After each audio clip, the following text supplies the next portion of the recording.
Wish me luck, everyone. 3, 2, 1. In the preface to a philosophical work, it is customary for the author to give an explanation, namely an explanation of his purpose in writing the book, his motivations behind it, and the relations it bears to other previous or contemporary treatments of the same topics. But for a philosophical work, this seems not only superfluous, but in light of the nature of the subject matter, even inappropriate and counterproductive. For whatever it might be suitable to say about philosophy in the preface, for instance, to give some historical instruction about the biases and the standpoint of the text, or some talk about the general content and the results together with a set of scattered assertions and assurances about the truth, none of these can count as a way to present philosophical truth. Moreover, because philosophy essentially is in the element of universality, which encompasses the particular within itself, it might seem that even more so than in the other sciences, in philosophy, what is indeed salient about its subject matter, even its perfect essence, would be expressed in the goal of the work and in its final results, and that the way the project is in fact carried out would be what is inessential. In contrast, if a person were to have only a general notion of, for example, anatomy, or to put it roughly, if he were to have an acquaintance with the parts of the body taken in accordance with their lifeless existence, nobody would thereby think that he has come into full possession of the salient subject matter of that science, which is to say, its content.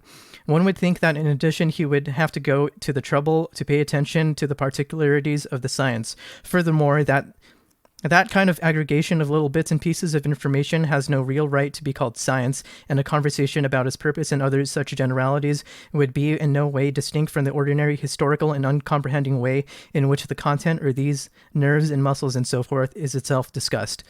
In the case of philosophy, on the other hand, this would give rise to the following incongruity, namely that if philosophy were indeed to make sure of such a method, then it would have shown itself to be incapable of grasping the truth. Determining the relation that a philosophical work professes to bear vis-a-vis other efforts at dealing with the same object, which also introduces an extraneous interest, and it thereby only renders obscure what is supposed to be at stake in taking cognizance of the truth. The more the conventional option holds that the opposition between the true and the false is itself fixed and set, the more that it customarily expects to find itself either agreement or in contradiction with any given philosophical system, and if so, then in any explanation of such a system, the more it will only see one or the other. It does not comprehend the diversity of philosophical systems as a progressive development of truth as such, as it sees only contradiction in that diversity.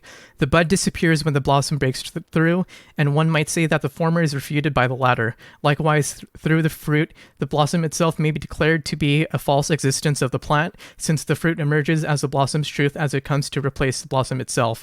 These forms are not only distinguished from each other, but as incompatible with each other, they also supplant each other.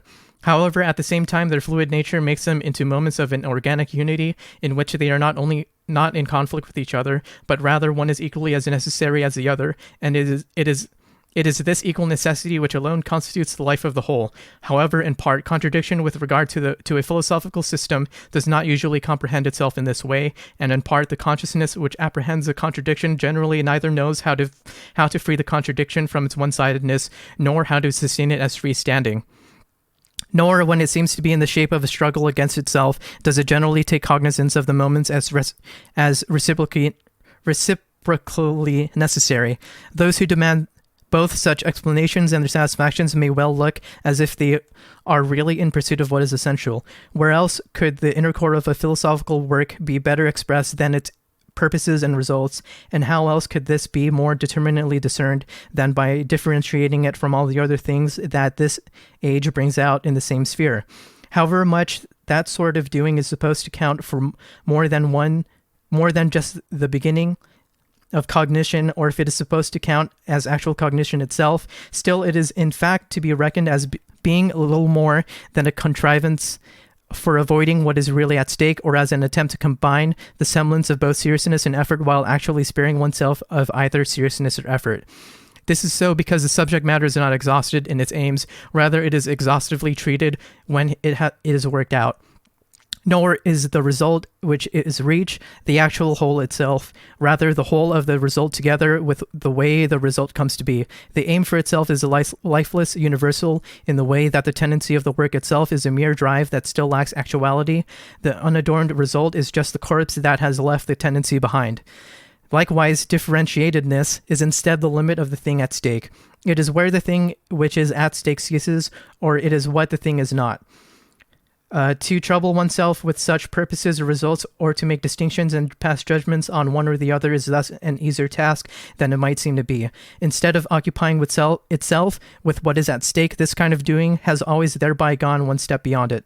Instead of dwelling on the thing at issue and forgetting itself in it, that sort of knowing is always grasping at something else. It instead remains in being at one with itself, as it is one with the matter at issue and gives itself over to it. The easiest thing of all is to pass judgment on what is substantial and meaningful. It is much more difficult to get a real grip on it, and what is the most difficult of all is both to grasp what unites each of them and to give a full exposition of what that is. The beginning of both of cultural education and of one's working one's way out of the immediacy of substantial life must always be done by acquainting oneself with universal principles and points of view. Having done that, one can then work oneself to the thought of what is at stake, and of no less importance, to giving reasons of supporting or refuting one's thoughts on those matters. One must grasp the subject matter's concrete and rich fullness according to its determinateness, and one must know both how to provide an orderly account of it and to render a serious judgment about it. However, the commencement of cultural education will first of all also have to carve out some space for the seriousness of a fulfilled life, which in turn leads one to the experience of the crux of the matter, so that even when the seriousness of the concept does go into the depths of the crux of the matter, this kind of acquaintance and judgment will still retain its proper place in the conversation. The true shape in which truth exists can only be the scientific system of that truth. To participate in the collaborative effort at bringing philosophy nearer to the form of science, to bring it nearer to the goal where it can lay aside the title of love of knowing and be actual knowing, is the task I have set for myself.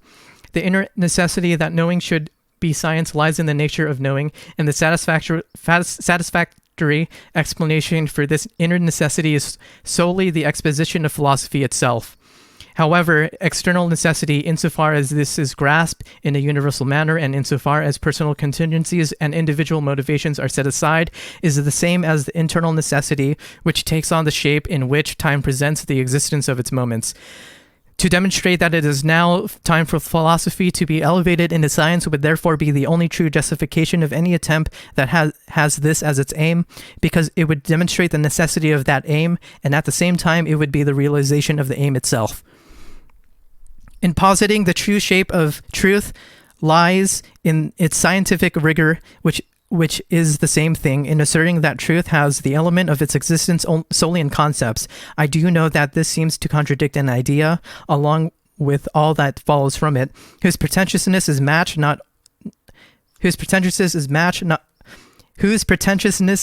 only by its pervasiveness in the convictions of the present age. It thus does not seem completely gratuitous to offer an explanation of this contradiction, even though at this stage such an explanation can amount to little more than the same kind of dogmatic assurance which it opposes. However much, that is to say, the true exists only in what, or rather exists only as what, is at one time called intuition and another time called either the immediate knowing of the absolute or religion or being, not at the center of the divine love, but the being of the divine love itself. Still, if that is taken as a point of departure, what is at the same time demanded in the exposition of philosophy is going to be instead the very opposite of the form of the concept. The absolute is not supposed to be conceptually grasped, but rather to be felt and intuited. It is not the concept, but the feeling and intuition of the absolute which are supposed to govern what is said of it. If such a requirement is grasped in its more general context, and if its appearance is viewed from the stage at which self-conscious spirit is presently located, then the spirit has gone beyond the substantial life which it had otherwise been leading in the element of thought. It has gone beyond this immediacy of faith, beyond the satisfaction and security of the certainty that consciousness had about its reconciliation with the essence, and it has gone beyond the universal present, or the inner as well as the outer of that essence. Spirit has not only gone beyond that to the opposite extreme of a reflection of itself into itself, which is utterly devoid of substance. It has gone beyond that extreme too. Not only has its essential life its essential life been lost to it, it is conscious of this, and of the finitude that is its content, turning itself away from such leftover dregs spirit, while both confessing to being mired in wickedness and reviling itself for being so, now demands from philosophy not knowledge of what spirit is, rather it demands that it again attain the substantiality and the solidity of what is, and that through philosophy that it attain this. To meet these ends, philosophy is not supposed so much to unlock the substance's secret and elevate this to self-consciousness, not so much to bring chaotic consciousness back both to a well-thought-out order and to the simplicity of the concept, but instead to take what thought has torn asunder and then to stir it all together into a smooth melange, to suppress the concept that makes those distinctions, and then to fabricate the feeling of the essence. What it wants from philosophy is not so much insight as edification. The beautiful, the holy, the eternal, religion, and love itself are all the bait required to awaken the craving to bite. What is supposed to sustain and extend the wealth of that substance is not the concept, but ecstasy, not the cold forward march of the necessity of the subject matter, but instead a kind of inflamed inspiration. Corresponding to this requirement is a laborious and almost petulant zeal to save mankind from its absorption in the sensuous, the vulgar, and the singular. It wishes to direct people's eyes to the stars, as if they had totally forgotten the divine, and as if they were like worms, each and all on the verge of finding satisfaction in mere dirt and water.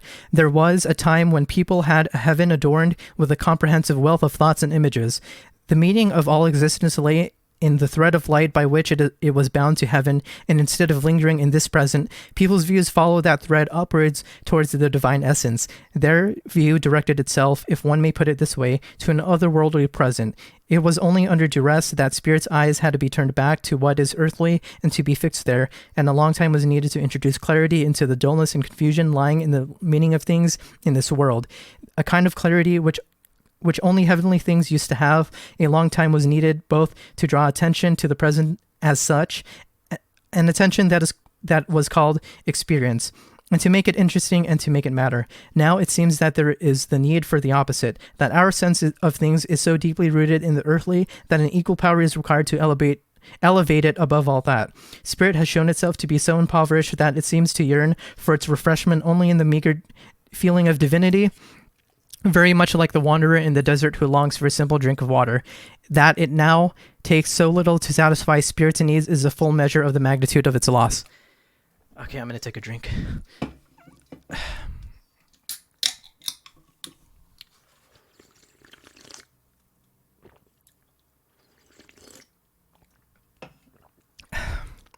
All the same, this parsimony vis-a-vis what one receives, or this stinginess vis-a-vis what one gives, is inappropriate for science. Whoever seeks mere edification, who wants to surround the manifoldness of his experience and thought in a kind of fog, and who then demands an indeterminate enjoyment of this indeterminate divinity, may look wherever he pleases to find it, and he will quite easily find the resources to enable him both to get on his high horse and then to rant and rave. However, philosophy must keep up its guard against the desire to be edifying. Even to a lesser extent must this kind of science-renouncing self-satisfaction claim that such enthusiasm in obscurantism is itself a bit higher than science. This prophetic prattle imagines that it resides at the center of things, indeed that it is profundity itself, and viewing determinateness, the horos, with contempt. It intentionally stands aloof from both the concept and from necessity, which it holds to be a type of reflection at home in mere finitude. However, in the way that there is an empty breath, there's also an empty death, and just as likewise there's an extension of substance which spills over to divine diversity, to finite diversity, without having the power to keep that diversity together. This is an intensity without content, which, although it makes out as if it were a sheer force without dispersion, is in fact no more than superficiality itself. The force's spirit is only as great as its expression, and its depth goes only as deep as it trusts itself to disperse itself and to lose itself in its explication of itself. At the same time, if this substantial knowing, itself so totally devoid of the concept, pretends to have immersed the very oneness of the self in the essence, and to philosophize in all holiness and truth, then what it really what it is really doing is just concealing from itself the fact that instead of devoting itself to God, it has, by spurning all moderation and determinateness, instead simply given itself free rein within itself to the contingency of that content, and then, within that content, given free rein to its own arbitrariness, while abandoning themselves to the unbounded fermentation of the substance. The proponents of that view suppose that, by throwing a blanket over self-consciousness and by surrendering all understanding, they are God's very own, that they are those to whom God imparts wisdom in their sleep. What they in fact receive and what they give birth to in their sleep are, for that reason, also only dreams. Besides, it is not difficult to see that our own epoch of time, of birth, and a transition into a new period. Spirit has broken with the previous world of its existence and its way of thinking. It is now of a mind to let them recede into the past and to immerse itself in its own work at reshaping itself. To be sure, spirit is never to be conceived as being at rest, but rather as ever advancing. However, just as with a child who, after a long silent period of nourishment, draws his first breath and shatters the gradualness of only quantitative growth, it makes a qualitative leap and is born. So too, in bringing itself to cultural maturity, spirit ripens slowly and quietly into its new shape, dissolving bit by bit the structure of the previous world, whose tottering condition is only intimated by its individual symptoms. This kind of frivolity and boredom, which chips away at the established order and the indeterminate presentiment of what is yet unknown, are all harbingers of imminent change. This gradual process of dissolution, which has not altered the physiognomy of the whole, is interrupted by the break of day, which is in a flash and at a single stroke brings to view the structure of the new world.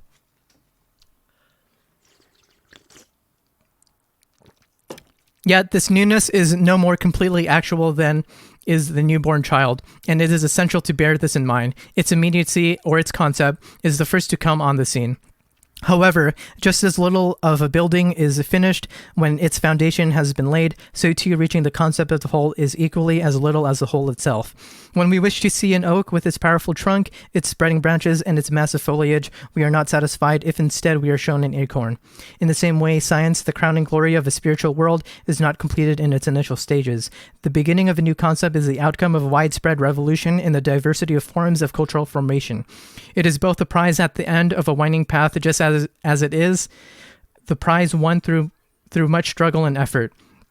It is the whole which has returned into itself from out of its succession and extension and has come to be the simple concept of itself. The actuality of the simple whole consists in those embodiments which, having become moments of the whole, again develop themselves anew and give themselves a figuration, but this time in their new element, in the new meaning of which itself has come to be. On the one hand, while its initial appearance of the new world is just as enshrouded in its simplicity or its universal ground, still, on the other hand, its wealth of its bygone existence is in recollection still current for consciousness. In that newly appearing shape, consciousness misses both the dispersal and the particularization of content, but it misses even more the development of the form, as a result of which the differences are securely determined and are put into the order of their fixed relationships. Without this development, the science has no general intelligibility, and it seems to be the esoteric possession of only a few individuals. An esoteric possession, because at first science is only available in its concept or in what is internal to it, and it is the possession of a few individuals, since its appearance is not yet fully unfurled form, makes existence into something wholly singular. Only what is completely determinate is at the same time exoteric, comprehensible, and capable of being learned and possessed by everybody. The intelligible form of science is a path offered to everyone and equally available for all. To achieve rational knowledge through our own intellect is the rightful demand of a consciousness which is approaching the status of science. This is so because the understanding is thinking, the pure I is such, and because what is intelligible is what is already familiar and common to both science and to the unscientific consciousness alike. And it is that through which unscientific consciousness is immediately enabled to enter into science.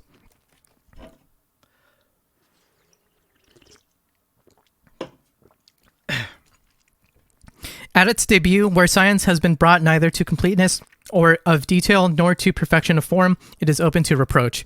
However, even if it is unjust to suppose that this reproach even touches on the essence of science, it would be just as unjust and inadmissible not to honor the demand for the further development of science. This opposition seems to be the principal knot which scientific culture is currently struggling to loosen and which it does not yet properly understand.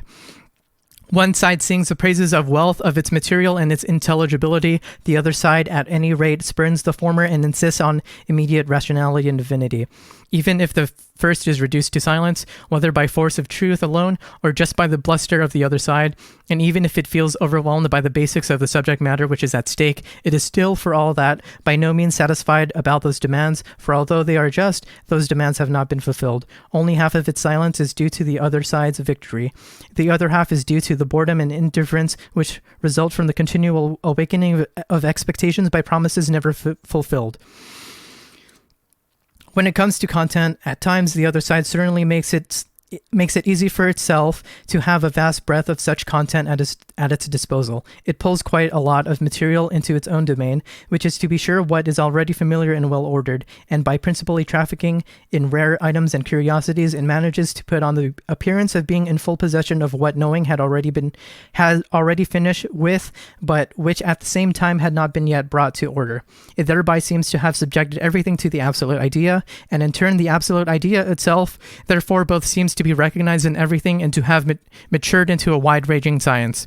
However, if the way it spreads itself out is examined more closely, it turns out not to have come about as a result of one and the same thing giving itself diverse shapes, but rather as a result of the shapeless repetition of one and the same thing, which is only externally applied to diverse material and which contains only the tedious semblance of diversity. The idea, which is true for itself, in fact remains ensnared in its origin as long as its development consists in nothing but the repetition of the same old formula, having the knowing subject apply the one unmoved form to whatever just happens to be present, and then externally dipping the material into this motionless element contributes as much to the fulfilling of what is demanded as does a collection of purely arbitrary impressions about the content.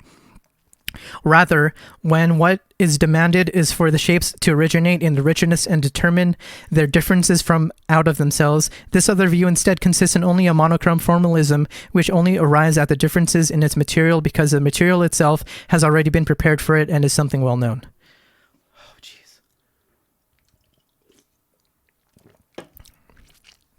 In so doing, this formalism asserts that this monotony and abstract universality is the absolute, and it assures us that any dissatisfaction with such universality is only an incapacity to master the absolute standpoint and keep a firm grip on it. However much there was once a time when the empty possibility of imagining things differently was sufficient to refute a view, and however much general thought the same mere possibility had also at the same time entirely positive that time the entirely positive value of actual cognition. Nonetheless, nowadays we see the universal idea in this form of non-actuality get all value attributed to it, and we see that what counts as the speculative way of considering things turns out to be the dissolution of the distinct and the determinate, or instead turns out to be simply the casting of what is distinct and determinate into the abyss of the void, and an act lacking all development or having no justification in its own self at all. In that mode, to examine any existence in the way in which it is in the absolute consists in nothing more than saying it is in fact being spoken of as, say, a something, whereas the absolute, as in A equals A, there is no such something for in the absolute everything is one. To oppose this one bit of knowledge, namely, that in the absolute everything is the same, to the knowing which makes distinctions and which has ever either fulfilled or is seeking and demanding to be fulfilled, that is, to pass off its absolute as the night in which, as one says, all cows are black, are utterly vacuous naivete in cognition. The formalism which has been indicted and scorned by the philosophy of recent times and which has been generated again in it will not disappear from science, even though its inadequacy is well known and felt. It will not disappear until knowing the absolute actuality has become completely clear about its own nature, taking into considerations that the working out any general idea is made easier first by having it right before us. It is worth indicating here that at least very roughly what those ideas are. At the same time, we should also take this opportunity to rid ourselves of a few of a few forms which are only impediments to philosophical cognition. In my view, which must be justified by the exposition of the system itself, everything hangs on grasping and expressing the true not just as substance, but just as much as subject. At the same time, it is to be noted that substantiality comprises within itself the universal, or it comprises not only the immediacy of knowing, but also the immediacy of being, or immediacy for knowing. However much taking God to be the one substance shocked the age in which this was expressed, still that was in part because of an instinctive awareness that in such a view self-consciousness only perishes and is not preserved.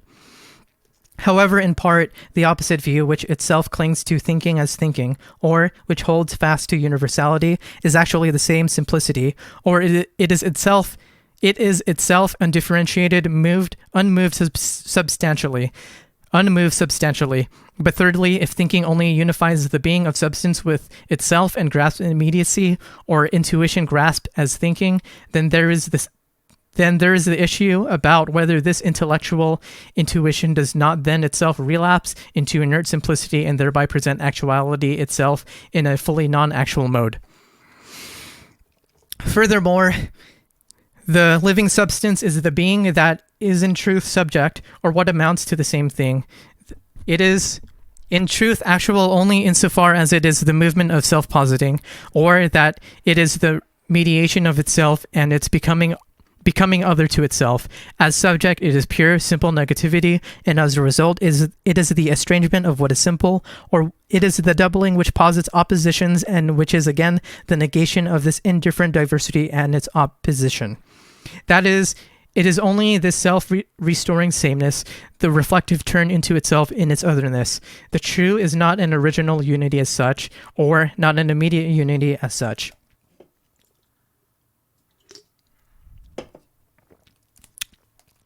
It is the coming to be of itself, the circle that presupposes its end as its goal, and has its end for its beginning, and which is actual only through this accomplishment and its end.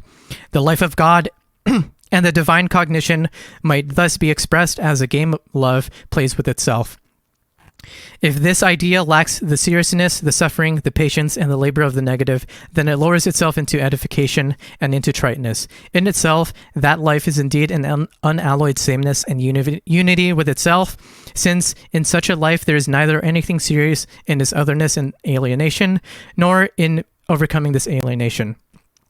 However, this in itself is abstract universality, which in its nature is to be for itself, and the self-movement of the form are both left out of view. However, much of the form is said to be the same as the essence. Still, it is for that very reason a bald misunderstanding to suppose that cognition can be content with the in itself, or the essence, but cannot do without the form, that the absolute principle, or the absolute intuition, can make do without forming or working out the former, or without the development of the latter. Precisely because the form is as essential to the essence as the essence is to itself, the essence must not be grasped and expressed as mere essence, which is to say, an immediate substance, or as the pure self-intuition of the divine. Rather, it must likewise be grasped as form in the entire richness of the developed form, and only thereby it is grasped and expressed as the actual.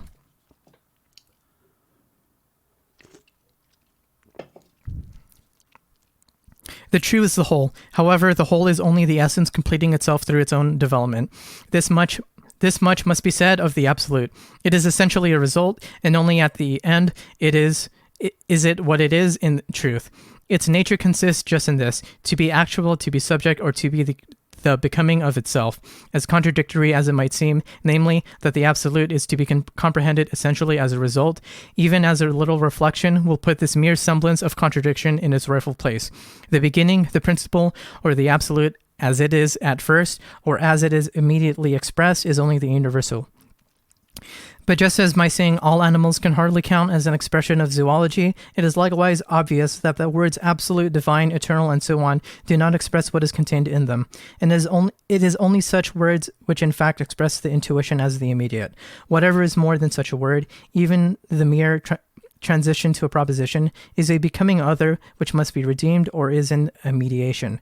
However, it is this mediation which is rejected with such horror as if somebody, in making more of mediation than in claiming both, that it itself is nothing absolute, and that it in no way is in the absolute, would be abandoning absolute cognition altogether. Okay.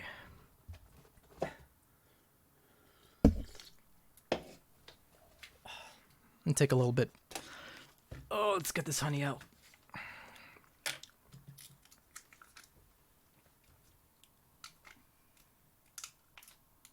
Come on, honey.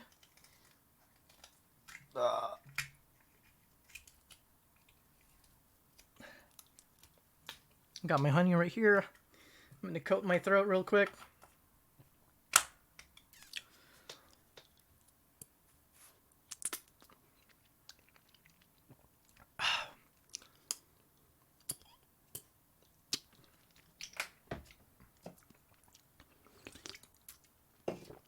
All right.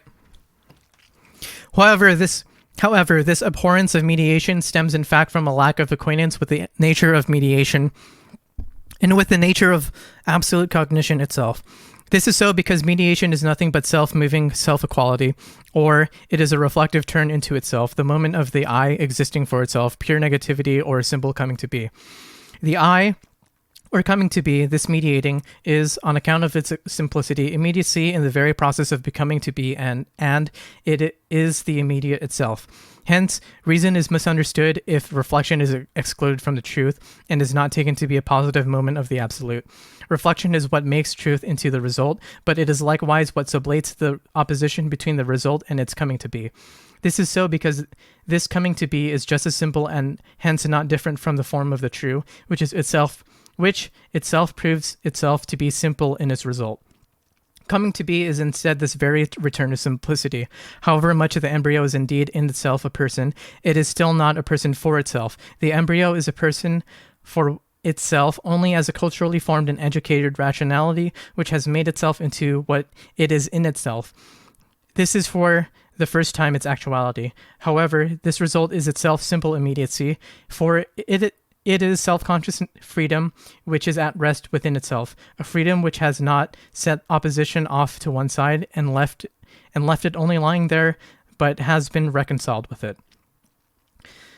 What has just been said can also be expressed by saying that reason is purposive doing. Both the exaltation of a nature supposedly above and beyond thinking, an exaltation which misconstrues thinking, and especially the banishment of external purposiveness, have brought the form of purpose completely into disrepute. Yet in the sense in which Aristotle also determines nature as purposive doing, purpose is the immediate, the motionless, which is self-moving or is subject. Its abstract power to move is being for itself or pure negativity. For that reason, the result is the same as the beginning, since the beginning is purpose. That is, the actual is the same as its concept only because the immediate as purpose has the self or pure actuality within itself. The purpose which has been worked out, or existing actuality, is movement and unfolded coming to be. However, this very unrest is the self, and for that reason it is the same as the former immediacy and simplicity of the being of the beginning, because it is the result which has returned into itself. What has returned into itself is just the self, and the self is self-relating sameness and simplicity. The need to represent this absolute as subject has helped itself to such proposition as God is the eternal, or God is the moral order of the world, or God is love, etc. In such propositions, the true is directly positive as subject, but it is not presented as the movement of reflecting, taking an inward turn. One proposition of that sort begins with the word God. On its own, this is a meaningless sound, a mere name. It is only the predicate that says what the name is and is its fulfillment and its meaning. The empty beginning becomes actual knowledge only at the end of the proposition. To that extent, one cannot simply pass over in silence the reason why one cannot speak solely of the eternal, the moral order of the world, etc., or as the ancients did, of pure concepts of being, of the one, etc., or of what the meaning is, without appending the meaningless sound as well. However, the use of this word only indicates that it is neither a being nor an essence nor universal per se which is posited. What is posited is what is reflected into itself, a subject. Yet, at the same time, this is something only anticipated.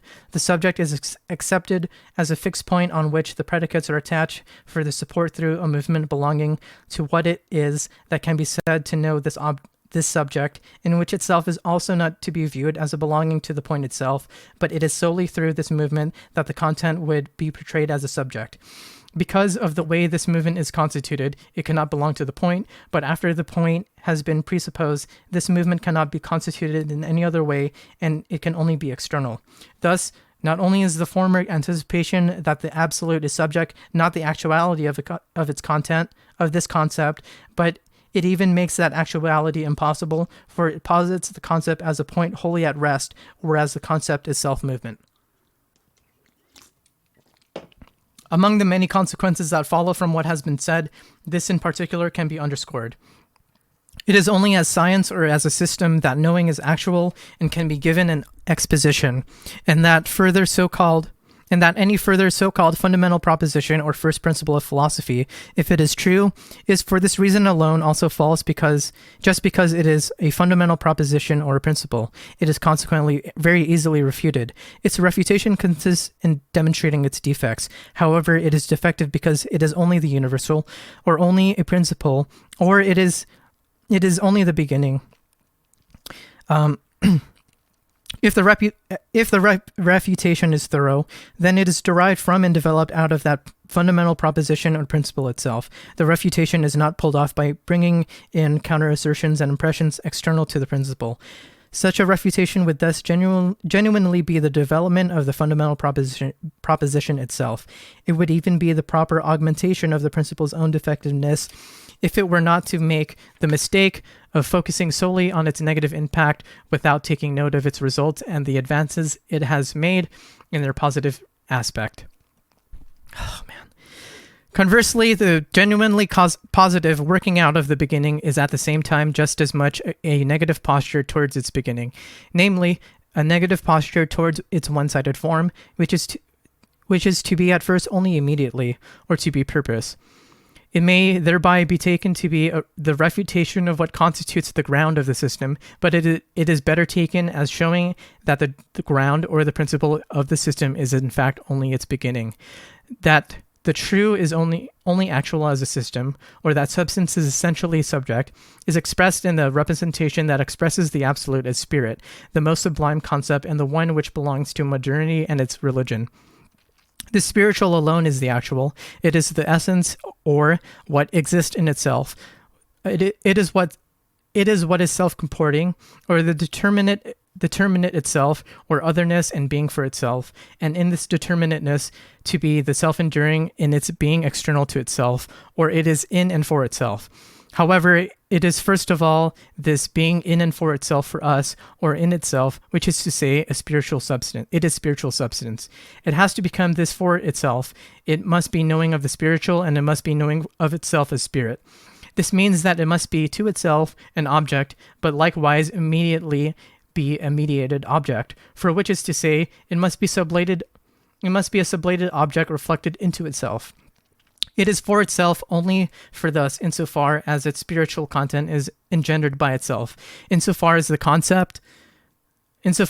object for itself is also itself, this self-engendering, the pure concept, is to itself the objective element which it has its existence, and in this manner it is for itself in its existence an object reflected into itself. Spirit knowing itself in that way as spirit is science. Science is its actuality, and science is the realm it builds for itself in its own proper element.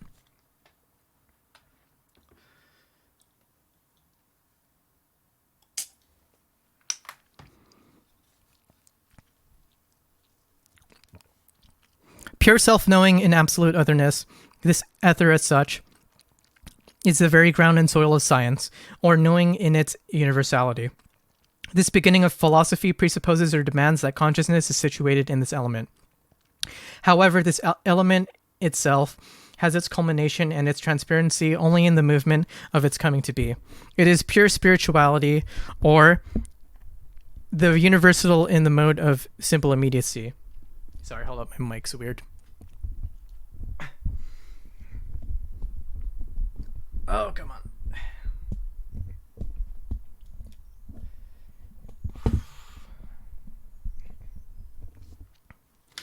Oh, where was I?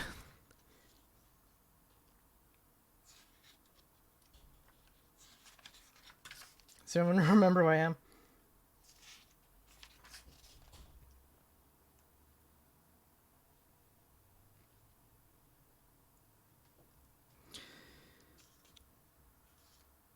Pure knowing in its absolute otherness, this either as such, is the very ground and soil of science, or knowing it in its universality. The beginning of philosophy presupposes or demands that consciousness is situated in this element. However, this element itself has its culmination and its transparency only through the movement of its coming to be. It is pure spirituality, or the universal in the mode of simple immediacy. Because it is the immediacy of spirit, because it is the substance of spirit, it is transfigured essentiality, the reflection that is itself simple, or is immediacy. It is being that is a reflective turn into itself. For its part, science requires that self-consciousness shall be elevated itself into this ether in order to be able to live with science and to live in science, and, for that matter, to be able to live at all. Conversely, the individual has the right to demand that science provide him at least with the latter to reach this standpoint. The individual's right is based on his absolute self-sufficiency, which he knows he possesses in every shape of his knowing, for in every shape, whether recognized by science or not, and no matter what the content might be, the individual is at the same time the absolute form, or he has immediate self-certainty. And if one were to prefer this expression, he thereby has an unconditioned being. However much the standpoint of consciousness, which is to say, the standpoint of knowing objective things to be opposed to itself and knowing itself to be opposed to them, counts as the other to science. The other, in which consciousness is at one with itself, counts instead as a loss of spirit. Still, in comparison, the element of science possesses for consciousness an otherworldly remoteness in which consciousness is no longer in possession of itself. Each of these two parts seems to be the other to be an inversion of the truth. For the natural consciousness to entrust itself immediately to science would be to make an attempt, induced by it knows not what, to walk upside down all of a sudden. The compulsion to accept this unaccustomed attitude and to transport oneself in that way would be, so it would seem, a violence imposed on it with neither any advance preparation nor with any necessity. Science may be its own self what it will, but in its relationship to immediate self-consciousness, it presents itself as an inversion of the latter. Or because immediate self-consciousness is the principle of actuality, by immediate self-consciousness existing for itself outside of science, science takes the form of non-actuality. Accordingly, science has to unite that element with itself, or instead show both that such an element belongs to itself and how it belongs to it. Lacking actuality, science is the in itself, the purpose, which at the start is still something inner, at first not as spirit but only as spiritual substance. It has to express itself and become for itself, and this nothing else. And this means nothing else than that it has to posit self-consciousness as being at one with itself. This coming to be of science itself, or of knowing, is what is presented in this phenomenology of spirit as the first part of the system of science. Knowing, as it is at first, or as immediate spirit, is devoid of spirit, is sensuous consciousness. In order to become genuine knowing, or in order to beget the element of science which is its pure concept, immediate spirit must laboriously travel down a long path. As it is established in its content and in the shapes that appear in it, this coming to be appears a bit differently from the way a set of instructions on how to take an unscientific consciousness up and into science would appear. It also appears somewhat differently from the way laying the foundations for science would appear. In any case, it is something very different from the inspiration which begins immediately, like a shot from a pistol, with absolute knowledge, and which has already finished with all other standpoints simply by declaring that it will take no notice of them. However, the task of leading the individual from his culturally immature standpoint up to and into science had to be taken in its universal sense. The universal individual, the world spirit, had to be examined in the development of its cultural education. With regard to the relationship between the two, each moment, as it achieves concrete form and its own figuration, appears in the universal individual. However, the particular individual is an incomplete spirit, a concrete shape, whose entire existence falls into one determinateness, and in which the other features are only present as intermingled traits. In any spirit that stands higher than another, the lower concrete existence has descended to the status of an insignificant moment. What was formerly at stake is now only a trace. Its shape has been covered in what has overcome a simple shading of itself. The individual whose substance is spirit, standing at the higher level, runs through these past forms in the way that a person who takes up a higher science goes through those preparatory studies which he has long ago internalized in order to make their content current before him. He calls them to mind without having his interest linger upon them. In that way, each individual spirit also runs through the culturally formative stages of the universal spirit, but it runs through them as shapes which spirit has already laid aside, as stages on a path that has been worked out and leveled out in the same way that we see fragments of knowing, which in earlier stages occupied men of mature minds, now sink to the level of exercises, and even to that of games for children. In his pedagogical progression, we recognize the history of the cultural formation of the world sketch in silhouette. This past existence has already become an acquired possession of the universal spirit. It constitutes the substance of the individual, or his inorganic nature. In this respect, the cultural formation of the individual regarded from his own point of view consists in his acquiring all of this which is available, in his living off that inorganic nature, and in his taking possession of it for himself. Likewise, this is nothing but the universal spirit itself, or substance giving itself its self-consciousness, or its becoming to be and its reflective turn into itself.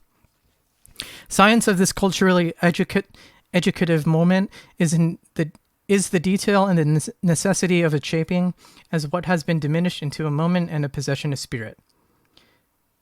The aim of spirit's insight into what knowing is. The aim is spirit's insight into what knowing is. Impatience demands the impossible, which is to say, to achieve an end without the means. On the one hand, the length of the path has to be endured, for each moment is necessary, but on the other hand, one must linger at every stage on the way, for each stage is itself an entire individual shape, and it is viewed absolutely only insofar as its determinateness is viewed as a whole, or as concrete, or insofar as the whole is viewed in terms of the distinctiveness of this determination. Both because the substance of the individual, the world spirit, has possessed the patience to pass through these forms over a long stretch of time, and to take upon itself the prodigious labor of world history, and because it could not have reached consciousness about itself in any lesser way. The individual spirit itself cannot comprehend its own substance with anything less. At the same time, it has less trouble in doing so because in the meantime, it has accomplished this in itself. The content is already actuality erased to possibility, immediacy which has been mastered. That content, which already what has been thought, is the possession of individuality. It is no longer existence which is to be converted into being in itself. Rather, it is just the in itself which is to be converted into the form of being for itself. The way this is done is now to be more precisely determined.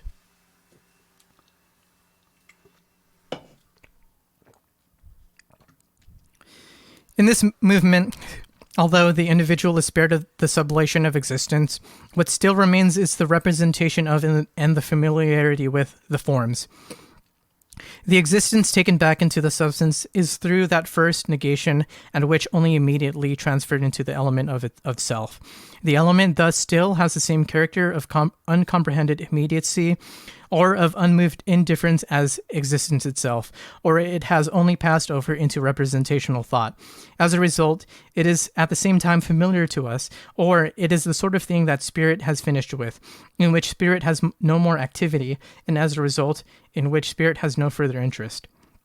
However much the activity which is finished with existence is itself the immediate, or however much it is the existing mediation and thereby the movement only of the particular spirit which is not comprehending itself, is still in contrast. Knowing is directed against the representational thought which has come about through this immediacy, is directed against this familiarity, and it is thus the doing of the universal self and the interest of thinking. What is familiar and well known as such is not really known for the very reason that it is familiar and well known. In the case of cognition, the most common form of self-deception and deception of others is when one presupposes something as well known and then makes one's peace with it. In that kind of back and forth chatter about various pros and cons, such knowing without knowing how it happens to it never really gets anywhere. Subject and object, God, nature, understanding, sensibility, etc. are, as is well known, all unquestioningly laid as foundation stones which constitute fixed points from which to start and to which to return.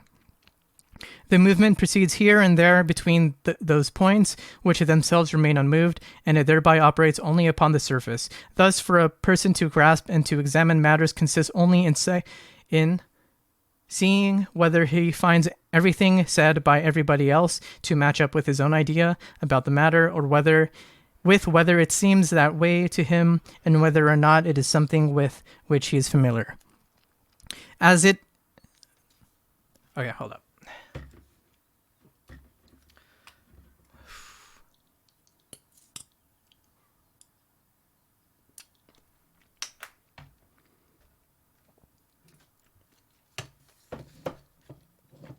Number 32, section 32.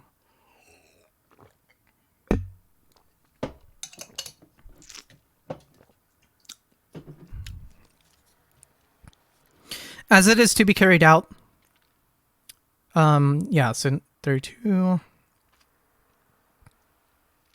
As it is used to be carried out, the analysis of a representation was indeed nothing but the sublation of the form of its familiarity.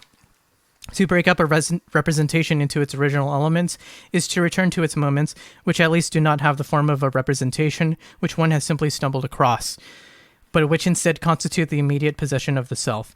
To be sure, this analysis would only arrive at thoughts which are themselves familiar and fixed, or would not arrive at motionless determinations.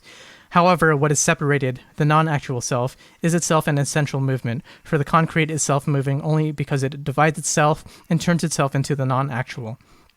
The activity of separating is a force and the labor of understanding, the most astonishing and the greatest of all the powers, or rather it is the absolute power. The circle, which, enclosed within itself, is at rest, and which, as a substance, sustains its moments, is the immediate and is, for that reason, an unsurprising relationship. However, the accidental, separated from its surroundings, attains an isolated freedom and its own proper existence only in its being bound to other actualities and only as existing in their context. As such, it is the tremendous power of the negative. It is the energy of the thinking, of the pure I. Death, if that is what we wish to call that non-actuality, is the most fearful thing of all, and to keep and hold fast to what is dead requires only the greatest force. Powerless beauty detests the understanding because the understanding expects of her what she cannot do.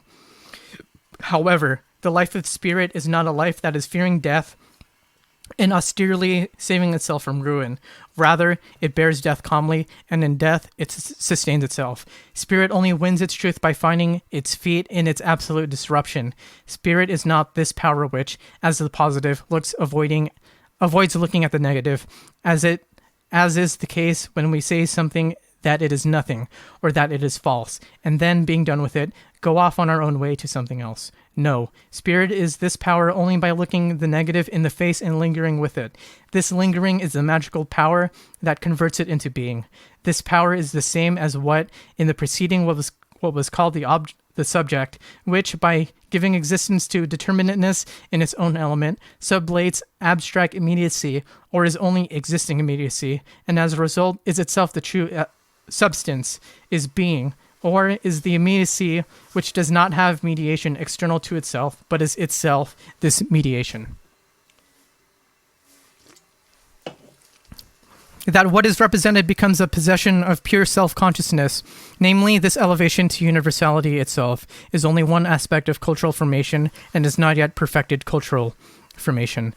The course of studies of the ancient world is distinct from that of modern times in that the ancient course of studies consisted in a thoroughgoing cultivation of natural consciousness, experimenting particularly with each part of its existence and philosophizing about everything it came across. The ancient course of studies fashioned itself into an altogether active universality.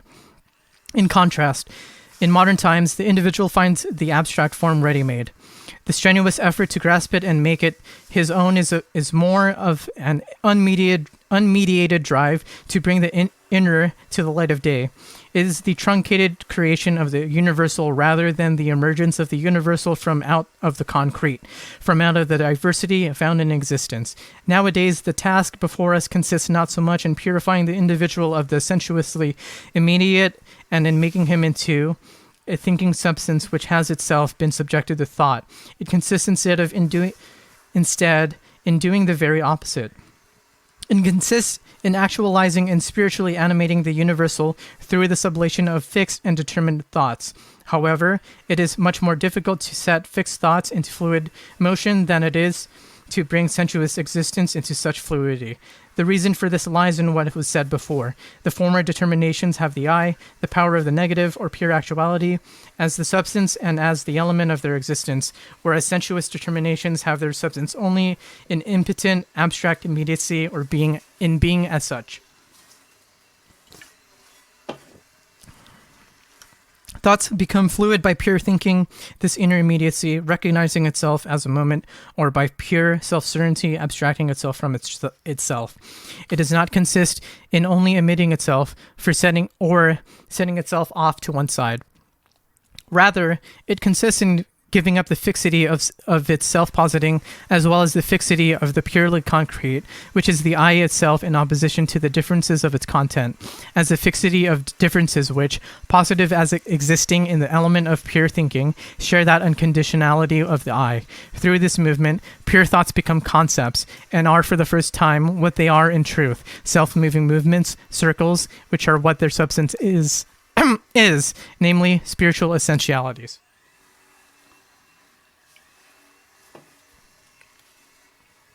This movement of pure essentialities constitutes the nature of scientific rigor per se. As a connectedness of its content, this movement is both the necessity of that content and its growth into in an organic whole. The path along which the concept of knowing is reached likewise itself becomes a necessary and complete not coming to be, so that this preparation ceases to be a contingent philosophizing, which just happens to fasten onto this and those objects, relations, or thoughts arising from an imperfect consciousness, and having all the contingency of such a consciousness brings in the train, or it ceases to be the type of philosophizing which seeks to ground the truth only in clever argumentation about pros and cons, or in inferences based on fully determinate thoughts and the consequences following from them. Instead, through the movement of the concept, this path will encompass the complete worldliness of the consciousness in its necessity. Furthermore, such an account constitutes the first part of science, since existence of spirit as primary is nothing else but the immediate element of immediate existence is the determinateness through which this part of science renders itself distinct from the other parts. The account of this difference leads directly to the discussion of a few of those ideas fixes that usually turn up in these discussions. The immediate existence of spirit, consciousness, has two moments, namely knowing and the objectivity, which is negative to knowing. While spirit develops itself in this element and explicates its moments therein, still this opposition corresponds to these moments, and they all come on the scenes as shapes of consciousness.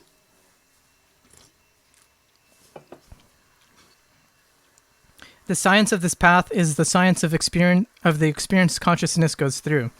Substance is considered in the way that it and its movements are the objects of consciousness. Consciousness knows and comprehends nothing but what it is in its experience, for what is in experience is just spiritual substance, namely the object of its own self. However, the spirit becomes the object, for it is this movement of becoming an other to itself, which is to say, of becoming an object to its own self and of sublating this otherness. And experience is the name of this very movement in which the immediate, non-experienced, that is, the abstract, whether the abstract is of sensuous being or of a simple, which has only been thought about, alienates itself and then comes round to itself from out of this alienation. It is only at that point that, as a property of consciousness, the immediate is exhibited in its actuality and in its truth. The inequality which takes place in consciousness between the I and the substance which it is its object is their difference, the negative itself. It can be viewed as a defect of the two, but it is their very soul, or what is what moves them. This is why certain ancients conceived of the void as what moved things in conceiving of what moves things as a negative, but they did not yet grasp this negative as a self. However much this negative now initially appears as the inequality between the I and the object, still it is just as much the inequality of the substance with itself. What seems to take place outside of the substance, to be an activity directed against it, is its own doing, and substance shows that it is essentially a subject.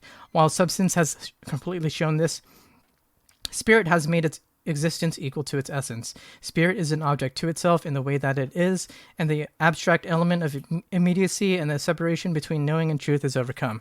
Being is absolutely mediated. It is a substantial content which is just as much immediately the possession of the I, is self-like, or is the concept. With that, the phenomenology of spirit brings itself to its conclusion. What spirit prepares for itself in its phenomenology is the element of knowing. In this element, the moments of spirit unfold themselves into the form of simplicity, which knows its object to be itself. They no longer fall apart into the opposition of being and knowing, but instead remain in the simplicity of knowing itself, and they are the truth of the form of the truth. And their diversity is only a diversity of content. Their movement, which organizes itself in this element into a whole, is a logic or speculative philosophy. Now, because the system of spirit's experience embraces only the appearance of spirit, it seems to be the case that the advance from the system to the science of the true in the shape of the true is merely negative, and one might wish to be spared the negative as the false, and demand instead to be taken without further ado straight to the truth. Why bother with the false at all? What was mentioned above, namely, that perhaps we should have begun straight away with science, may be answered here by taking into consideration that aspect which has to do with the general makeup of the negative when it is regarded as a false. Ordinary ideas on the subject especially obstruct the entrance to the truth. This will provide an opportunity to speak about mathematical cognition, which is non-philosophical knowing, which it looks upon as the ideal which philosophy must try to attain, but towards which it has so far striven in vain. Sorry.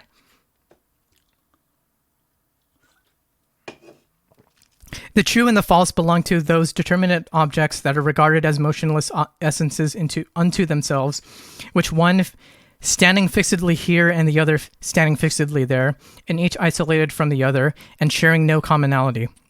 Against that view, it must be maintained that truth is not a stamped coin issued directly from the mint and ready for one's pocket, nor is there a false, no more than there is an evil.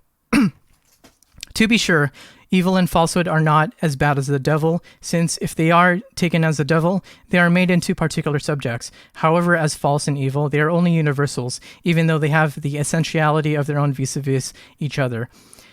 The false, for it is only the false which it is being spoken of here, would be the other, the negative of substance, which, as the content of knowing, is the true. However, the substance is itself essentially the negative, and in part the difference and the determination of the content, and in part as a simple differentiating, which is to say, as the self and knowing as such. To be sure, we can know falsely. For something to be known falsely means that knowing is unequal to its substance. Yet this very inequality is the differentiating per se, the essential moment. It is indeed out of this differentiation that its equality comes to be, and this equality, which has come to be, is truth. However, it is not truth in the sense that would just discard inequality, like discarding the slag from pure metal. Not even is it truth in the way that a finished vessel bears no trace of the instrument that shaped it. Rather, as the negative inequality is still itself immediately present, just as the self in the true, as such is itself present. For that reason, it cannot be said that the false constitutes a moment or even a constituent part of the true. Take the saying, in every falsehood there is something true. In this expression, both of them are regarded as oil and water, which cannot mix and are only externally combined. It is precisely for the sake of pointing out that the significance of the moment is complete otherness, that the expression must no longer be employed in the instances where the otherness has been sublated.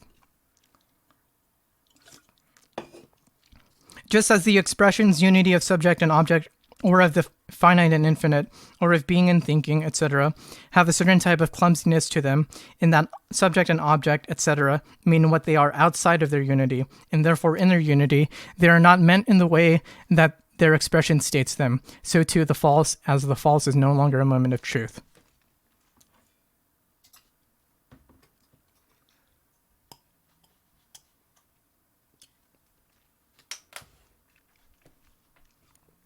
Taking some honey. The dogmatism of the way of thinking, in both the knowing of philosophy and the study of it, is nothing but the opinion that truth consists either in a proposition which is a fixed result, or else a proposition which is immediately known. To questions like, when was Caesar born, how many toys were there in a stadium, and what did they amount to, etc., a neat and tidy answer is supposed to be given, just as it is likewise determinately true that the square of the hypotenuse is equal to the sum of the squares of the other two sides of a right-angled triangle. However, the nature of such a so-called truth is different from the nature of philosophical truths.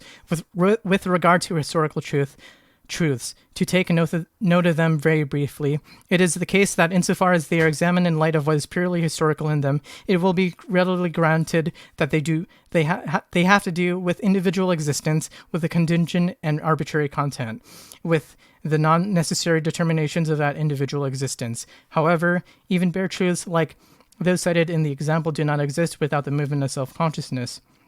In order to know any one of them, there has to be a good deal of comparison. Books also have to be consulted, or in some way or other, inquiry has to be carried out. Even in the case of immediate intuition, acquaintance with them is held to be of true value only when such acquaintance is linked to the reasons behind it, even though it is really just the unadorned result itself which is supposed to be at issue. As for mathematical truths, one would hardly count as a geometer if one only knew Euclid's theorems by heart without knowing the proofs, or so it might be expressed by way of contrast without knowing them really deep down in one's heart.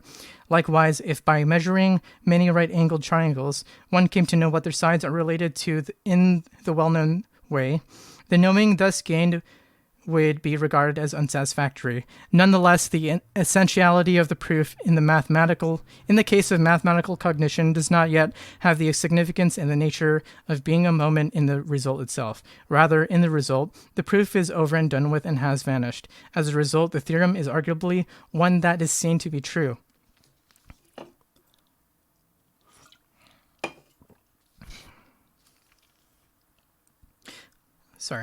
However, this added circumstance has nothing to do with its content, but only with its relation to the subject. The movement of mathematical proof does not belong to the object, but it is a doing that is external to the item at hand. The nature of a right-angled triangle does not divide itself up in the manner exhibited in the mathematical construction which is necessary for the proof of the proposition expressing its ratio. The whole act of producing the result is a process and a means of cognition. In philosophical cognition, the coming to be of existence is also different from the coming to be of essence, or the inner nature of the thing at issue. However, in the first place, philosophical cognition contains both, whereas in contrast, mathematical cognition exhibits only the coming to be of existence, that is, the coming to be of being, of the being of nature of the thing at issue in cognition as such. Moreover, philosophical cognition also unites these two particular moments. An inward emergence, or the coming to be, of substance, is an undivided transition into the external or into existence, into taking for another, and conversely, the coming to be of existence in its taking itself back into essence. In that way, the movement is a twofold process and the coming to be of the whole, so that at the same time, each posits the other.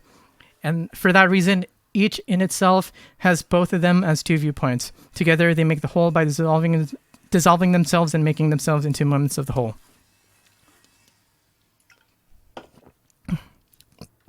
In mathematical cognition, insight is an external doing vis-a-vis the item at issue. It follows that the true item at issue is thereby altered. The tools, the construction, and the proof thus do indeed contain true propositions. However, it must nonetheless be stated that the content is false. The triangle in the above example is taken apart, and its parts are then affixed onto other figures that the construction which is contained in the triangle permits to emerge. It is only at the end of the triangle which is really at the issue is reinstated. What was lost to view during the course of the procedure and appeared only in fragments that belonged to other wholes. Thus, we see here the negativity of the content making its entrance onto the scene. A negativity which would have to be called a falsity of the content just as much as, in the movement of the concept, one would have to speak of the disappearance of the supposedly fixed thoughts. But the genuine defectiveness of this kind of cognition has to do with cognition itself as much as it does with its material. In the first place, as to what concerns cognition, no insight into the necessity of the construction is achieved. The necessity does not emerge from the concept of the theorem. Rather, it is imposed, and one is instructed to draw just these lines when an infinite number of others could have been drawn and to obey blindly the injunction without any more knowing on one's part other than the fond belief that this will serve the purpose of leading to the proof. This purposiveness also turns out later on to be only external because it is only afterwards in the proof itself that it first becomes evident.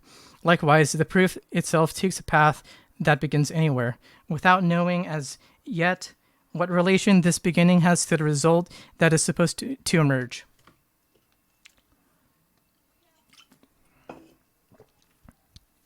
In the progress of the proof, it incorporates these determinations and relations and leaves others alone. But it does this without immediately seeing what is necessary there is in the matter.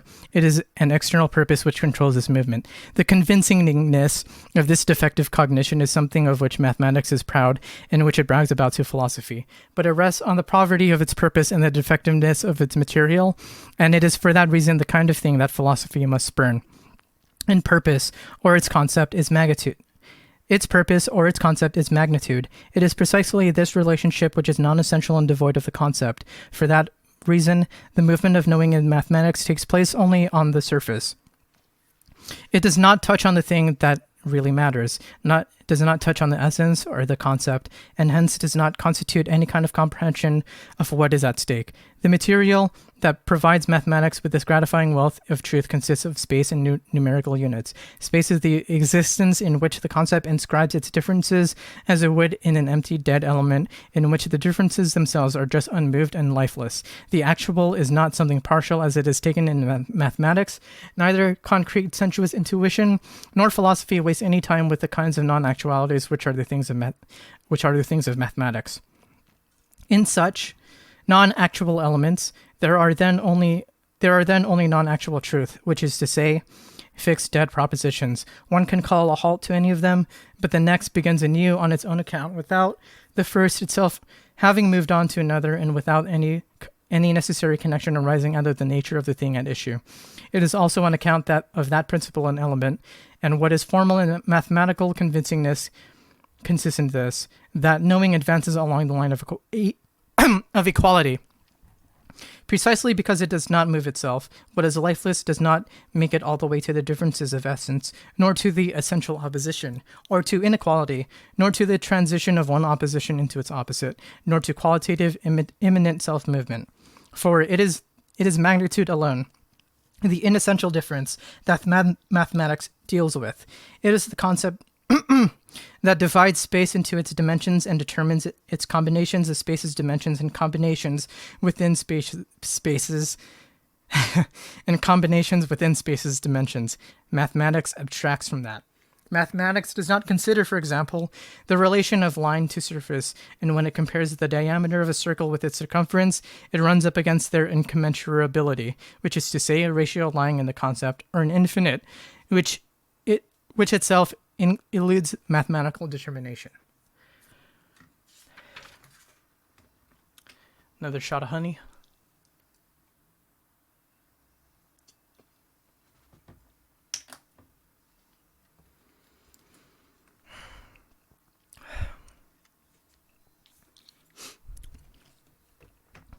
Okay, let me just adjust my mic a little bit. Immanent, or so-called pure mathematics, also does not set time, as time over and against space as the second material for its study. Applied mathematics, to be sure, deals with time in the way it deals with motion and other actual things, but incorporates synthetic propositions, that is, propositions about the ratios which are determined by the concept. It takes those synthetic propositions from experience, and it only applies its formulae to those presuppositions. That the so-called proofs of such propositions which applied mathematics frequently provides, such as those concerning the equilibrium of the lever, the relation of space and time in falling, motion, etc., should be given and accepted as proofs.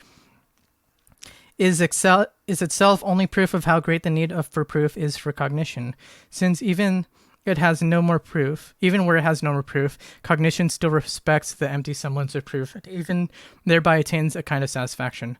A critique of those proofs would be as odd as it would be instructive. In part, it would cleanse the mathematics of this kind of false polish, and in part, it would point out both its limitations and thereby the necessity of another type of knowing. As for time, one might presume that time, as the counterpart to space, would constitute the material of the other division of pure mathematics, but time is the existing concept itself.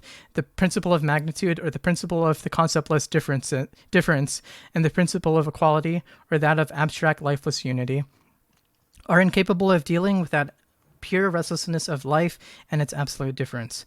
Only as something paralyzed, in fact, the quantitative one, does this negativity thereby become the second material of this cognizing, which itself, being an external activity, reduces what is self-moving to stuff, simply in order to have in that stuff an indifference, external, lifeless content.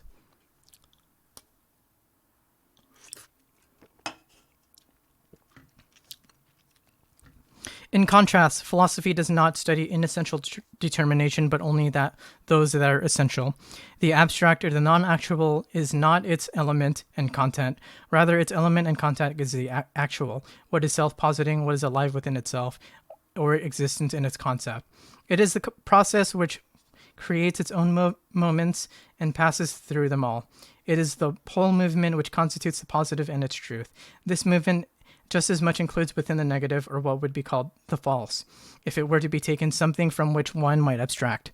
It is what disappears and which is instead itself to be taken as essential, but not as having the determination of something fixed, something cut off from the truth, which is along the way is to set aside, who knows where, as something that lies outside of the truth. Just as the truth cannot be thought of as what is lifelessly positive and completely at rest. Appearance is both an emergence and a passing away, which does not itself emerge and pass away, but is instead in itself, and which constitutes the actuality and the living moment of truth. The truth is a bacchanalian revel where not a member is sober, because in isolating himself from the revel, each member is just as immediately dissolved into it. The ecstasy is likewise transparently and simply motionless. Judged in the court of that movement, the individual shapes of spirit do not stably exist any more than do determinate thoughts. But they are also equally positive, necessary moments, just as much as they are negative, disappearing moments.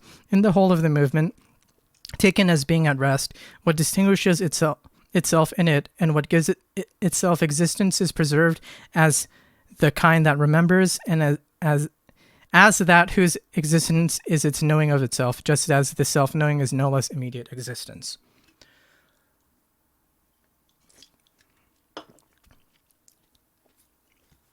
Oh man. This is still the preface. It might seem necessary to state that at the outset, the principle of points concerning the method of this movement, or the method of science. However, its concept lies in what has already been said, and its genuine exposition belongs to logic, or is even instead logic itself. For the method is nothing but the structure of the whole in its pure essentiality. However, on the basis of what has been set up until now, we must be aware that the system of representations relating to philosophical method itself also belongs to an already vanished cultural shape. However much this may perhaps sound somewhat boastful or revolutionary, and however much I take myself to be far from striking such a tone, it is worthwhile to keep in mind that the scientific regime bequeathed by mathematics, a regime of explanations, classifications, axioms, a series of theorems along with their proofs, principles, and the consequences and inferences to be drawn from them, has, in common opinion, already come to be regarded as itself at least out of date. Even though it has not been clearly seen just exactly why that regime is so unfit, little to no use at all is any longer made of it, and even though it is not condemned in itself, it is nonetheless not particularly well liked. And we must be prejudiced in favor of the excellent and believe that it can put itself to use and bring itself into favor. However, it is not difficult to see that the mode of setting forth a proposition, producing reasons for it, and then also refuting its opposite with an appeal to reason is not the form in which truth can emerge.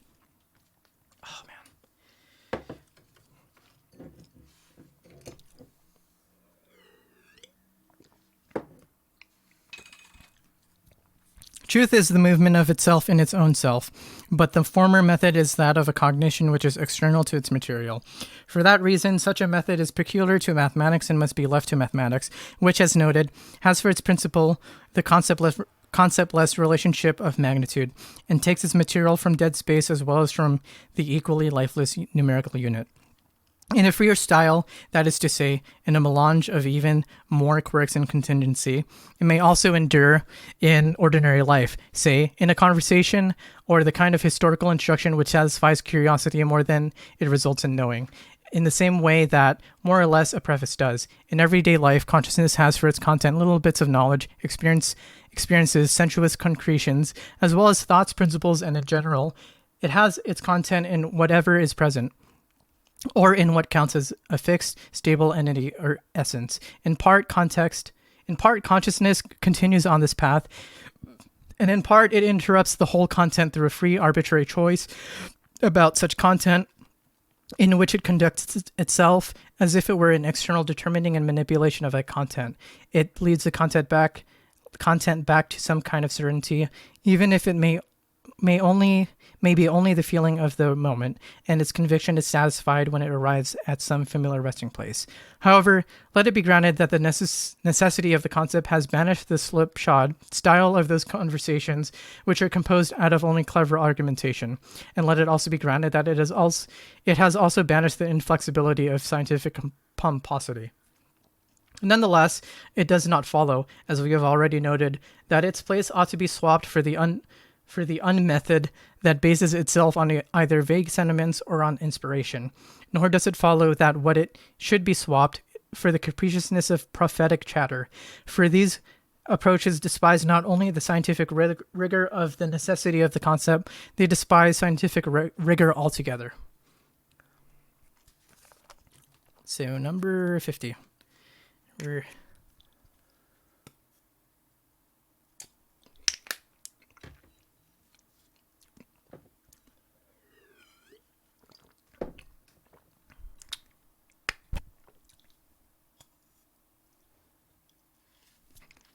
Number 50.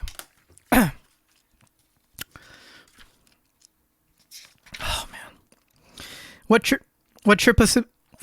triplicity was rediscovered by Kantian thought, rediscovered by instinct, since at the same time the form was dead and deprived of the concept. And when it was then evaluated to its absolute significance, the true form was set out in its true content, and the content of science was thereby engendered. But there is almost no use in holding that the triadic form has any scientific rigor when we see it reduced to a lifeless schema, to a mere facade, and when scientific organization itself has been reduced to a tabular chart. Although we spoke earlier in wholly general terms about this formalism, now we wish to state more precisely just what this approach is. This formalism takes itself to have comprehended and expressed the nature and life of a shape when it affirmed a determination of the schema to be a predicate of that life or shape.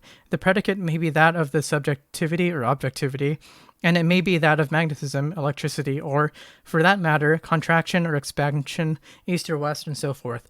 All of them can be infinitely multiplied, since in this way of proceeding, each determination or shape can be used as a form or moment of the schema for every other determination, and each moment can profitably perform the same service for the other. A circle of reciprocity, whose result is that one neither learns from experience about the thing at issue, nor does one learn what one or the other of the reciprocal elements is. In such a way of proceeding, what partly happens is that sensuous determinations are picked up out of ordinary intuition, determinations which of course are supposed to mean something different from what they say, and what partly happens is that the pure determinations of thought, or what is meaningful in itself, such as subject, object, substance, cause, the universal, etc., are each used as uncritically and unquestioningly as they are used in everyday life.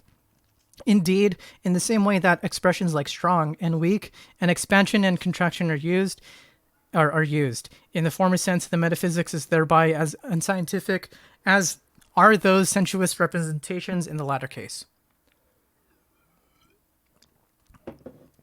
Instead of being expressed according to the inner life and self-movement of its existence, such a simple determinateness of intuition, which here just means a sensuous knowing, is now expressed in terms of a superficial analogy, and this external and empty application of the formula is called construction. It is the same case with that kind of formalism as it is with all others. How dull a man's head must be if he could not, in a quarter of an hour, come up with a theory that there are aesthetic, sthenic, and indirectly asthenic diseases, and then come up with just as many cures, and who could not in a short time thereby transform from an experienced man into a theoretical physician, since after all, it was not so long ago that such a kind of instruction sufficed to do precisely that. However much the formalism of nature philosophy teaches that understanding is electricity, that animals are nitrogen, or even that they are equivalent to south or north poles, and so forth, and however it represents these matters as baldly as it is expressed here, and however much it concocts its brew with even more terminology, when an inexperienced person encounters this nature philosophy, something like the following can occur. When that person encounters the kind of force which brings together the kinds of things which otherwise seem so far removed from each other, and when that person also then comes face to face with the violence suffered by what is sensuous and motionless as a result of this combination,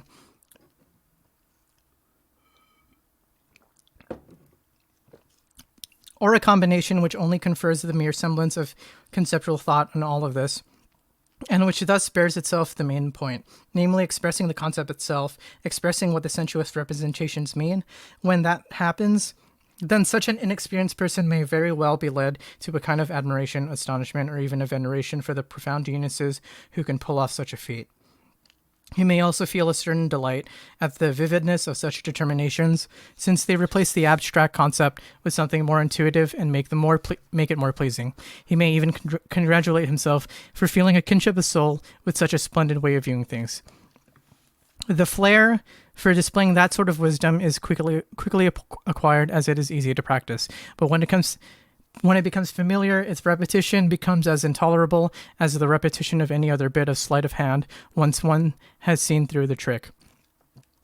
The instrument of this monotonous formalism is no more difficult to handle than the palette of a painter, which contains only two colors, perhaps red and green, the former for coloring the surface when we require a historical piece, the latter for when we require a landscape. It would be difficult to decide which is thereby grander, the ease with which everything is in heaven and earth, or even for that matter, everything under the earth, is bathed with that broth of color, or the fantasy about the excellence of this universal tool, since each underwrites the other. This method, which consists in taking the pair of determinations out of their universal schema and then plastering them onto everything in heaven and earth, onto the natural and spiritual shapes, and then organizing everything in this manner, produces nothing less than a crystal clear report on the organism of the universe. This report is like a tabular chart, which is itself a little bit like a skeleton with small bits of paper struck all over it, or maybe like a bit of rows sealed and labeled like the rows of sealed and labeled boxes in a grocer's stall. Either of these makes just as much sense as the other, and in the former case, where there are only bones with the flesh and blood stripped off of them, as in the latter case, where something equally lifeless has been hidden away in those boxes, in this report, the living essence of what is at stake has been omitted or concealed. It was previously noted that this style, at the same time, culminates in monochromatic absolute painting, in being ashamed of at the differences existing in the schema, and thus looking on them as belonging to reflection.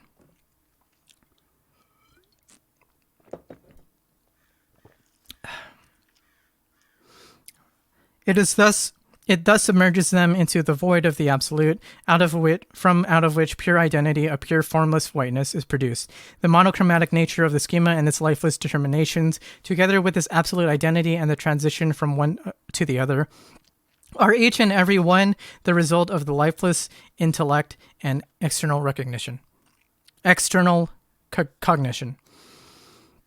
The excellent not only cannot escape the fate of being deprived of life and spirit, of being flayed and then seeing its skin wrapped around lifeless knowing, and that lifeless knowing's vanity. But even in this fate, one still takes cognizance of the power excellence exercises over the heart, if not over spirit. It also takes cognizance of the constructive unfolding into universality and the determinateness of form in which the consummation consists, which alone makes it possible for this universality to be put to such superficial use. Science may organize itself only through the proper life of the concept. The determinateness, which was taken from the schema and externally stuck onto existence, is in science the self-moving soul of the content which has been brought to fulfillment. On the other hand, the movement of what is consists in becoming an other of an other to itself, and thus in coming to be its own immanent content. On the other hand, Thus, in coming to be its own immanent content. On the other hand, it takes this unfolding back into itself, or it takes its existence back into itself. We just to say it makes itself into a moment, and it simplifies itself into determinateness. In that movement, negativity is differentiating and positing of existence. In this latter return to itself, negativity consists in the coming to be of determinate simplicity. In this way, the content shows that its determinateness is not first received from an other and then externally pinned onto it. Rather, the content gives itself this determinateness. It bestows on itself the status of being a moment, and it gives itself a place in the whole. The understanding, which elects to put everything in its own little pigeonhole, retains for itself the necessity and the concept of the content which constitutes the concrete or actuality itself. The living moment of the subject matter which it puts in order, or rather the understanding does not retain this for itself. It does not get to know it, for if it were to have this insight, it would surely indicate that it had it. It has no cognizance at all of the need for such insight. If it did, it would refrain from schematizing, or at least it would know that it knows more than what is made available through a table of contents. A table of contents is all that the understanding offers, but it does not supply the contents itself.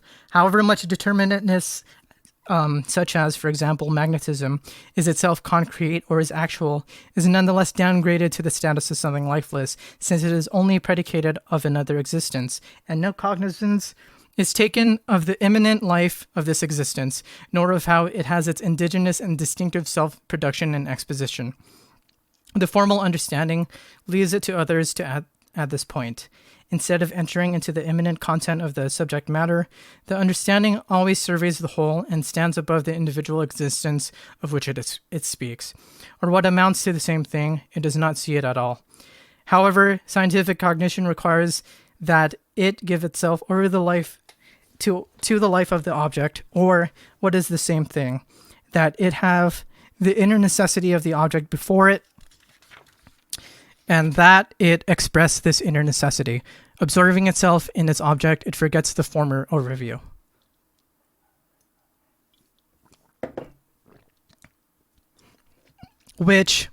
So observing itself in its object, it forgets the former overview, which is only a reflection of knowing out of the content and back into itself. However, sunken into the material and advancing in the material's movement, knowing returns back into itself, but not before the fulfillment or the content takes itself back into itself, simplifies itself into determinateness, reduces itself to one aspect of an existence, and passes over into its higher truth.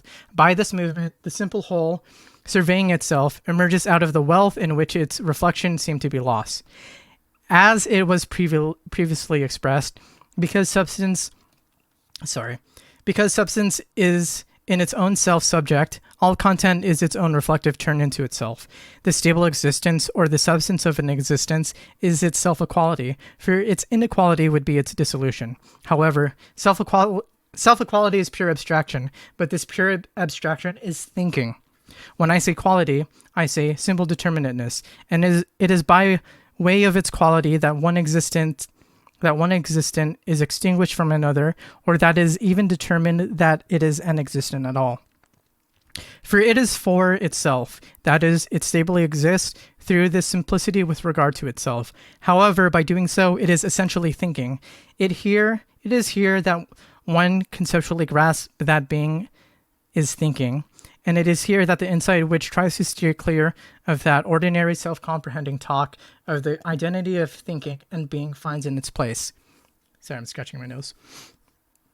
Now, As a result of the stable being of existence is self-equality, or the pure abstraction, is the abstraction of itself from itself, or it is itself its own inequality with itself, and its own dissolution, its own inwardness and withdrawal into itself, its coming to be. Since this is the nature of what exists, and to the extent that what exists has this nature for knowing, this knowing is not an activity that treats the content as alien.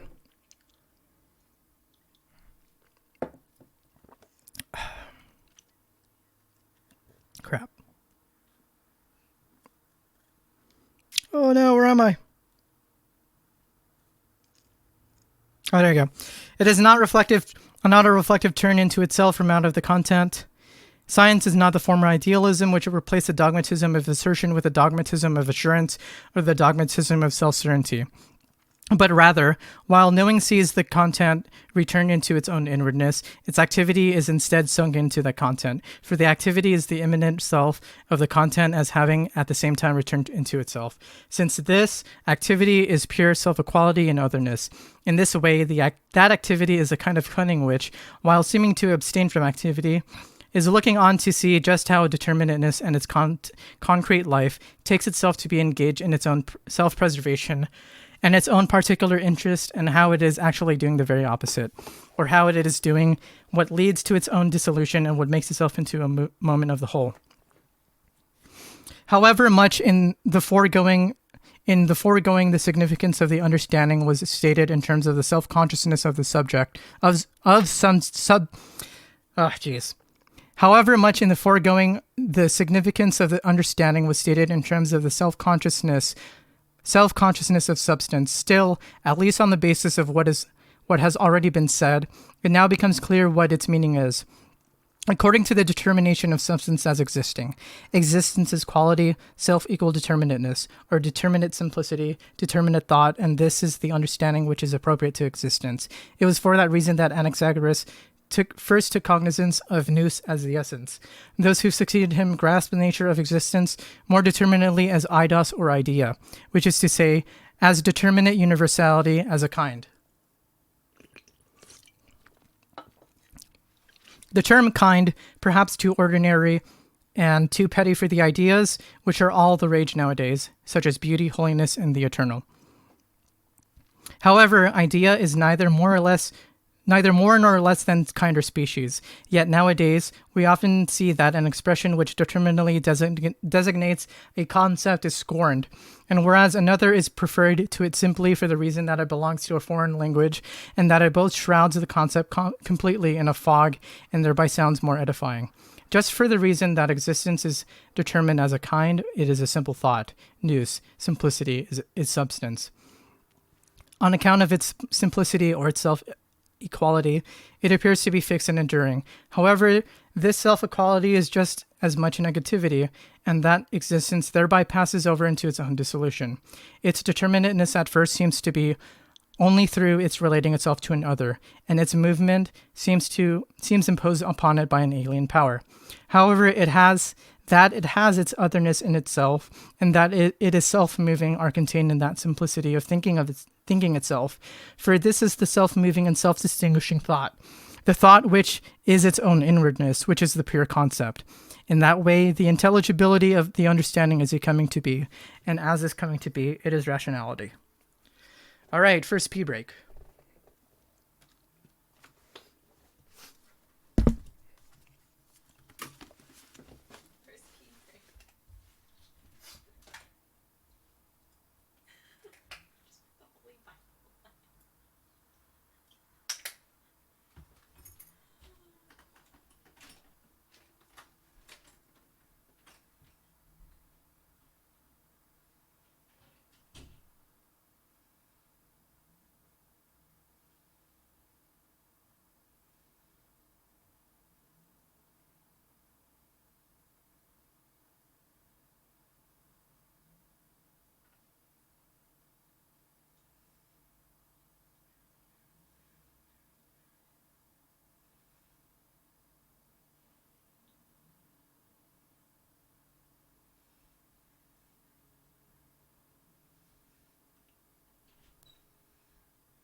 Okay.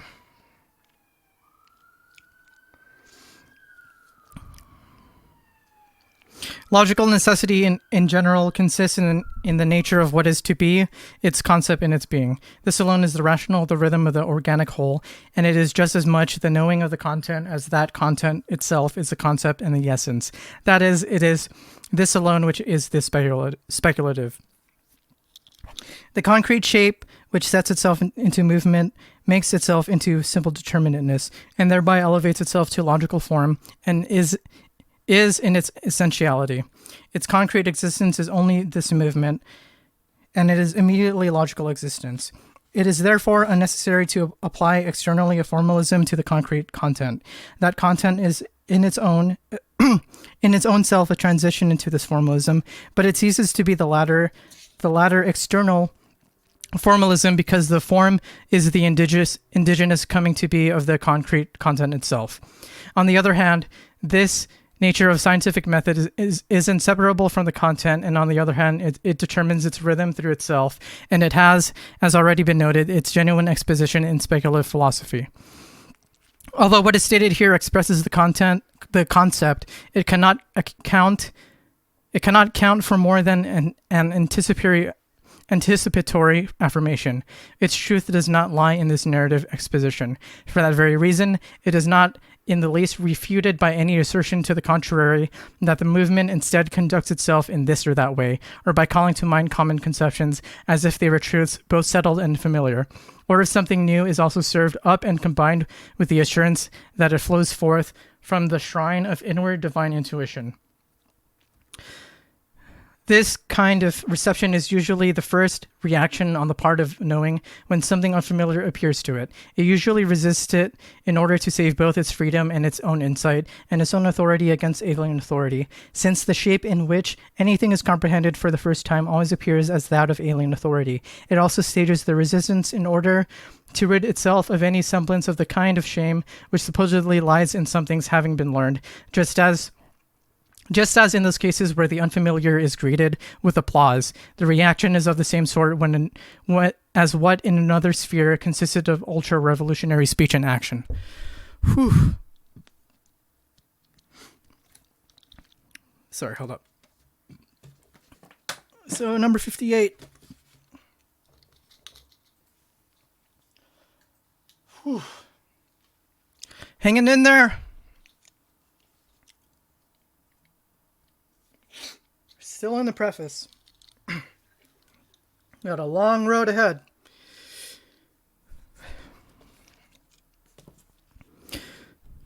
What thus matters to the study of science is that one take the rigorous exertion of the concept upon oneself. This requires concentrated attention to the concept as such, to simple determinations such as, for example, being in itself, being for itself, self-equality, and so on. For these are pure self-movements of the kind that one might even call souls, were it not for that their concept denotes something higher than that. The habit of marking progress in representational thought finds interruption by the concept irksome. Likewise, so does formal thinking in the way it employs non-actual thoughts to argue cleverly for this or that thing. The habit should be called materialized thinking, a contingent consciousness which is sunken into what is material, and which at the same time finds it exceedingly difficult to lift its own self out of this matter and to be at one with itself. In contrast, only clever argumentation amounts to freedom from content and to the vanity that stands above all content. This vanity is expected to make the effort to give up this freedom, and instead of being the arbitrary principle moving the content, it is supposed to let this freedom descend into the content and move itself by its own nature. That is to say, to let it move itself by means of the self as its own self, and then to observe this movement.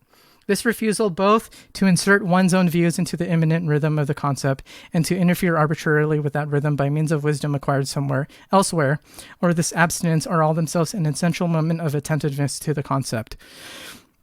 There are two aspects to merely clever argumentation that call for the further notice and which are to be contrasted with conceptually comprehending thinking. Hello, everyone. On the one hand, Merely clever argumentation conducts itself negatively towards the content apprehended. It knows how to refute it and to reduce it to nothing. It says, this is not the way it is. This insight is this insight is merely the negative.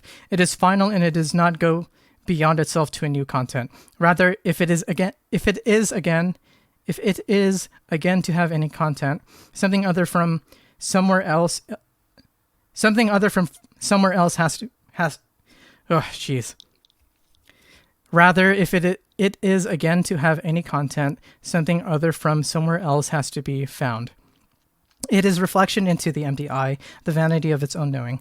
What this vanity expresses is not only that this content is vain, but also that this insight itself is vain. For it is the negative which catches no glimpse of the positive within itself.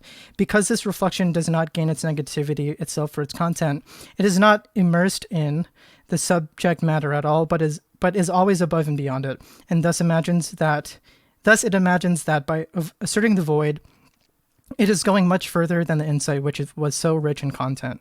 On the other hand, as was formerly pointed out in comprehensive thinking, the negative belongs to the content itself, and it is the positive, both as its imminent movement and determination as the totality of these. Taken as the result, it is the determinate negative which emerges out of this movement and is likewise thereby a positive content.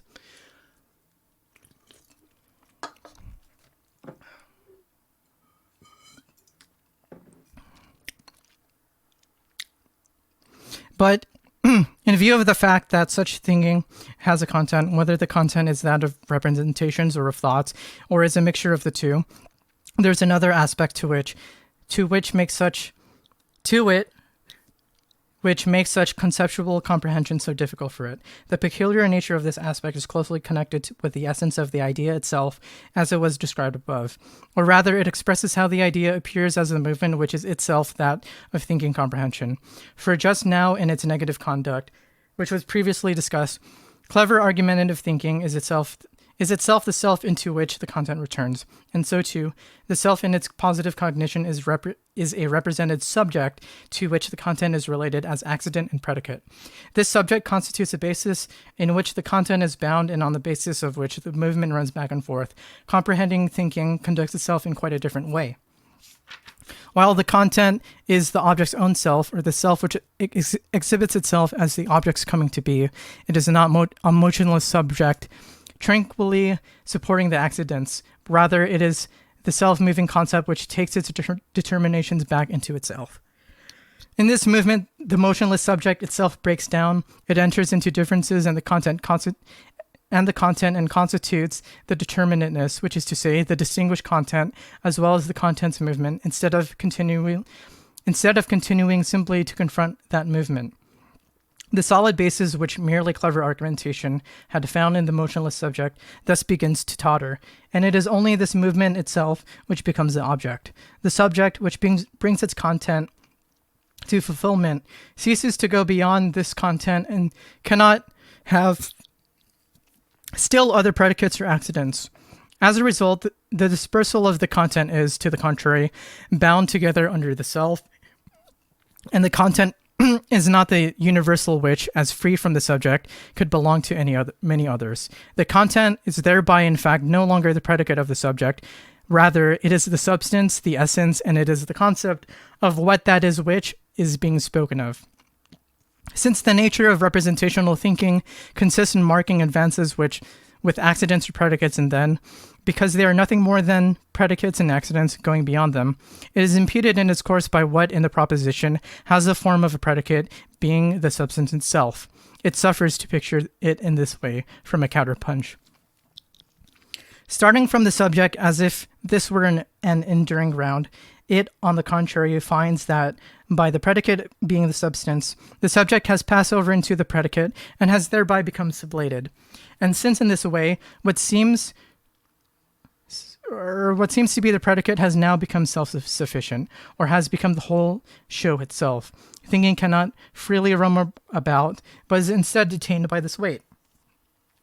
At first, it is usually the subject as the objective fixed self which is made into made into the ground. The necessary movement advances from here into the multiplicity of determinations or the predicates. It is here that the knowing I takes the place of that subject, and it is here that it is both the binding together of the predicates and the subject supporting them. However, while that form subject enters into determinations themselves and is their soul, the second subject, which is to say, the knowing subject, finds that the former, which was supposed to be over and done with, and which it wants to go beyond in order to return to itself, is still there in the predicate.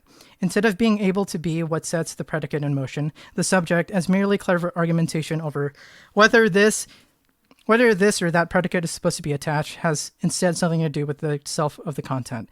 The subject is not supposed to be for itself, but is supposed to be together with this content.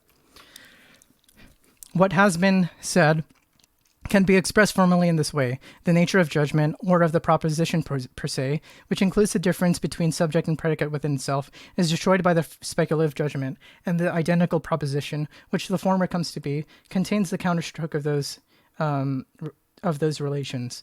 This conflict between the form of a proposition per se and the unity of the concept which destroys that form is similar to what occurs in the rhythm between meter and accent. Rhythm results from the oscillating midpoint and the unification of both. In that way, in the philosophical proposition, the identity of subject and predicate does not abolish their difference, which is expressed in the form of the proposition. Instead, their unity emerges as a harmony. The form of the proposition is the appearance of the determinate sense, or the accent that differentiates its fulfillment. However, when the predicate expresses the substance and the subject itself falls under the universal, there is the unity in which the accent fades away.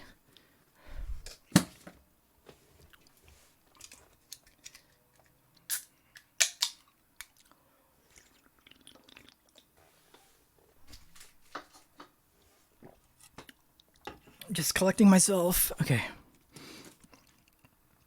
62. So, some examples will clarify what has been said. Take the proposition, God is being. The predicate is being. It has a substantial meaning in which the subject melts away.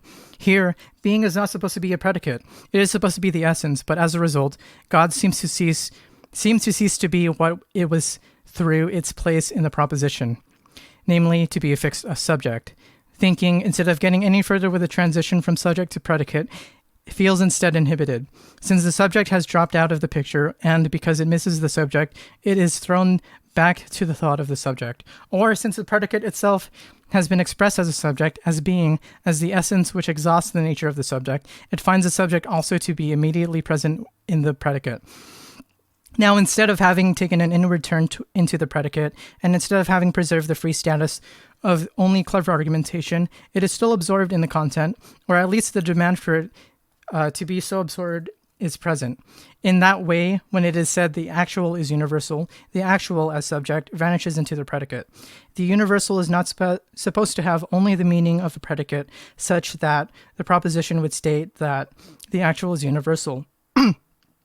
Rather, the universal ought to express the essence of the actual. Thinking thus loses its fixed objective basis, which it had in the subject. When, in the predicate, it was thrown back into the subject, and when, in the predicate, it returns not into itself, but into the subject of the content.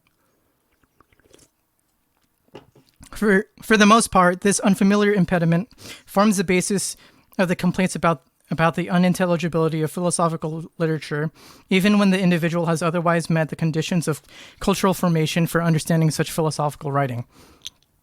In what is said about this, we see the reason behind the specific reproach which is so often leveled against such writings, namely that so much has to be read over and over again before it can be understood.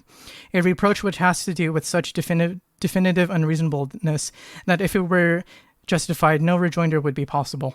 It is clear from the above what is at stake here. The philosophical proposition, because it is a proposition, evokes a common opinion about both the usual relationship between subject and predicate and the customary procedure of knowing. This procedure and common opinion about such a procedure destroys its philosophical content. Common opinion then learns from experience that it means something other than what it took itself to have meant, and this correction of its opinion compels knowing to come back to the proposition and now to grasp it in some other way. There is a difficulty which should be avoided, which consists in the commingling of the practices followed by speculation and those of merely clever argumentation, namely, when what is said of the subject at one time means its concept, and then at another time it means the predicate or its accident. Each of those modes interferes with the other, and it is only the kind of philosophical exposition which rigorously excludes the ordinary relations among the parts of a proposition, which would be able to achieve the goal of plasticity. In fact, non-speculative thinking also has its rights, which are valid but which are ignored in the speculative proposition. The sublation of the form of the proposition must not only take place in the immediate manner through the mere content of the proposition. Rather, this oppositional movement must be given expression. It must not only be the internal impediment to thought, but rather this return into itself on the part of the concept must be shown. Apologies. So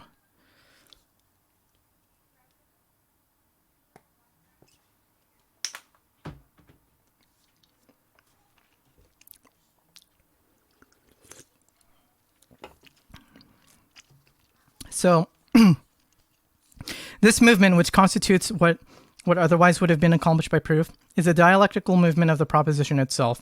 It alone is actual speculation, and it is only the expression of that movement which is a speculative account. As propositional, the speculative is only the internal impediment and the non-existing return of essence into itself. Hence, we often see philosophical accounts referring us to this inner intuition and thus sparing us the exposition of the dialectical movement of the proposition which we had demanded.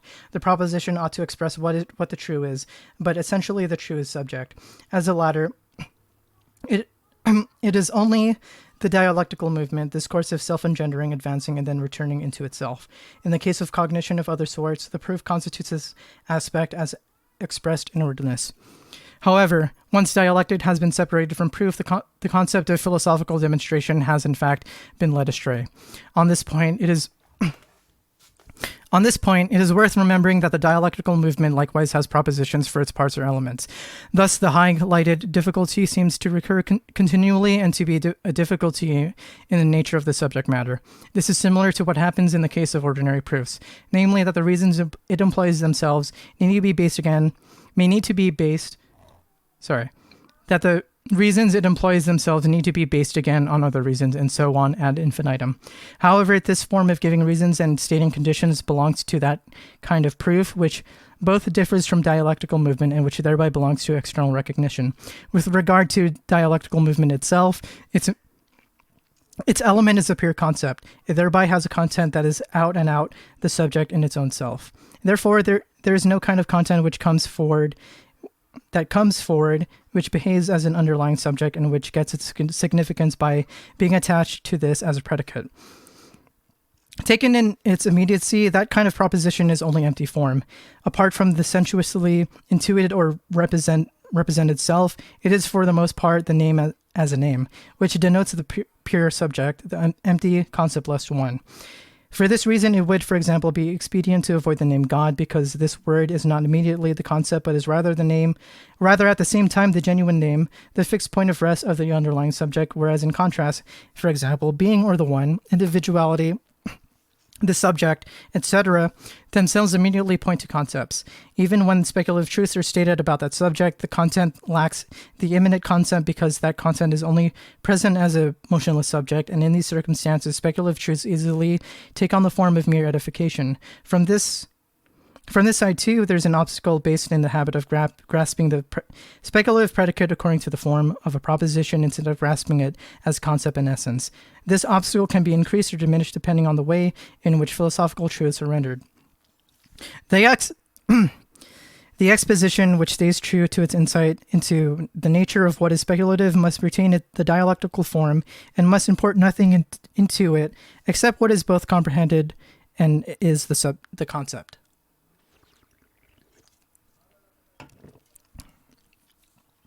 The study of philosophy is hindered by the conduct of only clever argumentation. But it is hindered equally as much by the kind of acculturation which refuses to engage in such clever argumentation and which instead bases itself on widely accepted truths. The possessor of those widely accepted truths thinks he has no need to re-examine them, while rather, he takes them to be fundamental and believes he is enabled not only to assert them, but to be both judge and jury by means of them. In this regard, it is especially necessary to make philosophizing again into a serious business. In all the sciences and the arts, in all the skills and crafts, the firm conviction prevails that in order to master them, one must spend a considerable amount of trouble in learning and practice.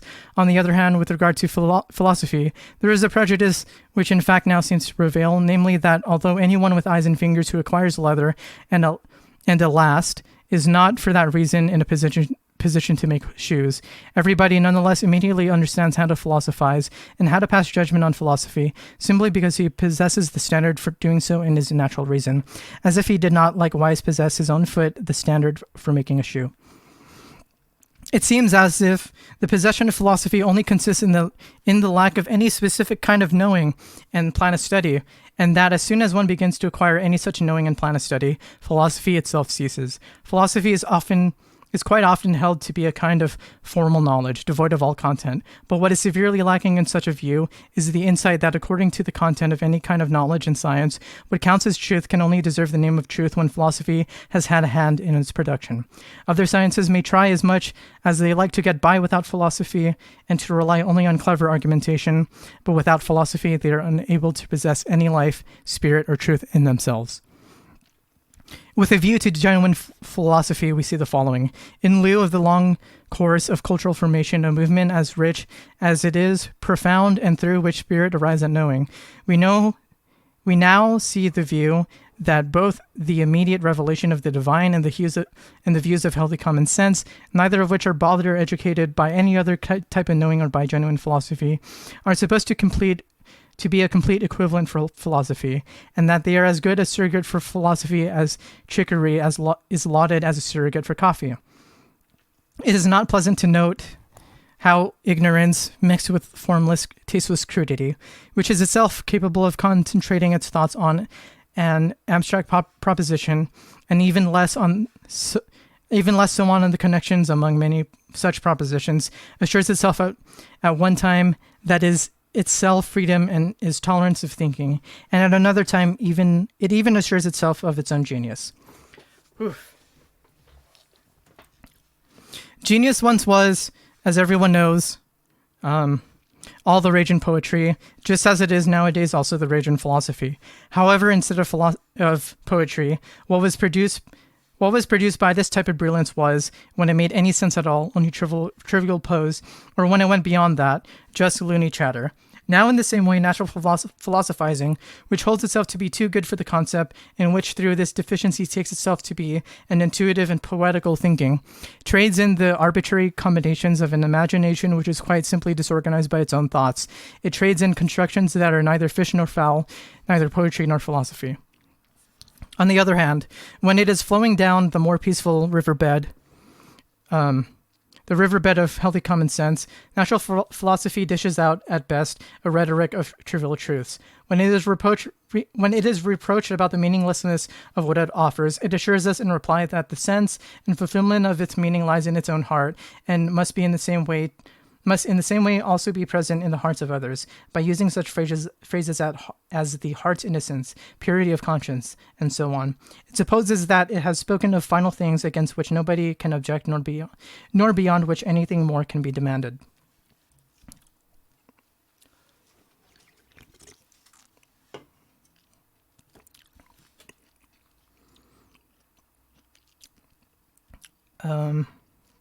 However, what was supposed to happen there was not that the best was to be hidden away in inwardness. The best was supposed to be drawn up out of that deep well and brought up to the light of day. Such philosophizing could have long ago spared itself the trouble of bringing forth final truths of that sort.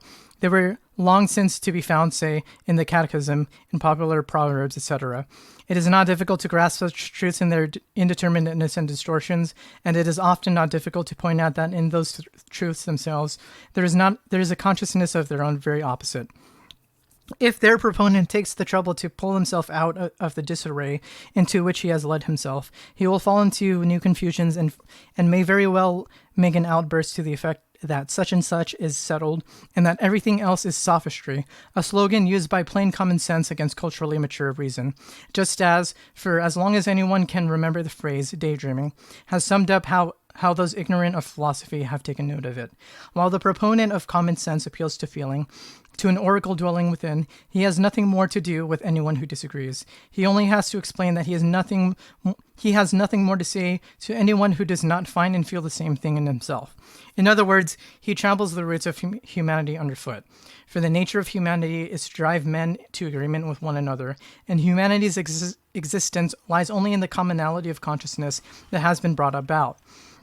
The anti-human, the only animalistic, consists in staying put in the sphere of feeling and in being able to communicate only through such feelings. No matter how much a man asks for a royal road to science, no more convenient and comfortable way can be suggested to him than to put his trust in healthy common sense, and then for what else remains? To advance simply with the times and with philosophy, to read reviews of philosophical works, and perhaps even go as far as to read the prefaces, first paragraphs of the works themselves. After all, the preface provides both general principles. So after all, still back in the preface. After all, the preface provides the general principles on which everything turns, and the reviews provide oh man. Whew. This is physically demanding.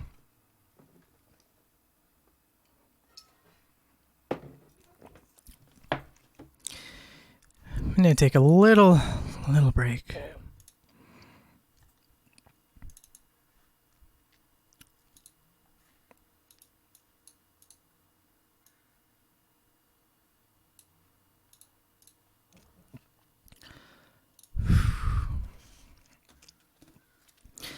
After all, the preface provides the general principles on which everything turns, and the reviews provide both the historical memoranda and the critical assessment which,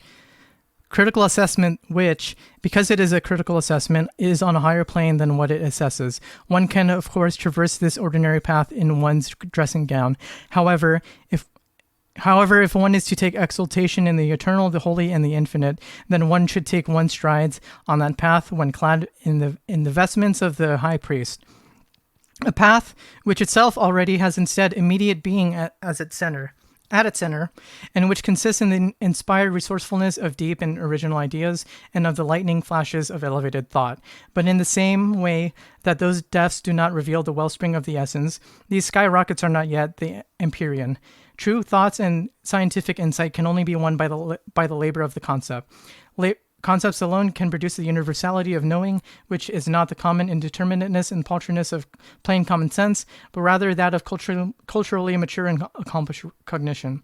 It does not bring forth some uncommon universality of a reason whose talents have been ruined by the indolence and self-conceit of genius.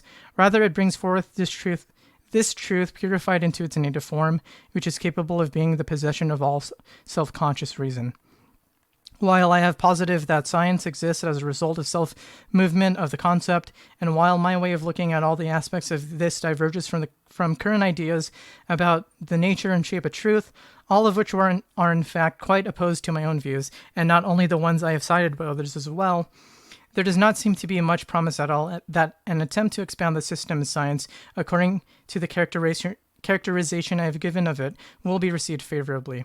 In the meantime, I can bear in mind that, for example, the excellence of Plato's philosophy has sometimes been said to lie in the scientifically valueless myths.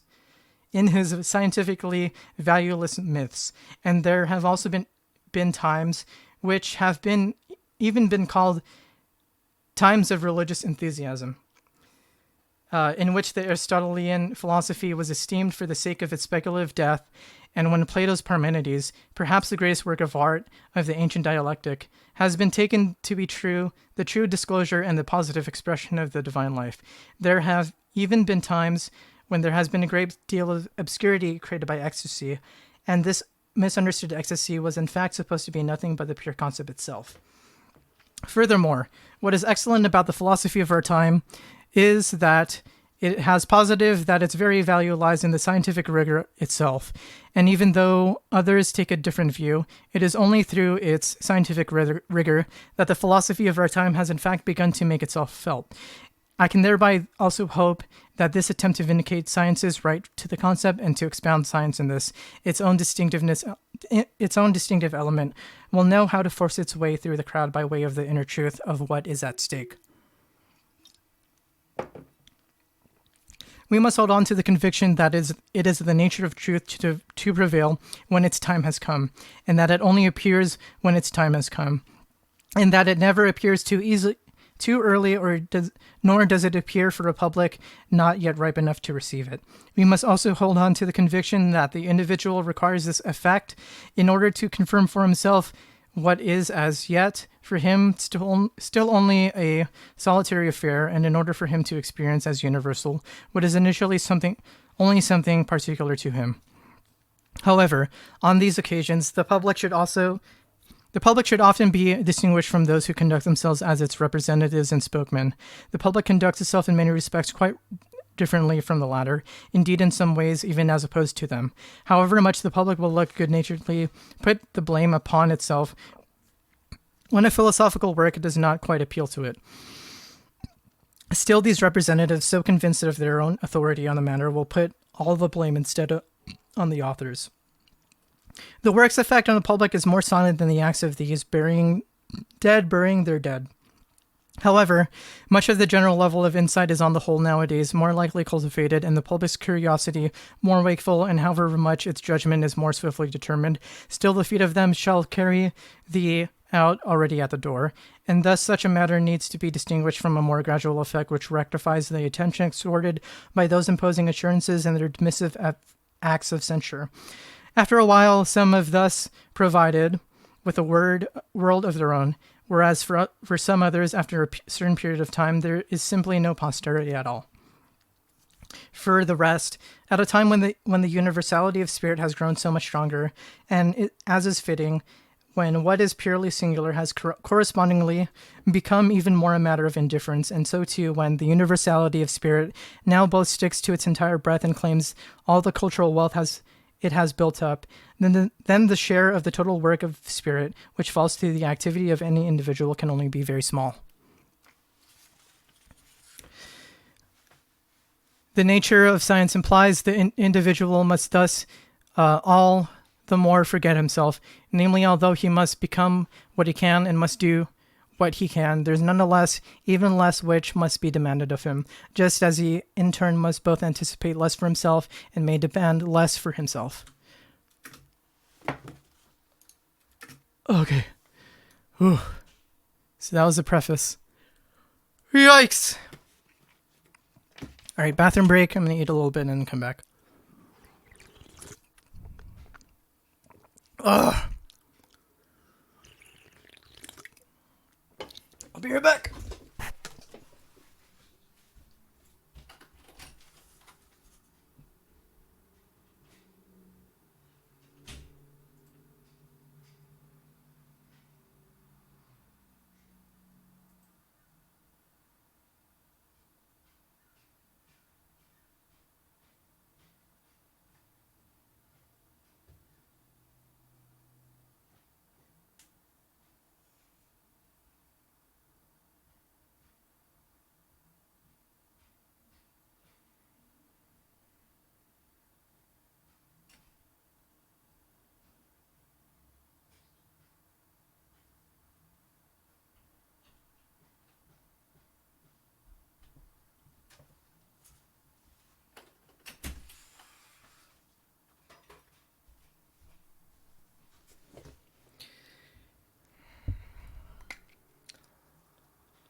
I'm gonna eat some pudding.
Okay. Whew.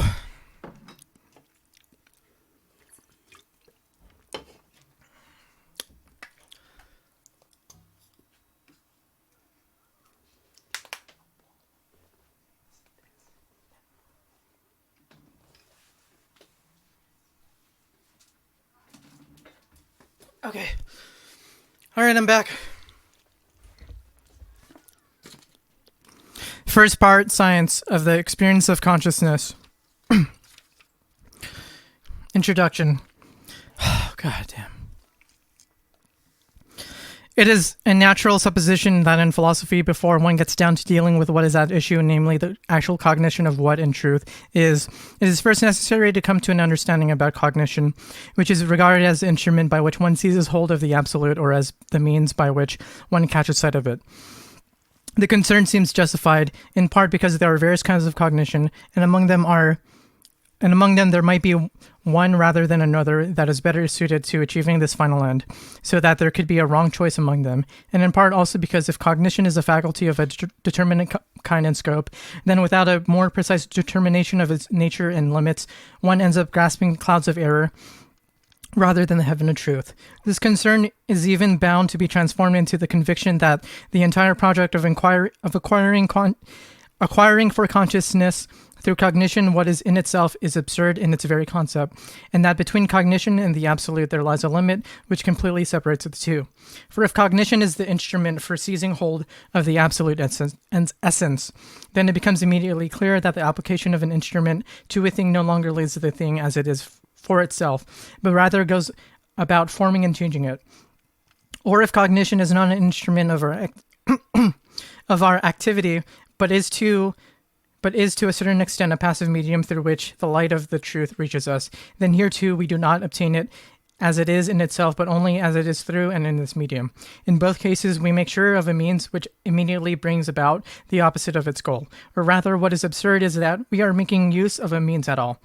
It does indeed seem that this defect can be remedied through cognition of the way in which the instrument works, for cognition makes it possible to subtract from within the result that which, in the representation we obtain the absolute through the instrument, belongs to the instrument. And so such cognition makes it possible to obtain truth purely. However, this improvement would in fact only bring us back to where we were before. If we again subtract from a form thing what the instrument has added to it, then the thing, here the absolute, is again for us exactly as it was prior to this consequently superfluous effort. If the absolute is only to be brought just a bit closer to us through the instrument, without the instrument changing anything about the absolute, perhaps as is done to a bird through a lime twig, then the absolute would surely ridicule such a ruse if it were not in and for itself already with us, and did not already want to be with us. For cognition would be a ruse in such a case, since though its manifold efforts, it creates an impression of doing something altogether different from simply bringing about an immediate and therefore effortless relation. Or, if the testing of cognition, which we suppose to be a medium, made us acquainted with the law of its refraction, it would be just as useless to subtract this refraction from the result, for it is not the refraction of the ray, but rather the ray itself through which the truth touches us that is cognition. And if this is subtracted, then all that would be indicated to us would just be pure direction or empty place. Meanwhile, if the concern about falling into error sets up a mistrust of science, which itself, untroubled by such scruples, simply sets itself to work and actually cognizes, it is still difficult to see why, on the contrary, a mistrust of this mistrust should not be set up, and why one should not be concerned with this fear of erring is already the error itself. In fact, this fear presupposes something, and in fact presupposes a great deal as truth, and it bases its scruples and its conclusions on what itself ought to be tested in advance as to whether or not it is the truth. This fear presupposes representations of cognizing as an instrument and as a medium, and it also presupposes a difference between our own selves and this cognition, but above all, it presupposes that the absolute stands on one side and that cognition stands on the other for itself and separated from the absolute, though cognition is nonetheless something real. That is, it presupposes that cognition, which by being outside of the absolute is indeed also outside of the truth, is nevertheless truthful, an assumption through which that which calls itself the fear of error gives itself a way to be known rather as a fear of truth. The conclusion arises from the following, that the absolute alone is true, or the true alone is absolute. It is possible to reject this conclusion by making the following distinction, that a cognition which indeed does not cognize the absolute, as science wants, may nevertheless also be true, and that cognition in general, if indeed it is incapable of grasping the absolute, may nevertheless be capable of grasping other truth.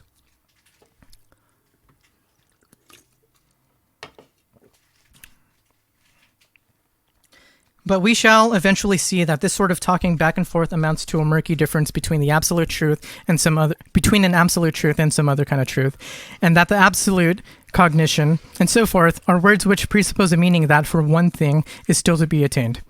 Instead of fussing around with such useless representations and ways of talking about cognition as an instrument for getting hold of the absolute, or as a medium through which we catch sight of the truth, and so forth, relations which are implied by all these representations of a cognizing that is separated from the absolute, and of an absolute that is separated from cognizing.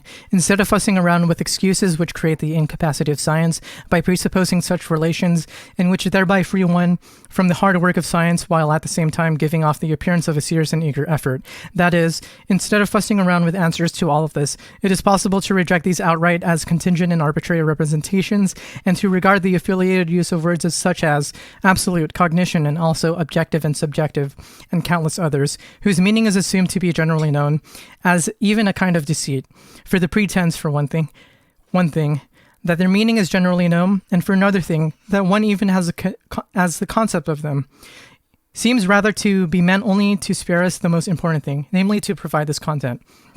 By contrast, one could, with even more justification, spare oneself to the trouble of taking any notice at all of such representations and ways of talking which are meant to ward off science itself, for they constitute only an empty appearance of knowing which immediately vanishes in the face of the science which comes onto the scene. But science, insofar as it comes onto the scene, is itself an appearance. Science's coming onto the scene is not yet science as it is carried out and unfolded in its truth. It makes no difference in this regard whether one thinks that science is an appearance, because it comes onto the scene alongside a kind of knowing that is other than it, and whether one calls that other untrue kind of knowing science's own appearing.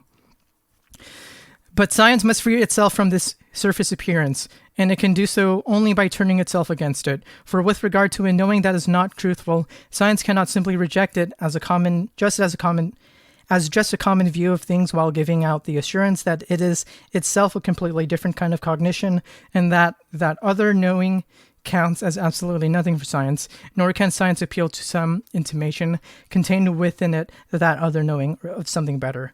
Through such an assurance, science declares its being to be its power, but untrue knowing just as much appeals to the fact that it is, and that it gives out the assurance that science counts as nothing to it. But one arid assurance is just as valid as another. Still less can science appeal to the better intimation, which is supposed to be in non-truthful cognition, and which from within that cognition supposedly points toward science. For in that case, science is, for one thing, would again be appealing just as much to something that just is, and for another thing, it would be appealing to itself as the mode in which it is in non-truthful cognition. So, for in that case, science as one thing would again be appealing just as much to something that just is, and for another thing, it would be appealing to itself as the mode in which it is in non-truthful cognition. That is to say, it would be appealing to a bad mode of its being, and thus to its appearance rather than to the way it is in and for itself. It is for this reason that the exposition of knowing as it appears is to be undertaken here. Now, because this exposition has for its object only knowing as it appears, it does not itself seem to be the science which is free and self-moving within its own proper shape, but from this standpoint can instead be taken to be the path of natural consciousness pressing forward towards true knowing, or it can be taken to be the path of the soul wandering through a series of ways it takes shapes, as if there were stations put forward in advance to it by its own nature, so that it purifies itself in its spirit by arriving at a cognition of what it is in itself through a complete experience of its own self. Natural consciousness will prove to be only the concept of knowing, or it will prove to be not real knowing. But while it immediately regards itself rather as real knowing, this path has negative meaning for it, and what is the realization of the concept will count instead to it as the loss of itself, for on this path it loses the truth.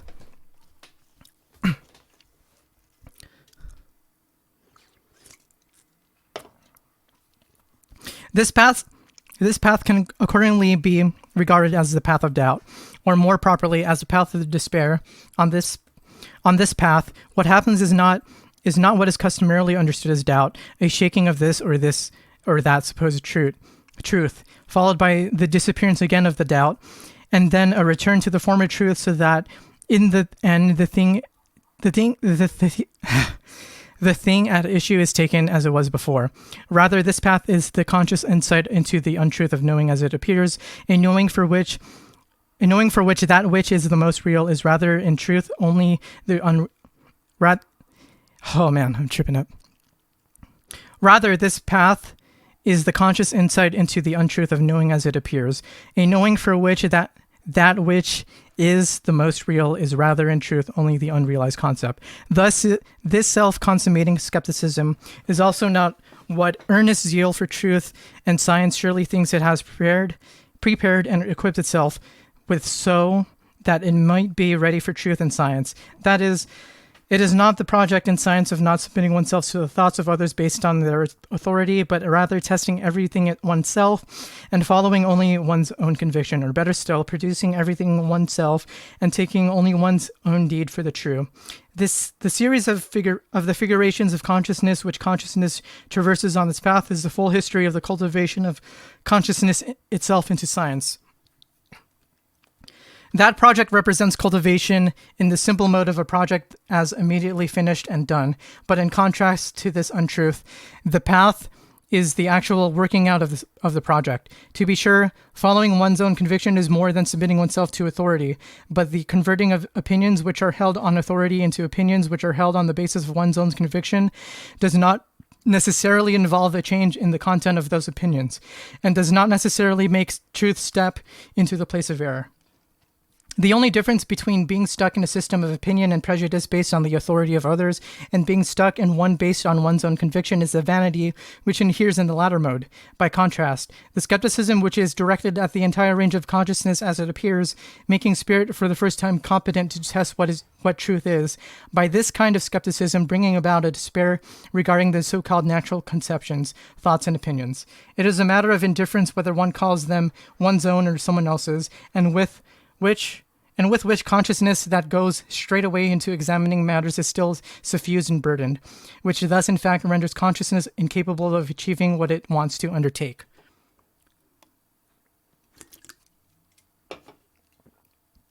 The completeness of the forms of non-real consciousness will emerge through the very necessity of their progression and their interrelations.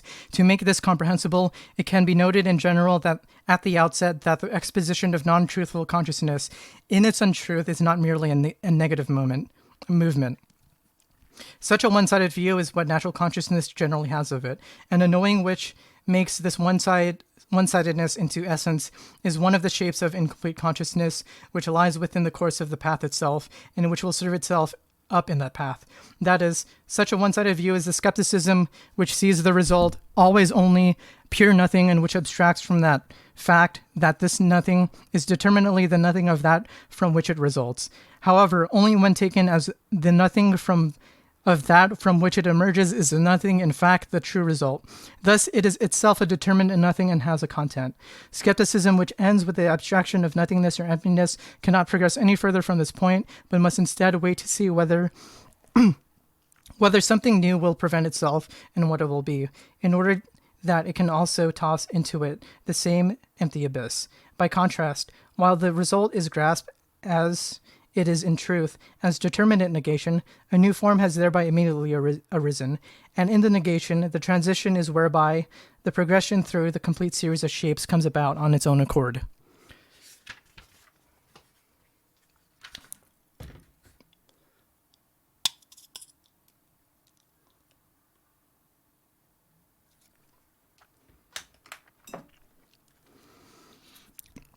However, to knowing, the goal is as necessarily fixed as is the series of the progression. The goal is the point at which knowing no longer needs to go beyond its own self, where knowing itself finds itself, and where the concept corresponds to the object and the object to the concept. The progression towards this goal is thus also unrelenting, and no earlier station is satisfaction to be found. Whatever is limited to a natural life is not on its own capable of going beyond its immediate experience, and it is driven out beyond its immediate experience by another. And this being torn out of itself is its death. But consciousness is for its own self its concept, and as a result, it is immediately going beyond the restricted, and since this restriction belongs to consciousness, consciousness is the going beyond of its own self. With the singular, the beyond is, to consciousness, simultaneously posited, even if the beyond is only positive as it is in spatial intuition alongside the limited. Consciousness therefore suffers its violence at its own hands and brings into ruin its own restricted satisfaction. With the feeling of this violence, anxiety over the truth might well withdraw and strive to hold on to what it is in danger of losing. But this anxiety can find no rest.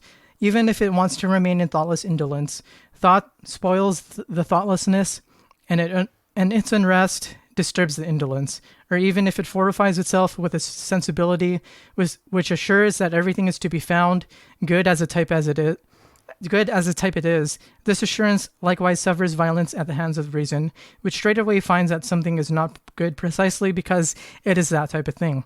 That is, the fear of the truth may conceal itself from itself and from others behind the pretense that it is precisely the ardent zeal for truth which makes it so difficult, and indeed impossible, to find any truth other than vanity's own truth of being always still cleverer than any thought that one gets either from itself or others. This vanity, which understands how to thwart every truth so that it retreats back into itself, and which revels in this its own understanding, an understanding which always knows how to bring all thoughts into dissolution and how to find, in place of all content, the only aired I, is a satisfaction which must be left to itself, for it flees from the universal and seeks only being for itself.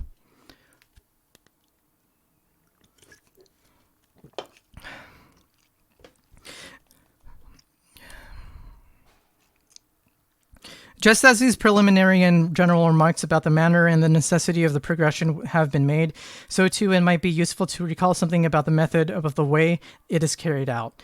This exposition, represented as the conduct of science in relation to knowing as it appears, and represented as the investigation and testing of the reality of cognition, seems incapable of taking place without some kind of presupposition which underlies it as a standard, for the testing consists in the application of an accepted standard, and in the resulting equality or inequality between the standard and what it is tested. It lays the decision as to whether what is tested is correct or incorrect. The standard, likewise science itself, if science were to be the standard, is thereby accepted as the essence or as the in itself. But here, at the point where science comes first on the scene, neither science itself nor anything else has justified itself as the essence or as the in itself. And without something like that taking place, it seems that no examination can take place at all. One can have a more determinate grasp of this contradiction and the removal of this contradiction. First of all, one is reminded of the abstract determinations of knowing and truth as they come before consciousness. That is, consciousness distinguishes something from itself while at the same time it relates itself to it. Or as it is expressed, this something is something for consciousness, and the determinate aspect of this relating, or of the being of something for a consciousness, is knowing. However, we distinguish this being for another from being in itself. That which is related to knowing is just as much distinguished from knowing, and is positive as being also external to this relation. The aspect of this in itself is called truth. Just what might genuinely be there in these determinations is of no further concern for us here, as our object of knowing as it appears.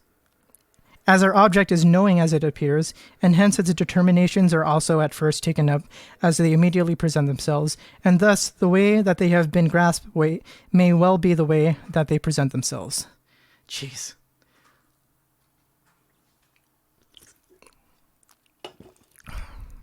Anyone understanding this so far?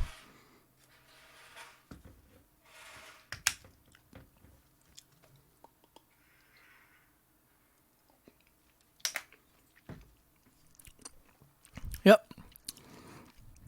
If you don't understand this at this point, you're probably an idiot. I'm sorry. This is like the easiest book I've ever read. 82. One could have a more determined grasp, or I did that one. Okay, 83. If we then... Yeah, I'm stupid. If we then investigate the truth of knowing, it seems that we are investigating what knowing is in itself. Yet in this investigation, knowing is our object. It is for us, and the in itself of knowing, which would result from the investigation, would be instead its being for us. What we would assert to be its essence would instead not be its truth, but rather only our knowing of it. The essence or the standard would lie within us, and that which was supposed to be compared with the standard, and that about which a decision was supposed to be made on the basis of this comparison would not necessarily have to recognize a standard. But the nature of the object which we are investigating goes beyond this division, or to the semblance of division and presupposition. Consciousness in its own self provides its own standard, and the investigation will thereby be a comparison of it with itself, for the difference which has just been made falls within consciousness.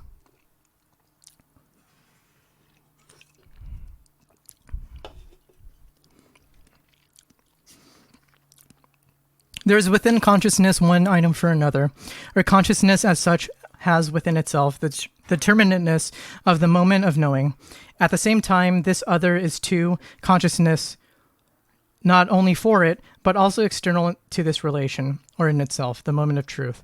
Therefore, in what consciousness declares itself to be the in itself or the true, we have the standard which consciousness itself sets up to measure its knowing. If we designate knowing as a concept, but designate the essence or the true as what is, or the object, then the examining consists in seeing whether the concept corresponds to the object.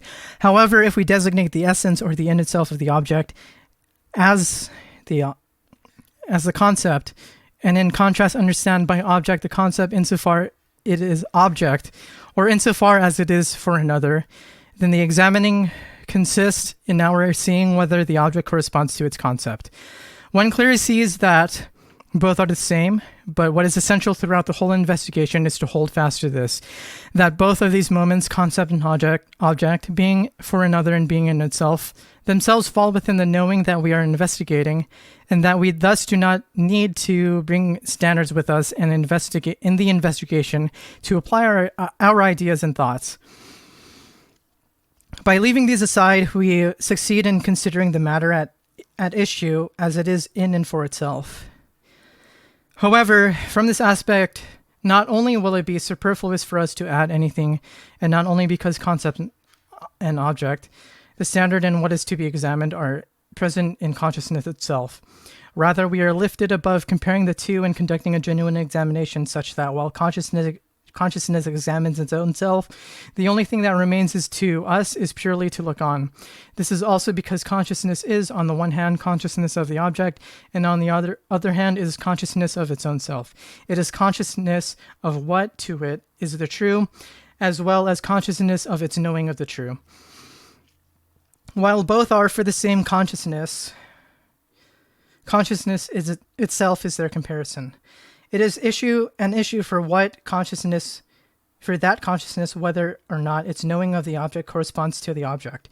To be sure, for consciousness, the object seems to be such only in the manner. Where are we? To be sure, for consciousness, the object seems.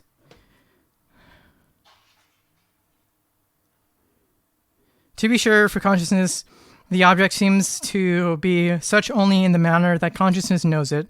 Consciousness seems, as it were, to be incapable of getting behind the object to the object as it is in itself, and not as the object for consciousness. However, consciousness therefore also seems to be incapable in its own self of testing its knowing of the object.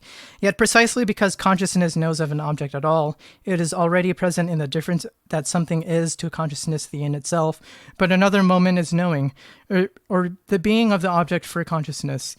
It is upon this difference which is present that the testing depends.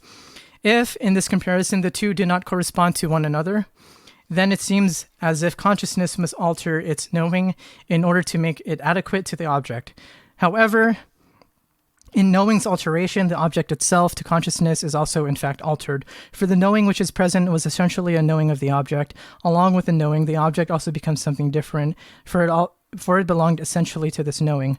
Thus, to consciousness, it comes to be the case that what, to it, was previously the in itself, is not in itself, and that it was in itself only for consciousness, while it therefore finds on its object's part that its knowing does not correspond to the object itself also does not endure. That is, the standard for the examination is altered when that for which it was supposed to be the standard itself fails the examination, and the examination is not only an examination of knowing, but also an examination of the standard of knowing.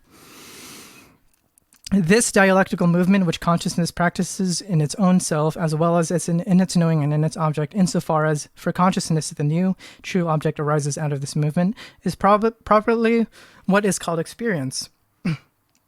In this respect, there is in the process just mentioned a moment to be highlighted more precisely, and this will cast a new light on the specific scientific aspects of the following exposition. Consciousness knows something, and this object is the essence or the in itself, but the object is also for consciousness the in itself, and with this the double meaning of this truth comes out on the scene. We see that consciousness now has two objects. The one is the first in itself, and the second is the being for it of this in itself. The latter seems to be at first not only the reflection of consciousness into itself, in representing not of an object, but rather only of its knowing of that first object. But as was previously shown, the first object is, to consciousness, thereby altered. The first object ceases to be the in itself, and to consciousness becomes that which only the in itself for consciousness. However, this way there is this, the being for it of this in itself, the true, which however means that this is the essence or its object. This new object contains the nothingness of the first. It is what experience has learned about it.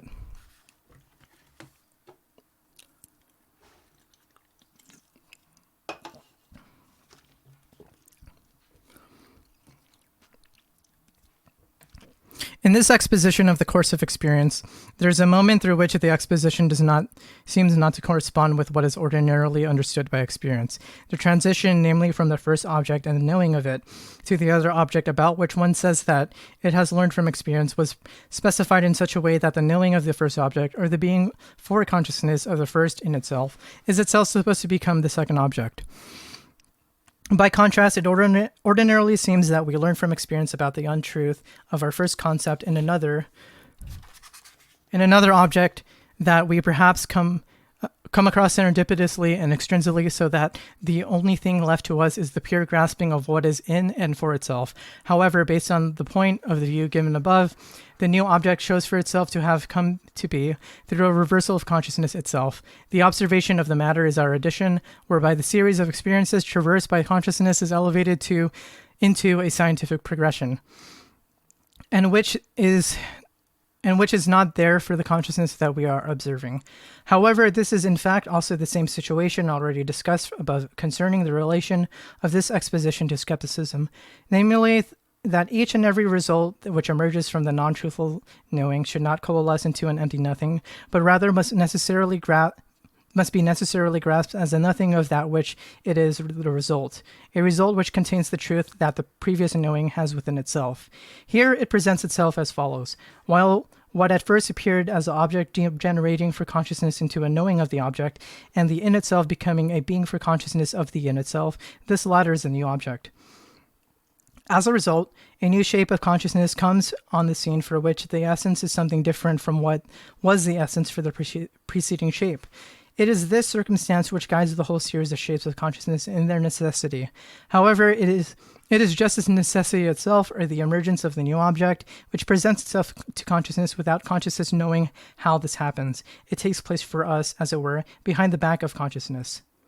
Though through this there enters into the movement of consciousness a moment of the in itself, or of being for us, which does not present itself for the consciousness which is itself comprehended in the experience itself.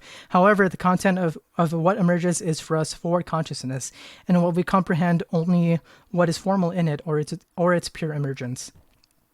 For consciousness, what has emerged is only as object. For us, what has emerged at the same time emerges as movement and coming to be. Through this necessity, this path to science is itself already science, and according to its content, it is thereby the science of experience of consciousness.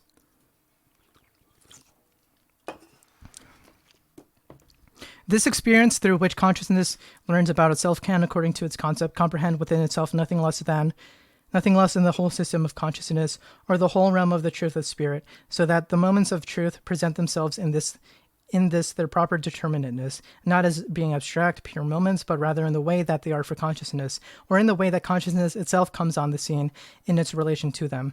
In this way, the moments of the whole are shapes of consciousness.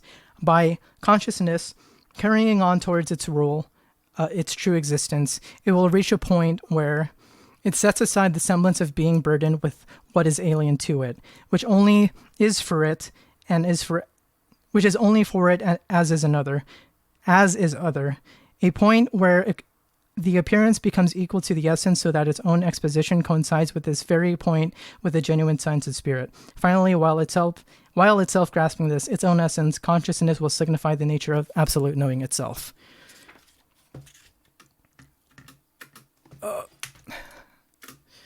Okay, that was the introduction.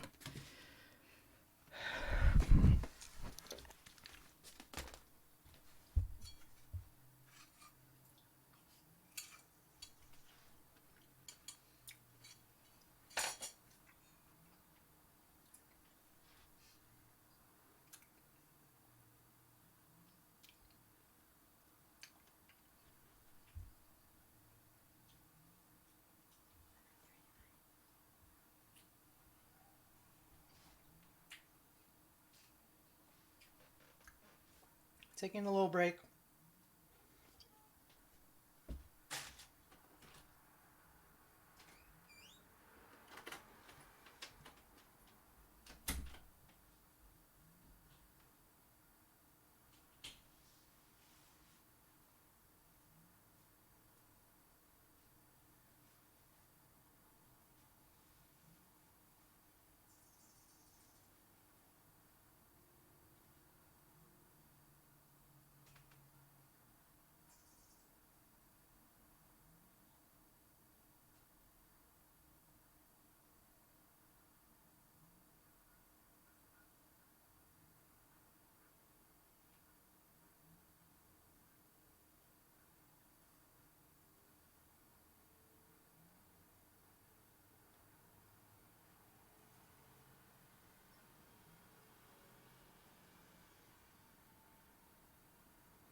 Okay.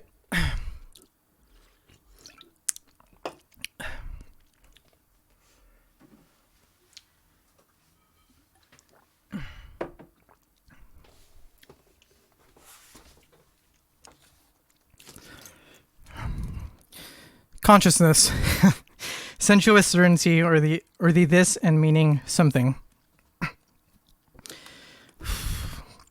Knowing which is initially our object or immediately can be nothing but immediate knowing. Knowing of the immediate or of what is. Crap. Likewise, we ourselves have to conduct ourselves immediately or receptively. We therefore are to alter nothing in the object as it presents itself, and we must keep our conceptualizing of it apart from our apprehending of it. The concrete content of sensuous certainty permits itself to appear immediately as the richest cognition. Indeed, as a knowing of an infinite wealth, for which no limit is to be found. Whether we venture out into the reaches of space and time as a place where that wealth extends itself,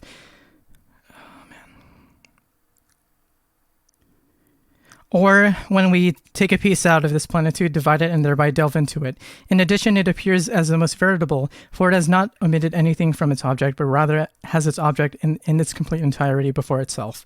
However, this certainty, in fact, yields the most abstract and the poorest truth. It expresses what it knows as this. It is, and its truth only contains the being of the item.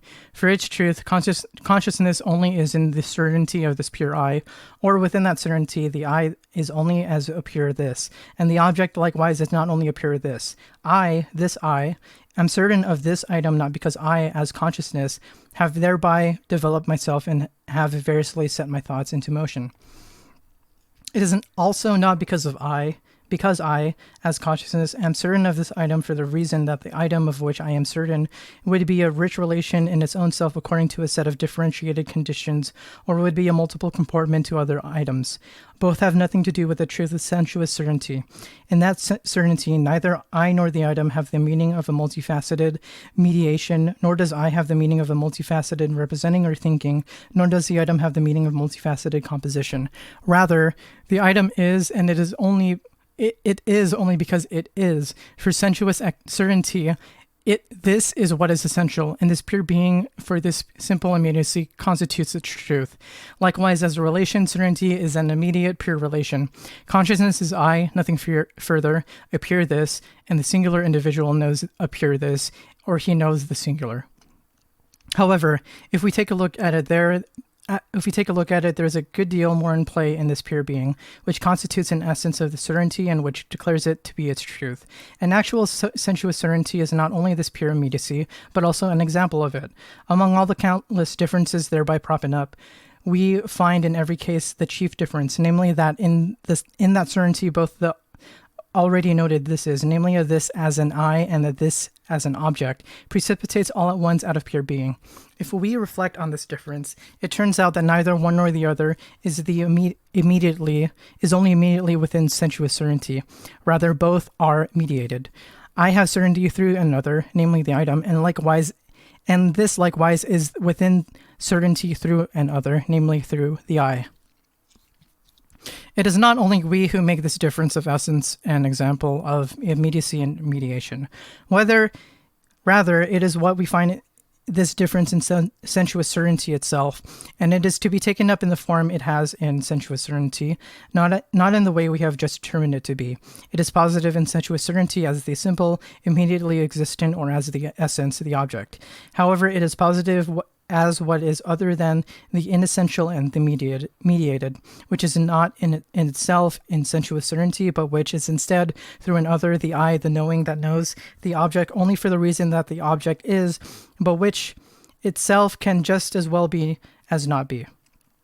However, the object is. It is the true and the essence. The object is indifferent as to whether it is known or not.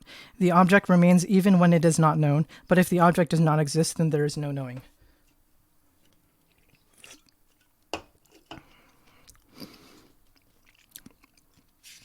The object is therefore to be considered in terms of whether, in sensuous certainty itself, it is in fact the kind of essence which sensuous certainty passes off as being. That is, it is to be considered as to whether this, its concept, which is to be the essence, corresponds to the way it is present within that certainty. To that end, we need not reflect on the object and mull over what it might be in truth. We only need to consider it as sensuous certainty has it in sensuous certainty itself. Therefore, sensuous certainty itself is to be asked, what is the this? If we take it in the twofold shape of its being, as the now and the here, then the dialectic which has in itself will take on a form as intelligible as the this itself. To the question, what is the now, for example, we answer, for example, the now is the night. In order to put the truth of this sensuous certainty to the test, a simple experiment will suffice. We write down this truth. A truth cannot be lost by being written down any more than it can be lost by our preserving it. And if now, this midday, we look at this truth which has been written down, and we will have to say that it has become rather stale. The now, which is the night, is preserved.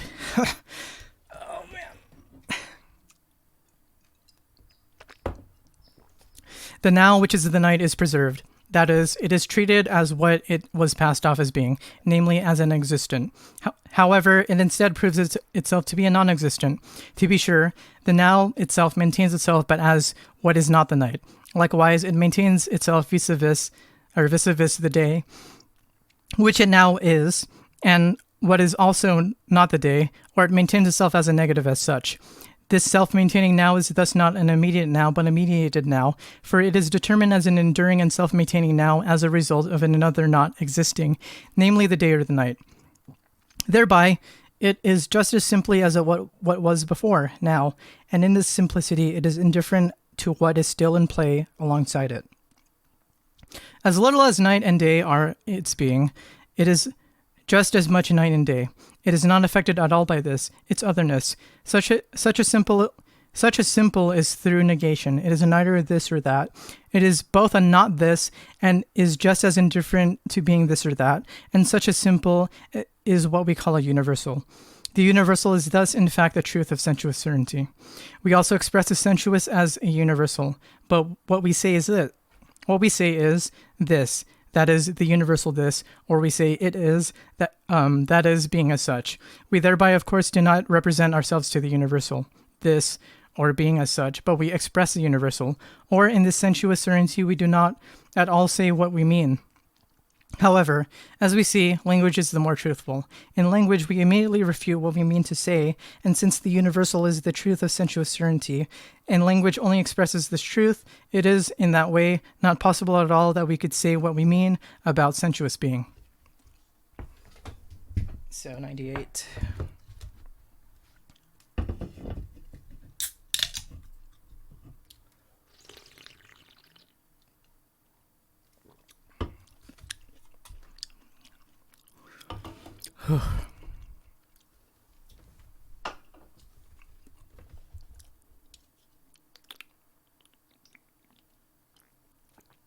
Excuse my slurping.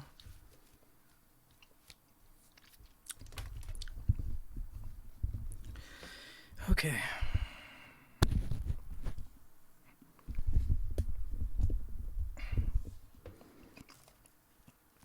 The same case comes up in the other form of the this, namely in the here. For example, here is the tree. I turn around, this truth vanishes, and it has inverted itself. Oops, sorry. The same case comes up in the other form of the this, namely in the here. For example, here is the tree. I turn around and this truth vanishes, and it has inverted itself into its contrary. Here there is not a tree, but rather a house. The here itself does not disappear, rather it endures in the disappearance of the house, the tree, etc., and it is indifferent to being a house, a tree. This shows itself again to be a mediated simplicity, or as being universality. While this sensuous certainty has proved in its own self that the universal is the truth of its object, to it pure being therefore remains as its essence, but not as immediate. Rather, it remains as that to which negation and mediation are essential, and it thereby does not continue to be what we mean by the term being. Rather, what we mean is being with a determination such that it is the abstraction or the purely universal, and what we mean to say for which the truth of sensuous certainty is not the universal is all that remains apart from this empty or indifferent now and here. If we compare the relation in which knowing and the object first came on the scene with the relations in which they come to stand in the result, then the relation has reversed itself. The object, which was supposed to be what was essential to sensuous certainty, is now the inessential, since the universal, which the object has come to be, is no longer the kind of universal which the object was essentially supposed to be for sensuous certainty. Rather, sensuous certainty is now present in what is opposed to it, namely in the knowing which previously was the inessential. Its truth is in the object as my object, or what I mean. The object is what I know it. Sensuous certainty is, to be sure, thus driven out of the project, but it is not yet thereby sublated. Rather, it is only pushed back into the I, and it is still to be seen what experience will show us about sensuous certainty's reality. The force of its truth thus lies now in the I, in the immediacy of my seeing, hearing, etc. The disappearance of the singular now and here that we mean is deterred because I hold fast to them. Now is daytime because I see it. Here is a tree for precisely the same reason. However, sensuous certainty experiences in these relationships the same dialectic as it did within the preceding relationships. I, this, see the tree and assert the tree to be here. However, another I sees the house and asserts that there is no tree there, but rather a house. Both truths have the same warrant, namely the immediacy of seeing and the surety and assurance which both have about their knowing. However, one vanishes into the other.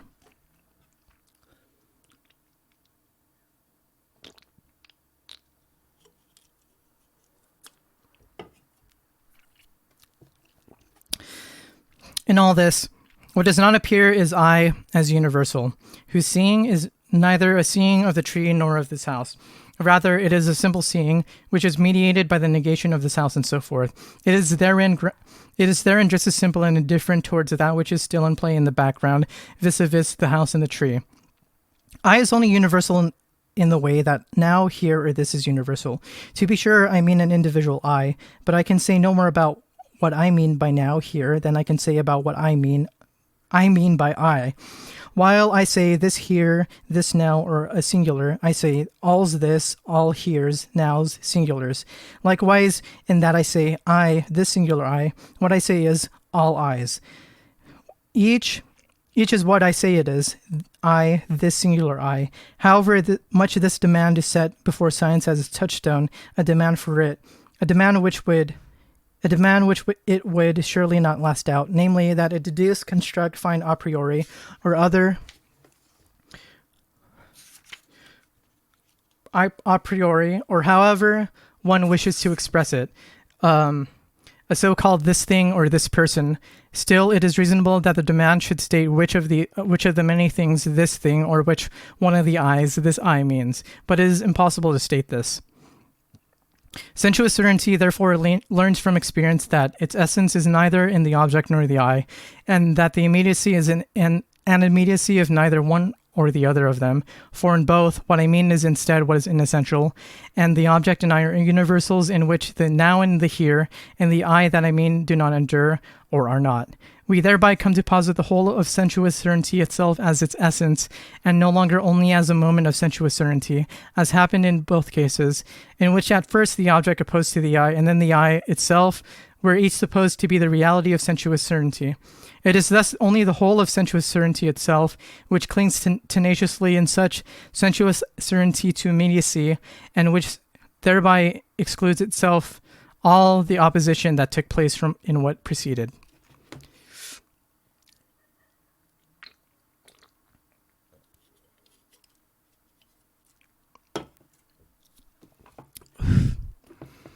This pure immediacy therefore no longer has any concern with the otherness of the here, as a tree, which is a here that is a non-tree, nor with the otherness of now as daytime, which passes over into a now that is night, nor with another I, for which something other is the object. Its truth is preserved as a self-consistent relationship, which makes no difference of essentiality and non-essentiality between the I and the object, and into which therefore no difference at all can force its entry. This I, assert therefore that here is a tree, and it is not the case that I turn around so that the here would become a tree not for me, or that I myself at another time take the here not to be a tree, the now not to be the daytime, etc. Rather, I am pure intuiting, and I stick with, namely, that now is daytime, or else I also stick with here is a tree. I also do not compare the here and the now themselves with each other. Rather, I cling tenaciously to an immediate relation. Now it is daytime. Since certainty itself thereby no longer wishes to step forward when we draw its attention to a now that is night, or to an I for which it is night, we step up to it and let ourselves point to the now that is asserted. We must let ourselves point to it, for the truth of this immediate relation is the truth of this I, which limits itself to a now or to a here. If we were afterwards to take up this truth or stand at a distance from it, it would have no meaning at all, for we would sublate the immediacy that is essential to it. Thus, we must enter into the same point of time and space, point it out to ourselves, that is, allow ourselves to be made into the same I that as that is a knowing with certainty. Let's see, therefore, how what is immediate, which is pointed out to us, is composed. So 106.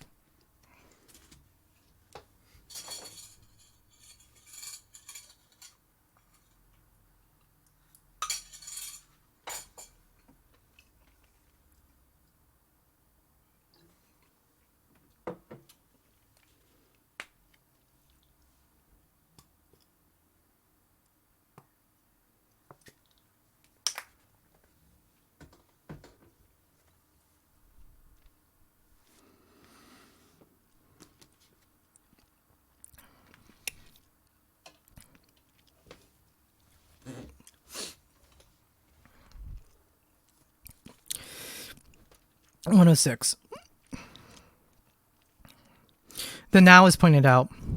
The now is pointed out. This now. Oh, God, freaking Hegel. Now, it has already ceased to be as it was pointed out. The now that isn't an other than that pointed out. And we see that the now is just this now as it no longer is. The now is, as it had been pointed out to us, as it has been pointed out to us, what has been. This is its truth. It does not have the truth of being. It is nonetheless true that it has been. However, what has been is in fact no essence. It is not. And the issue at stake had to do with what is, with being. In this pointing out, we therefore see only a movement and the following course of the movement. 1. I point out the now, and it is assured to be true. However, I point to it as something that has been, and thus sublate the first truth. And 2, I assert the now as a second truth, that it has been, that it is sublated. However, what has been is not, and I sublate that second truth, that it has been, or its having been sublated, and in doing that, I negate the negation of the now, and so turn back to the first assertion, namely that now is. The now and the pointing out of the now are therefore composed in such a way that neither the now nor the pointing out of the now are what is immediately simple. Rather, they are a movement which has various moments in it. This is positive, but instead it is an other which is positive, or the this is sublated, and this otherness, or the sublation of the first, is itself again sublated, and in that way returns back to the first. However, as reflected into itself, this first is not wholly and precisely the same as what it was initially, namely an immediate. Rather, it is just something reflected into itself, or a simple which remains in otherness what it is, namely a now which is absolutely many nows, and this is the genuine now, or the now as the simple daytime that has many nows within it, that is, hours. Such a now, an hour, is equally many minutes, and it is this now which is equally many nows. Pointing out is thus itself a movement that declares what the now in truth is, namely a result or a plurality of nows taken together, and pointing out is the existence that the now here is a universal. That the now is a universal. The here that has been pointed out, and to which I cling is likewise a this here, which is in fact not a, which is, Hegel. The here that has been pointing out, and to which I cling is likewise a this here, which is in fact not this here, but is rather an in front of and behind, or an above and below, or a right and a left. The above is likewise this multifaceted otherness in the above, therefore, and so forth. The here, which is supposed to be pointed out, vanishes into another here, but that one likewise vanishes. What is pointed out, held onto, and which endures is a negative this, which only is as the heres are taken as they are supposed to be, but which, in being so taken, have sublated themselves. It is a simple summary of many heres. The here that is meant would be the geometric point.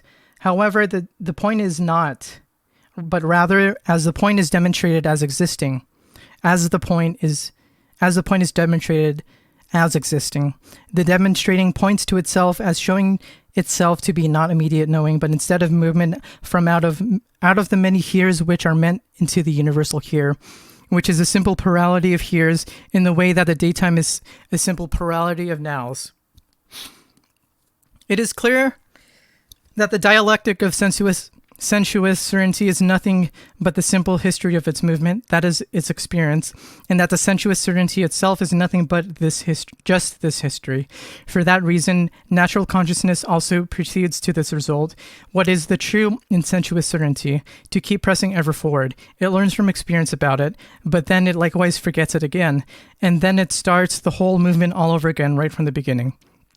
It is thus a bit astonishing when, in the face of this experience, it is set up as a philosophical assertion or as a universal experience, or even as the outcome of skepticism that the reality or the being of external things as this, or as sensuousness, is said to have absolute truth for consciousness. Such an assertion does not at the same time know what it is saying.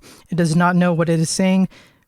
It does not know that it is saying the opposite of what it wants to say. The truth of the sensuous this for consciousness is supposed to have a universal experience, but instead it is the opposite, which is a universal experience. Each consciousness, again, itself sublates such a truth as, for example, here is a tree or now is midday, and declares the opposite. Here is not a tree, but rather a house, and likewise it again straightaway sublates the assertion which sublated the first assertion as itself being only again an assertion of a sensuous this. What in truth has been experienced in all of sensuous certainty is only what we have seen, namely that this is as a universal, or the very opposite of what that assertion asserted us was the universal experience. With this appeal to universal experience, we may be permitted to anticipate some concerns in the practical sphere. In this respect, what one can say to those who make assertions about the truth and reality of sensuous objects is that they should be sent back to the most elementary school of wisdom, namely to the old Eleusinian secrets of Ceres and Bacchus, and that they have yet to learn the secret of the eating of bread and the drinking of wine.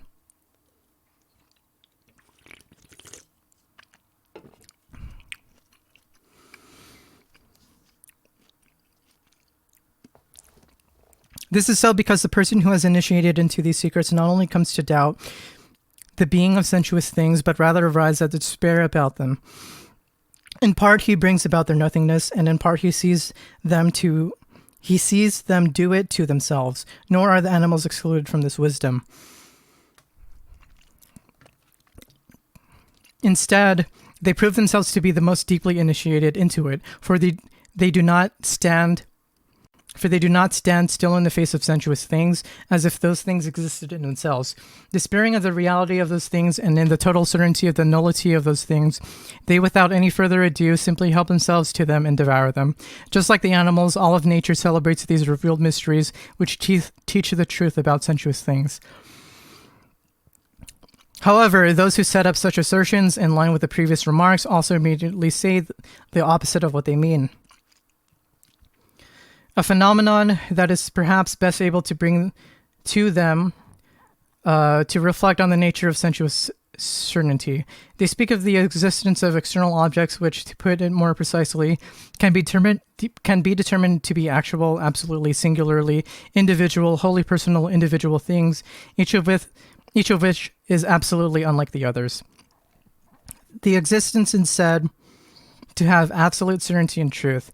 They mean this piece of paper on which I am writing, or rather have written this, but they do not say what they mean. However much they actually wanted to say what they mean about this piece of paper, and however much they wanted to say it, still it would be impossible, because the sensuous this, which is what is meant, is inaccessible to the language which belongs to consciousness, or what is in itself universal. In the actual attempt to say it, it itself would thereby rot away. Those who began a description would not be able to complete it, but instead they would have leave it to others, who would themselves finally have to confess to speaking about a thing that it is not. They therefore do mean this piece of paper, which is here totally other than the one mentioned above, but they speak of actual things, external or sensuous objects, absolutely singular entities, etc. That is to say, they say of them only of what is universal. Thus, what is called the unsayable is nothing other than the untrue, the unrational, what is merely fancied. If nothing more is said of a thing than that it is an actual thing and an external object, then it is only expressed as the most universal of all. And what is thereby expressed in its sameness is everything rather than its distinctiveness. If I say a singular thing, then instead I say something entirely universal about it. For everything is a singular thing. Likewise, this thing is anything one pleases. To characterize it more precisely, as this piece of paper, every and each bit of paper is this piece of paper, and I have only spoken as usual of the universal. However, if I wish to lend a helping hand to speech, which itself has the divine nature of immediately inverting the meaning, then of making it into something else, and in that way of not letting the meaning get into words at all, then by pointing out this piece of paper, I thus learn from experience what the truth of sensuous certainty in fact is. I point it out as a here, which is a here of other heres, or which in its own self is a simple ensemble of many heres, which is to say, a universal. In that way, I perceive it as it is in truth, and instead of knowing what it is, what is immediate, I perceive. Oof.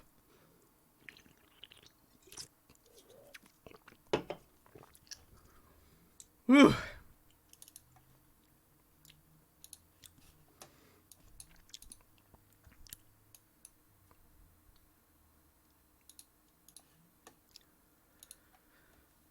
Oy, oy, oy. This is kind of brutal. Oops, sorry. Just readjusting everything.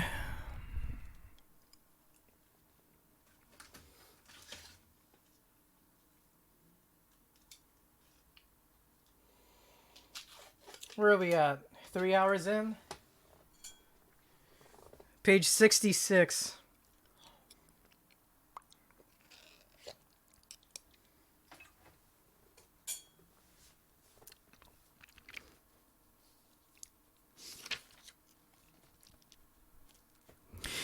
Okay, 2. Perceiving, or the thing and the illusion. Immediate certainty does not take hold of the truth, for truth is the universal. It does want to take hold of the this. On the other hand, perception takes what to perception is the existent as universal. As universality is perception's principle per se, its moments, which are immediately self-differentiating within it, are also universal, namely I a universal and the object a universal. That principle has emerged for us, and our taking up of perception is thus no longer a phenomenal taking up, as it was in sensuous certainty, but is rather a necessary taking up. In the emergence of the principle, both moments, which in their phenomenal appearance only fall out of that appearance, have at the same time come to be. One of them is the very movement of pointing out, and the other is the same movement, but as the simple. The former is perceiving, the latter is the object. According to its essence, the object is the same as the movement. The movement is the unfolding and difference of the moments, and the object is those moments as jointly grasped together.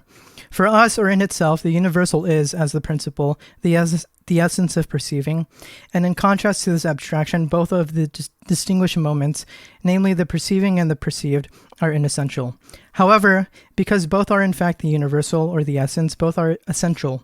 But while they are related to each other as opposites, only one of them in the relation can be the essential, and the difference between the essential and the inessential must be shared between them. One of them, the object, determined as a simple, is the essence, indifferent as to whether it is perceived. However, as a movement, perceiving is what is not constant, which can be or also not be, and it is the inessential. This object is now to be more precisely determined, and this determination is itself to be briefly developed from the results which have arisen. At this point in the exposition, a more thorough development is not appropriate, since the object's principle, the universal, is in its simplicity, mediated simplicity. The object must express this on its own as its nature. And it thereby shows itself to be a thing of many properties. The wealth of sensuous knowing belongs to a perception, not to the immediate certainty, in which the object was only ancillary, for the former perception has negation, the difference, or multiplicity in its essence. That this is therefore positive as not this, or as sublated, and thereby as not something, but as a determinate nothing, or as a nothing of a specific content, namely of the this. The sensuous is thereby itself still present, but not as it is supposed to be in the immediate certainty, or as the singular that was meant, but instead as a universal, or as that which determined to be a property. The sublation exhibits its truly doubled meaning, something which we already have seen in the negative. It is now a negating and at the same time a preserving. The nothing, as a nothing of this, preserves immediacy and is itself sensuous, but is, however, a universal immediacy. However, being a universal as a result of its having mediation, or the negative, in its own self, while it expresses this in its immediacy, is a differentiated determinate property. However, many such properties are positive at the same time, and each one is negative of the other. While they are expressed in the simplicity of the universal, these determinatenesses, which are really only properties through the addition of a determination yet to come, relate themselves to themselves, are indifferent to each other, and each is both on its own and is freestanding from the others. However, the simple self-equal universality is again distinguished from these, its determinations, and is freestanding, as it is the pure relating itself to itself, or the medium in which these determinations permeate each other in that universality as a simple unity without making contact with each other, for it is just through participation in this universality that each is on its own, indifferent to the others. As it has turned out, this abstract universal medium, which can be called thinghood itself, or the pure essence, is none other than the here and now, namely as a simple togetherness of the many. However, the many are in their determinateness themselves simply universal. The salt is a simple here, and it is at the same time manifold. It is white, it is also tart, also cubically shaped, also of a particular weight, etc. All these many properties are in one simple here, in which they also permeate each other. None has a different here from the others. Rather, each is everywhere in the same here as are the others. At the same time, without being separated by way of the various heres, they do not affect one another in this permeation. The white does not affect or alter the cubic shape. Neither of them affects or alters the tartness, etc.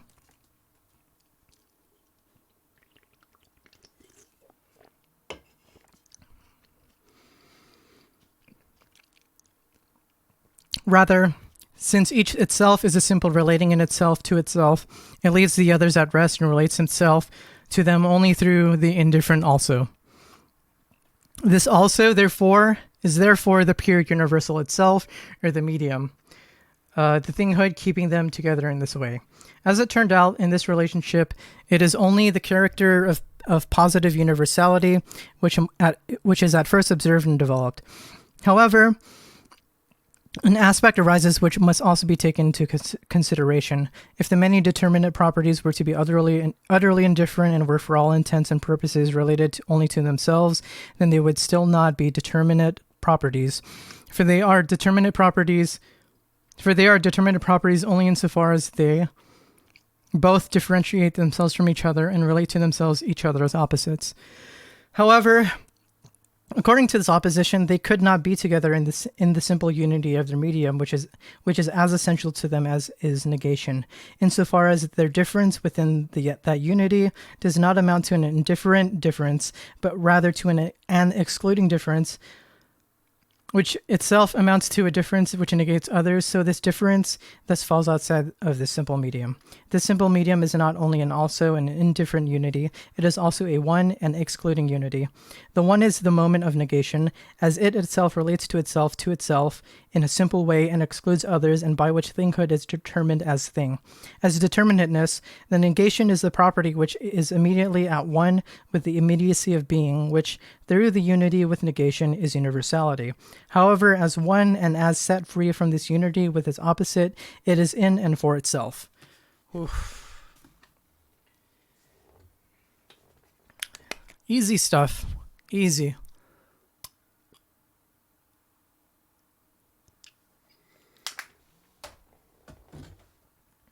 Easy.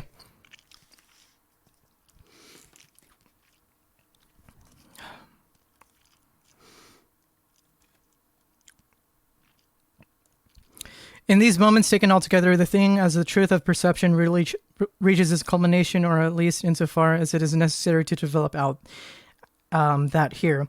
It is A, or alpha, the indifferent passive universality, the also of the many properties, or rather matters.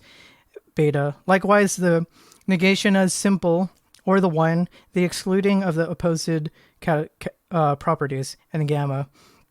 The many properties themselves, the relation of the two first moments. The negation as it relates itself to the indifferent element and extends itself therein as a set of difference. The point of singular individuality in the medium of stable existence radiating out into multiplicity.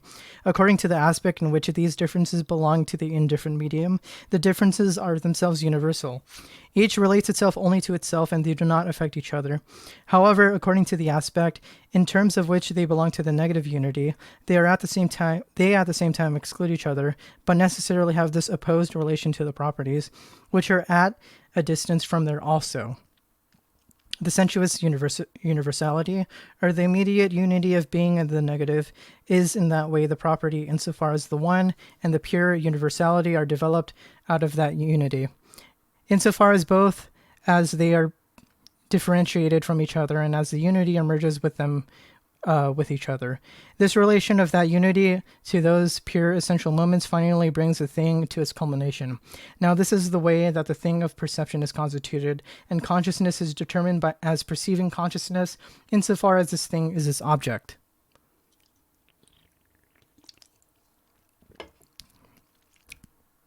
It only has to take the object and to conduct itself as pure apprehension, and what thereby emerges for it is the true. If in this taking it itself were to do something, it would alter the truth by adding or omitting something.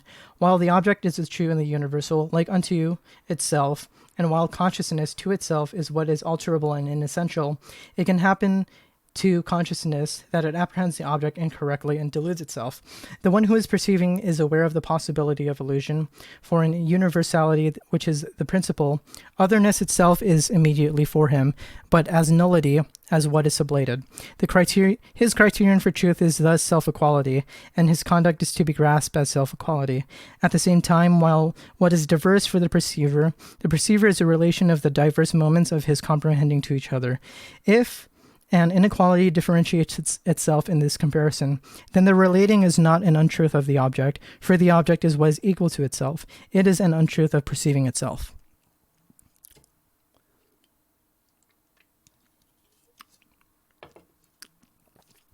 Let us now see what consciousness learns from experience in its actual perceiving. This experience is already contained for us in the development just given of the object and in the conduct of consciousness towards the object, and the experience will only be the development of the contradictions present in that development. The object that I take up presents itself as purely one. I am also cognizant of the property in it, which is universal, but as a result, I go beyond that singularity. The first thing of the objective essence as a one was thus not its true being. Since the object is what is true, the untruth falls within me, and the apprehending was incorrect. On account of the universality of the property, I must instead take the objective essence as a community anyway. I now further perceive the property as determinate, as opposed to another, and as excluding it.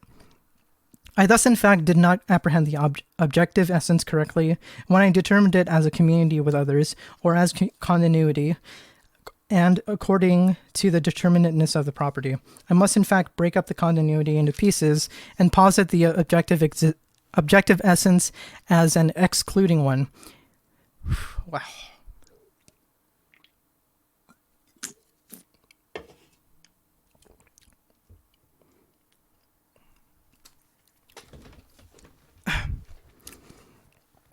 In the broken up one, I find many such properties which do not affect each other, but which instead are indifferent to each other. I did not perceive the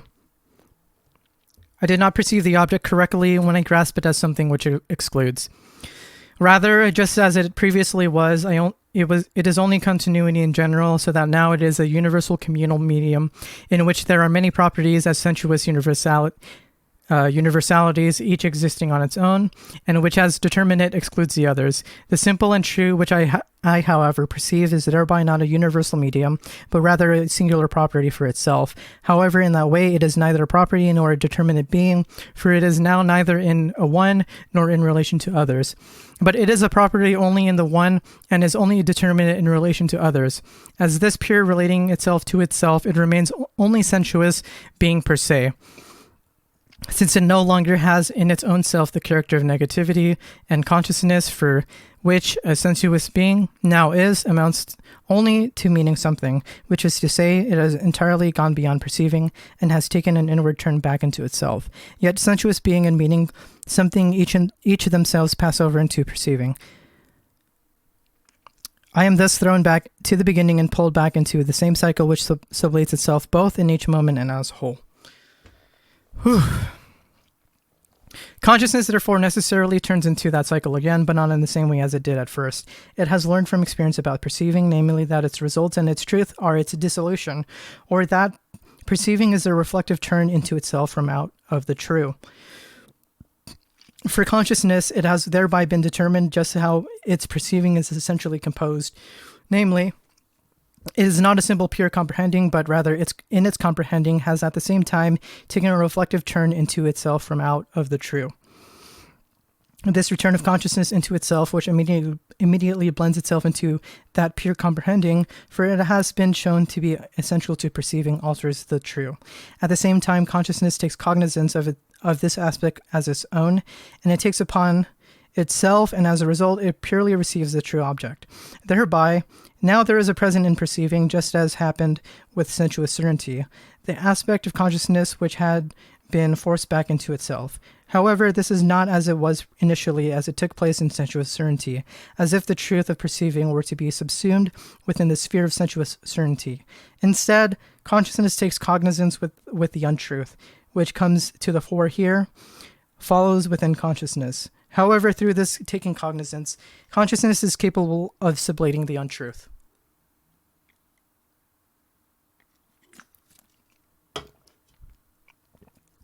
Consciousness differentiates its grasping the true from the untruth of its perceiving. It corrects its perceiving.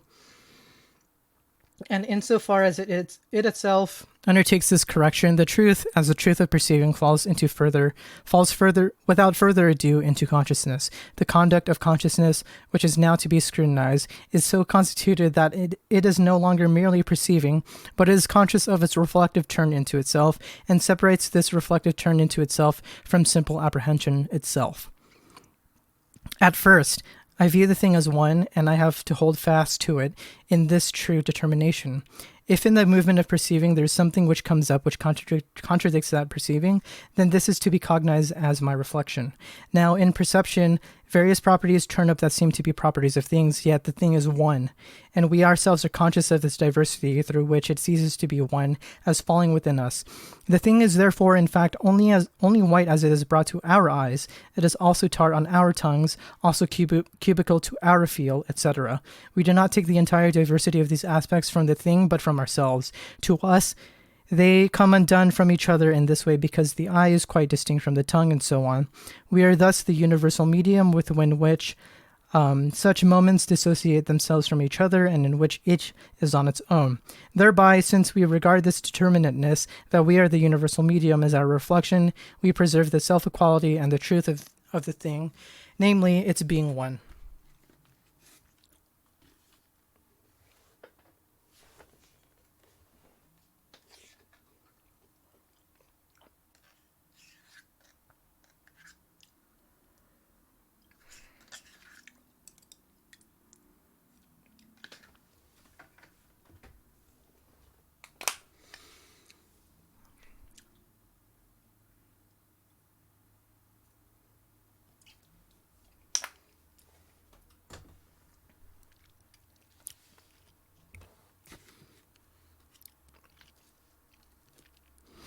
However, the diverse aspects which consciousness takes upon itself are determinate in that each is regarded as existing for itself within their universal medium.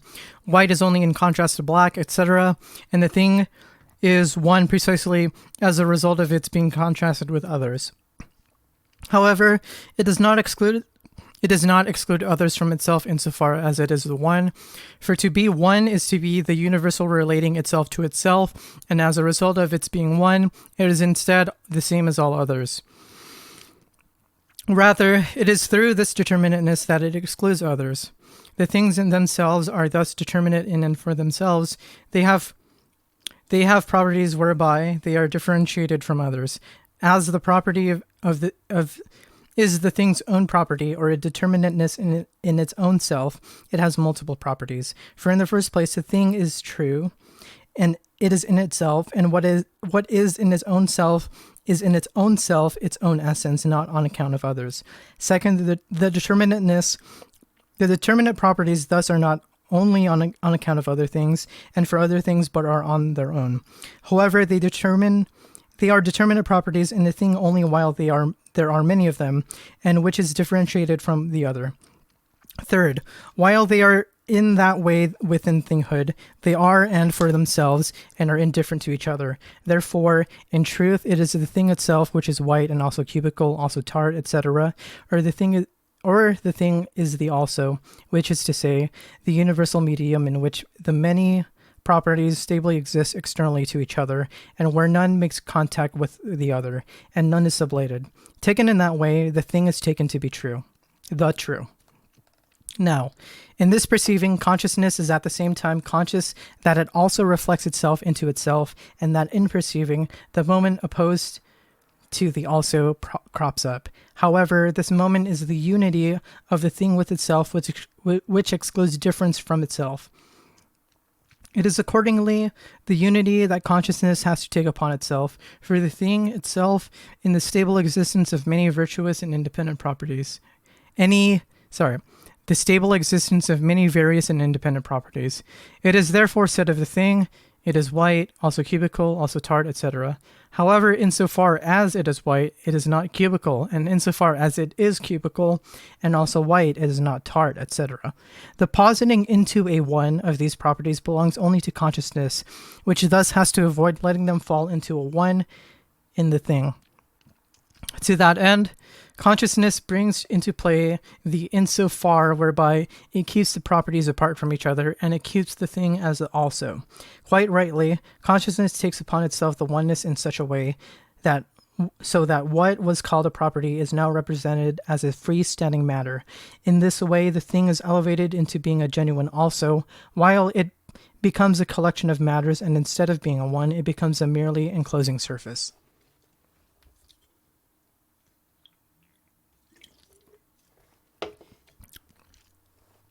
If we look back at what consciousness previously took upon itself and look at what it now takes upon itself, or look at what it had previously ascribed to the thing and what it now ascribes to itself, it turns out that it alternately makes itself, as well as the thing, both into a pure one without multiplicity, and also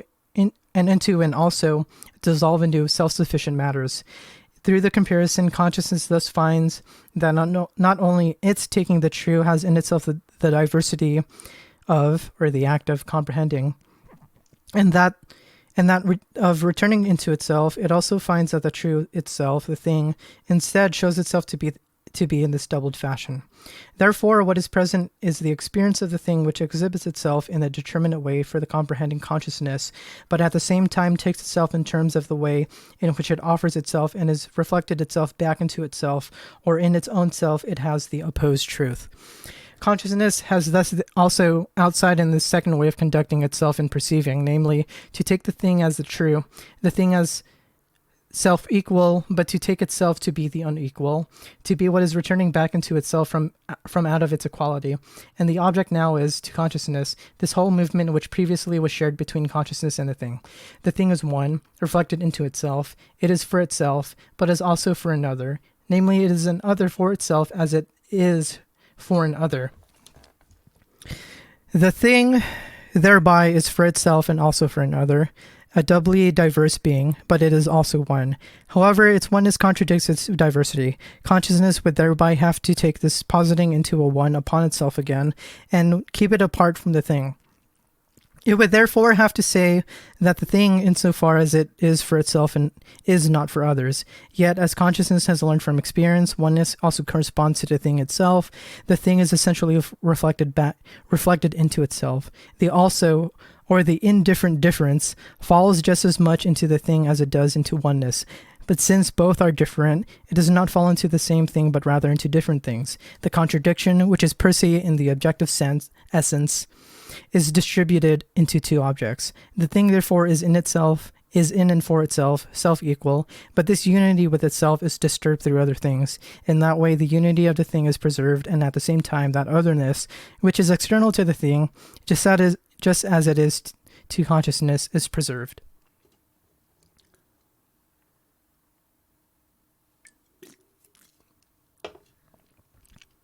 Now, to be sure, although the contradiction in the objective essence is shared among various things, the difference will, for that very reason, reach as far as the isolated singularly individual thing itself. The various things are therefore positive as each existing for itself, and the conflict falls into each of them reciprocally, such that each is different, not from itself, but only from others. However, each is thereby itself determined as something different and has the essential difference of others in it, but at the same time not in such a way that this would be in opposition in its own self. Rather, it is for itself simple determinateness, which constitutes an essential character and differentiates it from others. Since diversity is in it, the same difference necessarily is an actual difference of multiple constitutions in it. Yet because the determinateness constitutes the essence of a thing, whereby it distinguishes itself from others and is for itself, this otherwise multiple constitution is the inessential. Within its unity, the thing thereby has in itself the doubled insofar, but with unequal values. As a result, its being positive in opposition does not therefore become an actual opposition of the thing itself. Rather, insofar as this thing comes into opposition through its absolute difference, it has that opposition vis-a-vis another thing external to itself. However, the other multiplicity is also, to be sure, necessarily in the thing such that it cannot be kept away from the thing, but is inessential to it. The indeterminateness, which constitutes the essential character of the thing, and which differentiates it from all others, is now determined in such a way that the thing thereby is in opposition to others, but is supposed to preserve itself for itself in that opposition. However, it is only a thing, or a one existing, for itself insofar as it does not stand in this relation to others, for instead in this relation, the connection to others is posited, and the connection to others is the cessation of being for itself. Directly through an absolute kind and its opposition, it relates itself to others, and and is essentially it is only this relating. However, the relationship is the negation of its self-sufficiency, and the thing instead perishes through its essential property. Oof.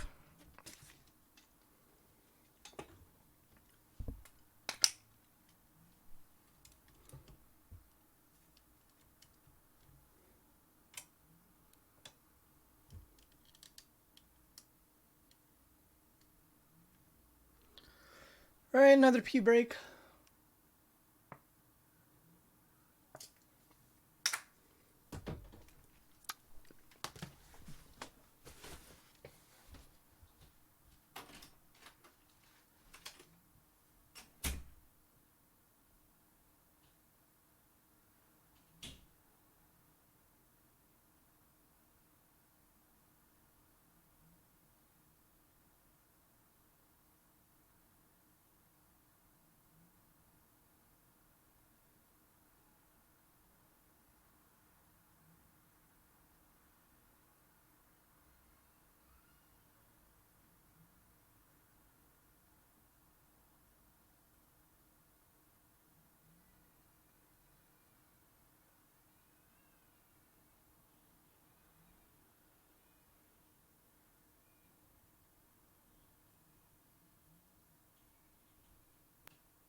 Whoops.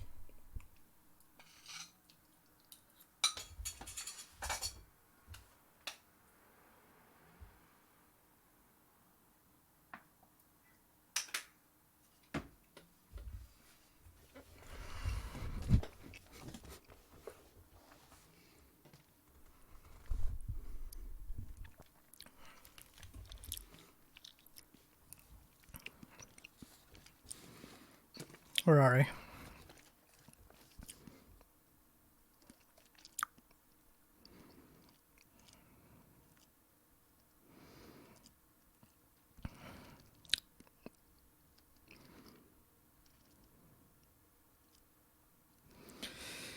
I'm gonna do oh crap.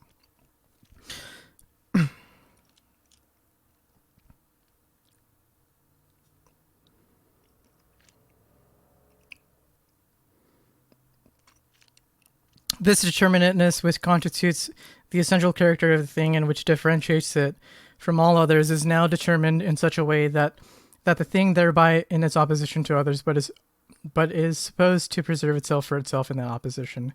However, it is only a thing or a one existing for itself insofar as it does not stand in this relation to others. For instead, in this relation, the connection to others is positive, and the connection to others is a cessation of being for itself. Directly through the absolute kind and its opposition, it relates itself to others and is essentially, it is only this relating. However, the relationship is the negation of its self-sufficiency, and the thing instead perishes through its own essential property. The necessity of the experience for consciousness is that the thing perishes through the very determinateness, which constitutes both its essence and its being for self. According to its simple concept, the experience can briefly be looked at in this way. The thing is positive as being for itself, or as the absolute negation of all otherness. Thus, it is posited as the absolute negation relating only itself to itself, but the negation relating to itself is just the sublation of itself, or it has its essence in another. As the object has shown itself to be, the determination of the object is in fact contains nothing else. The object is supposed to have an essential property which constitutes its simple being for itself, but in this simplicity, it is also supposed to have a diversity in its own self, which is in turn indeed supposed to be which is indeed not supposed to constitute its essential determinateness. However, this is only a verbal difference. Something which is inessential but which at the same time is nonetheless supposed to be necessary is something which is self-sublating. That is, it is what was just called the negation of itself. The last insofar which separated being for itself and being for others thereby falls by the wayside. Instead, the object is one in the same respect, the opposite of itself. It is for itself insofar as it is for others, and it is for others insofar as it for itself. It is for itself reflected into itself. 1. However, this for itself is reflected into itself. Oneness is positive as existing in a unity with its opposites, with being for another, and for that reason is positive only as what is sublated. Or this being for itself is just as inessential as that which alone was supposed to be inessential, namely the relationship to another. The object is thereby sublated in its pure determinateness, or in various determinatenesses, which were supposed to constitute its essentiality, in the same way as it had been sublated in its sensuous being. From out of sensuous being, it becomes universal, but since it emerged from out of the sensuous, this universal is essentially conditioned by the sensuous, and is thus not truly self-equal. Rather, it is a universality affected with an opposition, which for that reason is separated into the extremes of singularity and universality of the one of properties and also of the other of freestanding matters.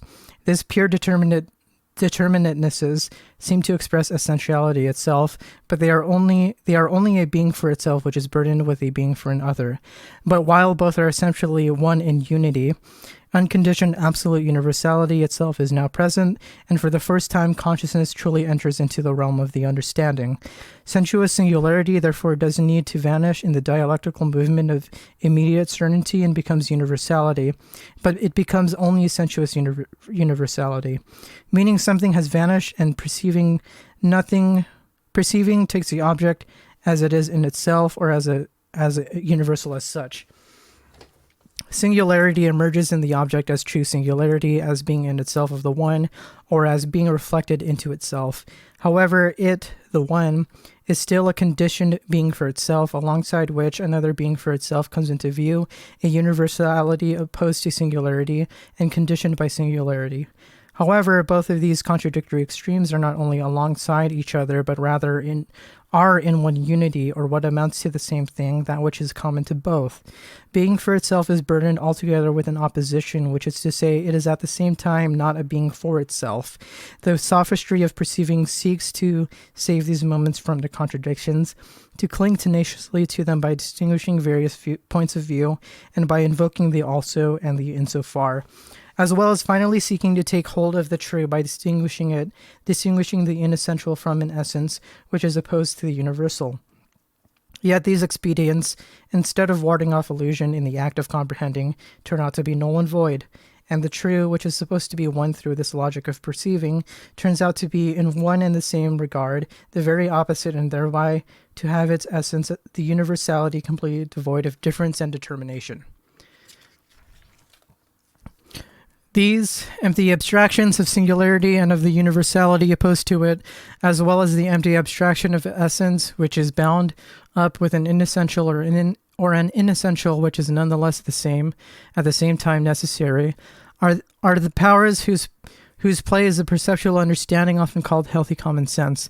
That healthy common sense which takes itself to be solid, real consciousness is, in perceiving, only the play of these abstractions. And that common sense is the poorest, exactly at the point where it means to be the richest. And while it is pushed around by these empty essences and is thus thrown out of the arms of one abstraction into the arms of another, and through its own sophistry alternately goes to all the trouble of tenaciously clinging to one of them and asserting it to be true, only then to turn around and assert its opposite to be true, and then to set itself against the truth, it says that philosophy only deals with thought things. In fact, philosophy also deals with such thought things, and at the same time it is cognizant of them in their determinateness, and for that reason is master over them, whereas perceiving understanding takes him to be the true, and such thoughts send it on its way from one error to another. Perceptual understanding does not amount to the awareness that it is those kinds of simple essentialities which are governing it. Rather, it always supposes that it is dealing with entirely solid material and content, just as sensuous certainty does not know that the empty abstraction of pure being is its essence. However, the essentialities are in fact that in which the perceptual understanding runs hither and thither through all material and content. They are the cohesiveness of and what rules that material and content, and they alone are what the sensuous as essence is for consciousness. They alone are what determines the relation between consciousness and the sensible, and they are alone that in which the movement of perceiving as well as that of its truth runs its course.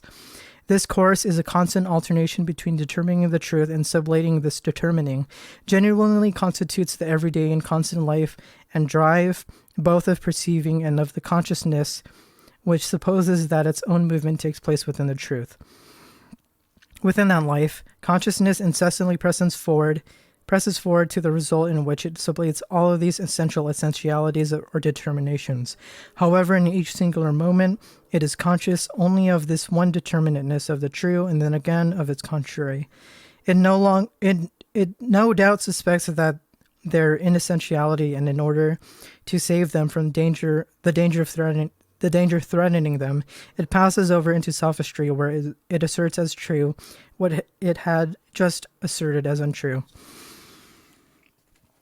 Just as where the nature of these untrue essences only wants to push this understanding is to bring together all those thoughts of that universality and singularity, of the also and the one, of that essentiality that is necessarily bound up with an inessentiality, and of an inessentiality that is nonetheless necessary.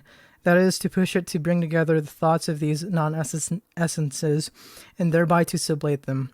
In contrast, the understanding strives to avoid this by basing its support on the insofar and the various considerations, or by taking upon itself one thought in order to keep the other thoughts separated from it and to preserve it as the true thought. However, the nature of these abstractions bring them together in and for themselves.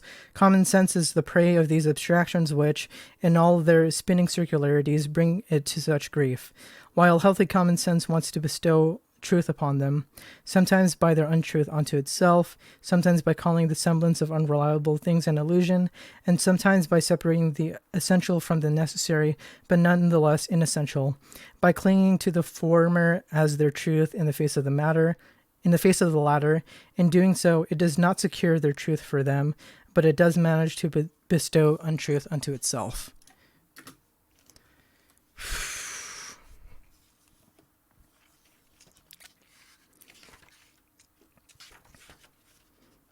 Jeez. Ooh.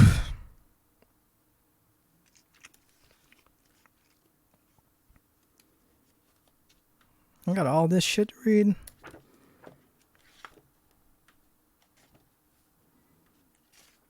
God damn.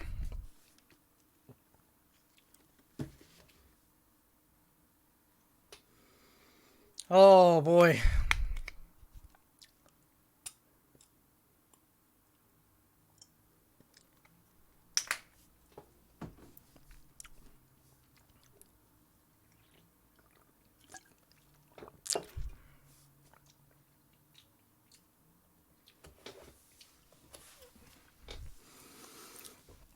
I'm being held back by the sensuous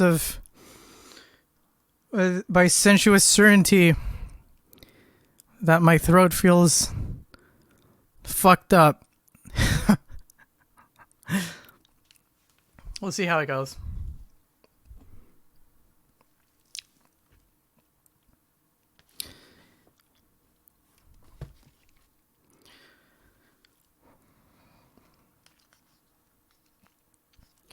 Okay. Number 3, force in the understanding, appearance in the supersensible world. In the dialectic of sensuous certainty, hearing and seeing are bygones for consciousness, and as perceiving, consciousness has arrived at thoughts, which it brings together only in the unconditioned universal. This unconditioned would now itself again be nothing but the extreme of being for itself, set off to one side set off to one side were it to be taken to be a motionless simple essence.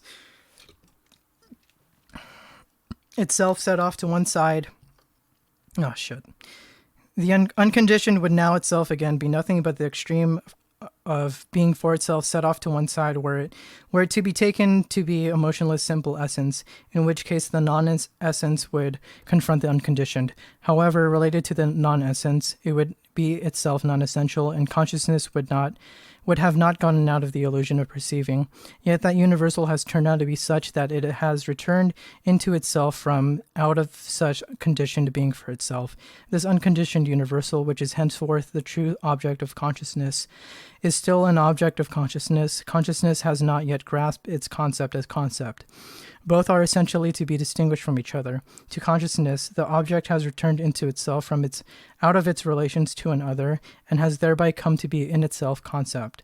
However, consciousness is not yet for itself the concept, and it thus does not yet recognize itself in that reflected object. For us, this object has come to be through the movement of consciousness, so that this consciousness is interwoven in the becoming to be of the object, and the reflection is the same on both sides, or is only one reflection. However, because in this movement, consciousness only had the objective essence and not the consciousness as such as its content. The result for consciousness is to be positive in its objective meaning. Consciousness itself is still withdrawing from what has come to be, so that consciousness, the essence is what has come to be as objective. Oof. The understanding has thereby sublated its own untruth and the untruth of the object, and what to it as a result has come to be is the concept of the true as the true existing in itself, which is not yet the concept, or which lacks the being for itself of consciousness, and which the understanding, without knowing itself to be doing so, allows to go its own way. This, the true, works out its essence for itself, so that consciousness has no part in its free realization, but instead only watches it and purely grasps it. First of all, we therefore have to step into its place and to be the concept that works out what is contained in the result. In this fully worked out object, which presents itself to consciousness as an existing result, consciousness first becomes to itself a comprehending consciousness. The result was the unconditioned universal, at first in the negative and abstract sense that consciousness negated its one-sided concepts and abstracted them, that is to say, it gave them up. However, the result has in itself the positive meaning that therein the unity of being for itself and being for another, or the absolute opposition, is immediately posited as the same essence. It seems at first only to concern the form of the moments which, with regard to each other, however, being for itself and being for others are just as much the content of itself, because the opposition in its truth have no other nature than that which has turned up in the result, namely that the content which was held to be true in perceiving, in fact only belongs to the form, and it dissolves into the form's unity. This content is at the same time universal. It can be no other content which through its particular composition would withdraw from returning into this unconditioned universal. Such a content would be some kind of determinate mode of being for itself and mode of relating itself to others. Yet to be for itself and to relate itself to others, full stop, constitutes its nature and essence, whose truth lies in its being the unconditioned universal and the result of being absolutely universal.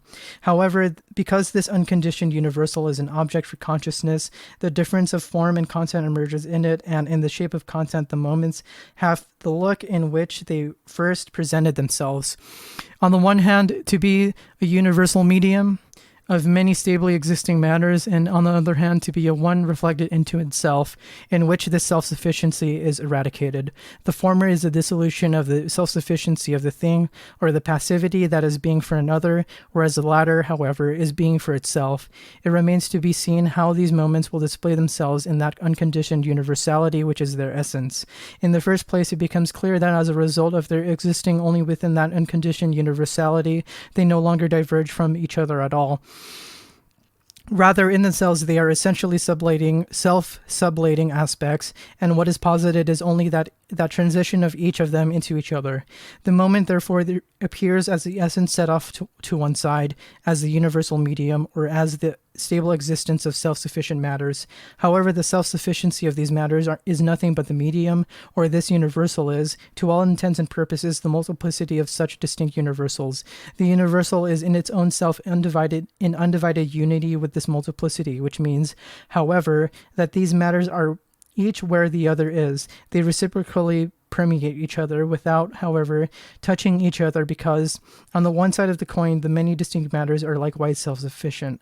At the same time, their pure porousness or their sublation is thereby also posited. This sublation, or the reduction of this diversity to pure being for itself, is again nothing but the medium itself, and this medium is the self-sufficiency of the differences, or those differences which are positive as self-sufficient immediately pass over into their unity, and their unity immediately passes over into an unfolding. And this unfolding immediately passes back into the reduction. This movement is, however, what is called force. One moment of this, namely the force as the propagation of the self-sufficient matters in their being, is their expression. However, the force is as the disappearance of the self-sufficient matters is the force driven out of its expression back into itself, or the genuine force.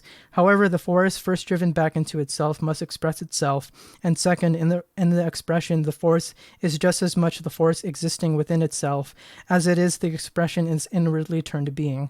Well, in that way, we preserve both moments in their immediate unity. The concept of force really belongs to the understanding. The understanding is itself really the concept, and it supports the different moments as different. For on their own, they are not supposed to be different. The difference is thereby is only in thought. That is, in the foregoing, what was posited was in fact only the concept of force and not its reality. However, the force is in fact the unconditioned universal, which is in itself just what it is for another. That is, it is what has the difference in itself, for the difference is nothing but being for others. Because the force is said to be in its truth, it must be set entirely free from thoughts, and must be posited as the substance of these differences, which means at one time that the substance, as this whole force, essentially is enduring in and for itself, and then means that its differences endure the substantial, or as moments enduring for themselves. What the fuck?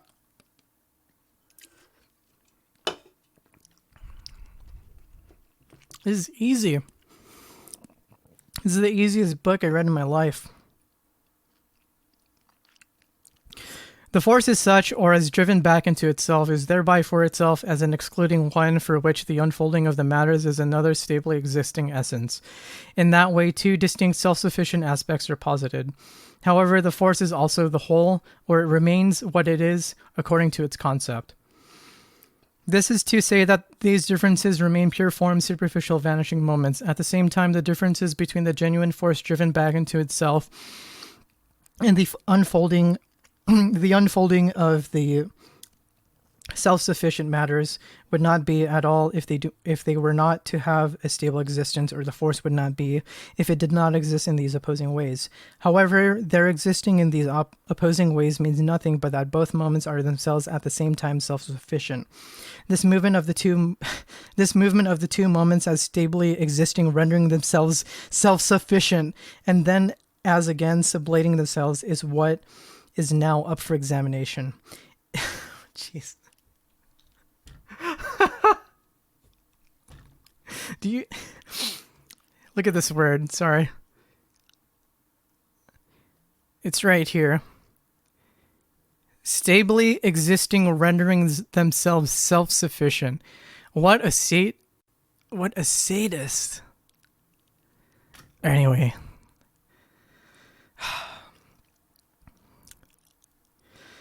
In general, it is clear that this movement is nothing but the movement of perceiving itself, in which both aspects, namely the perceiver and at the same time the perceived, as the apprehending of the true, are at one time one, and are not differentiated from each other. But at another time, each aspect is just as well reflected into itself, or is for itself. Here, both of these aspects are moments of force. They are as much in a unity as this unity, which appears as the mediating middle, with regard to the extremes being for themselves, is forever falling apart into these very extremes, which are as a result of this falling apart. The movement, which previously turned out to be the self-defeating contradictory concept, therefore here has objective form and is a movement of force, the result of which is the emergence of the unconditioned universal as the unobjective or as the inner of things.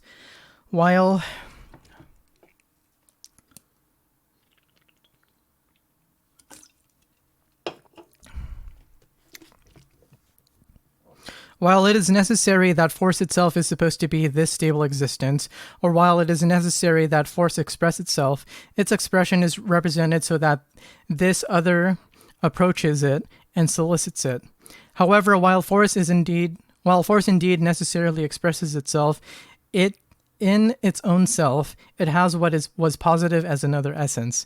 The assertion must be retracted that force is positive as a one, and that its essence, which is to express itself, is posited as another joining it, as an other joining it from the outside.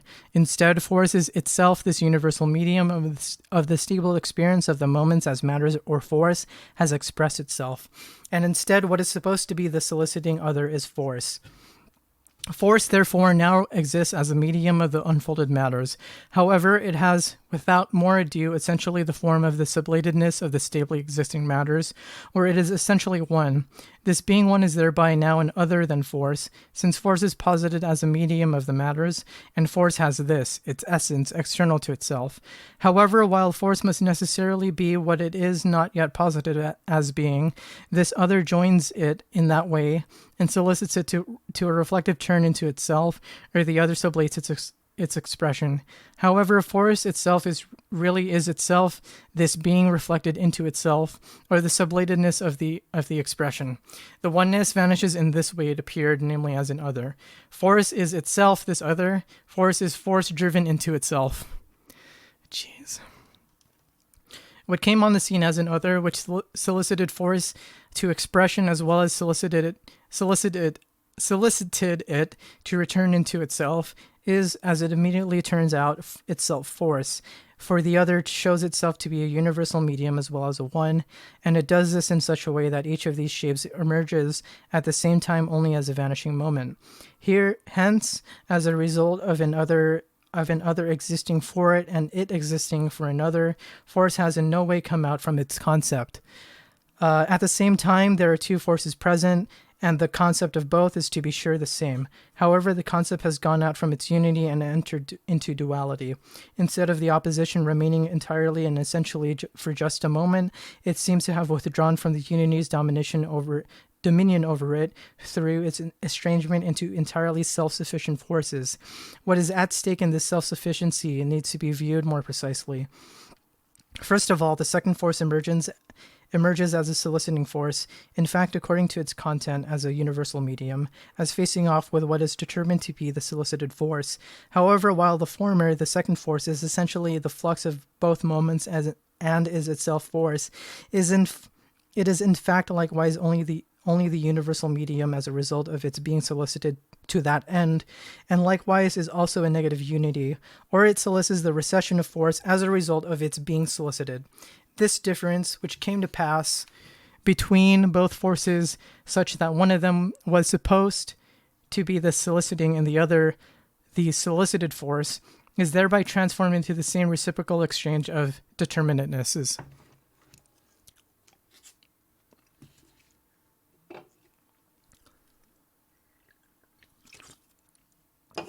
Is this a 24-hour stream? I planned it to be, but my voice is actually giving out, and in the interest of saving my voice, I might have to end it at some time.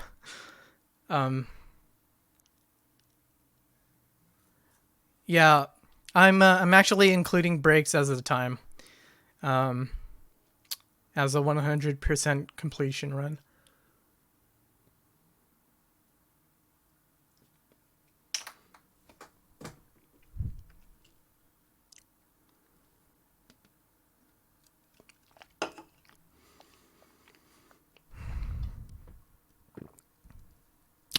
Yeah, Hegel's too powerful for me. My head is just like, do-doom, do-doom, do-doom. I feel like I'm learning language all over again.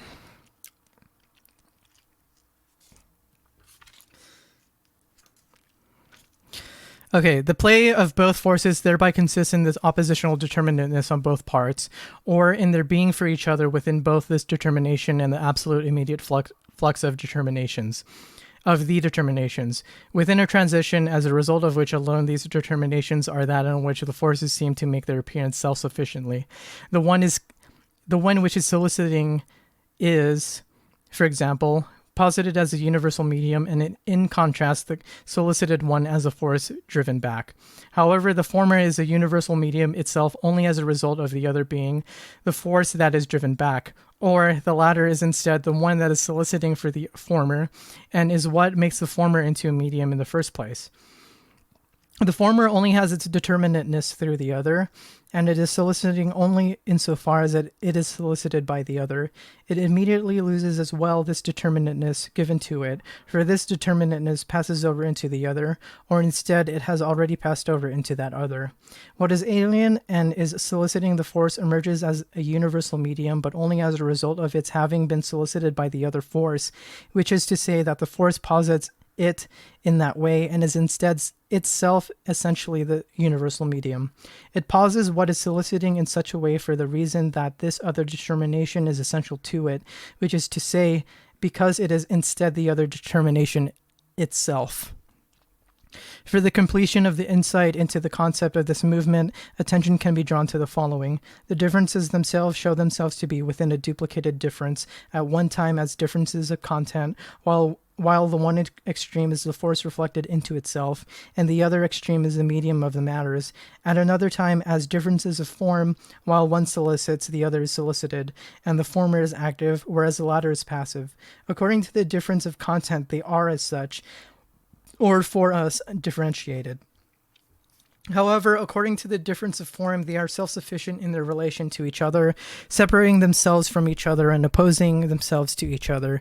That, according to both aspects, the extremes are nothing in themselves, but rather within that which their differentiated essence ought to stably exist, only vanishing moments. Each an immediate transition into the opposite becomes for the consciousness in perception the movement of force. However, for us, as noted above, there was also still this.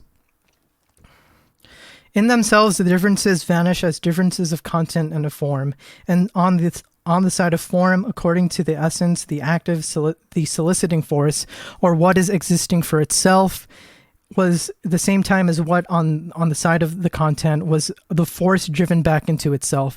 The passive, solicited, or what is existing for another on the side of form exhibits itself as the same as that which on the side of content turned out to be the universal medium of the many matters. What results from all of this is that the concept of force becomes actual through its being doubled into two forces, and evident how it becomes actual. These two forces as essences existing for themselves, but their existence lies in the kind of movement of each against the other, so that their being is instead a pure being posited through another, which is to say that the pure meaning of their being is instead that of vanishing.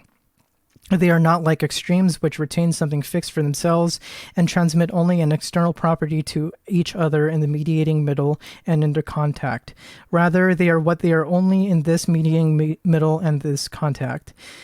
Immediately therein there is the force driven back into itself, or the being for itself of force, as there is the expression or the soliciting as much as the solicited. These moments are thereby not distributed into two extremes which would only proffer an opposing tip. Rather, their essence is purely and simply this. Each is only through the other. What is each is through the other is immediately no longer to be while it is the other. They thereby, in fact, have no substance of their own which would support and preserve them. The concept of force sustains itself instead as the essence in its actuality itself. The force as actual is purely and simply in the expression, which at the same time is nothing but a self-sublation. This actual force, represented as freestanding from its expression, and as existing for itself, is the force driven back into itself. However, as it turned out, this determinateness is in fact itself only a moment of expression.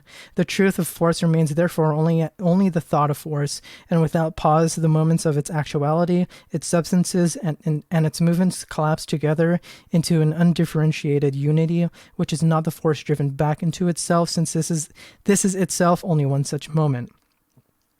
Rather, this unity is its concept as concept. The realization of force is therefore at the same time the loss of reality. It has instead become within that movement wholly other, namely this universality, which is the understanding at first or immediately cognizes as its essence, and which also proves itself to be its essence in what is supposed to be its reality in the actual substances.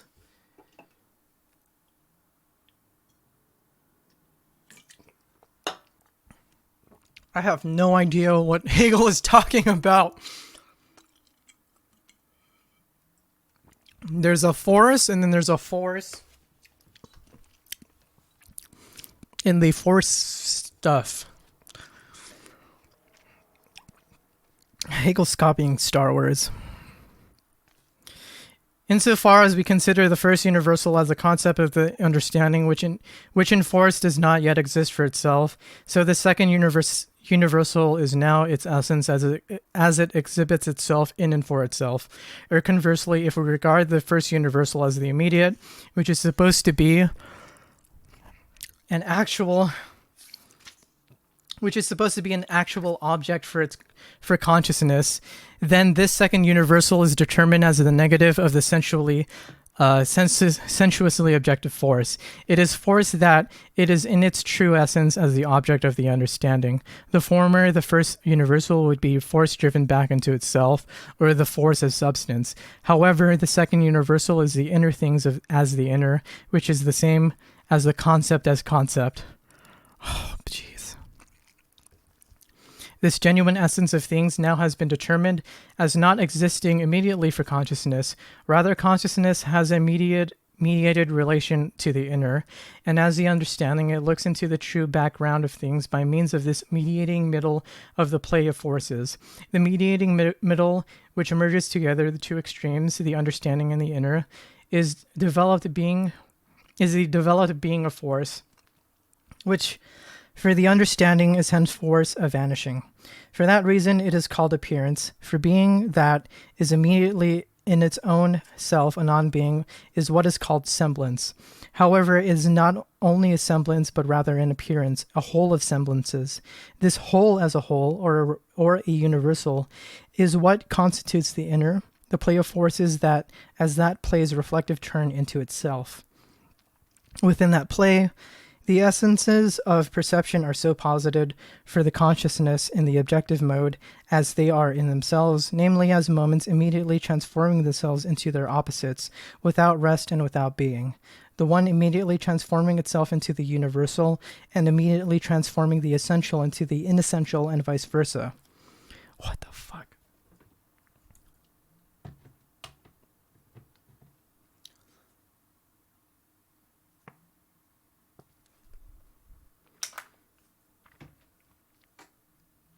Shout out to Stephen Holgate and Dr. Gregory Sadler Harris.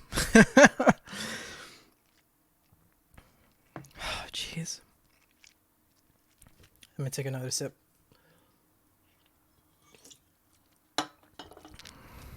Oh, man. This genuine essence of things now has been determined not as existing immediately for consciousness. Rather, consciousness has a mediated relation to the inner, and as the understanding, it looks into the true background of things by means of this mediating middle of the play of forces. The mediating middle, which merges together the two extremes, the understanding and... Oh, I read that part. Where the hell am I? I'll just start from here.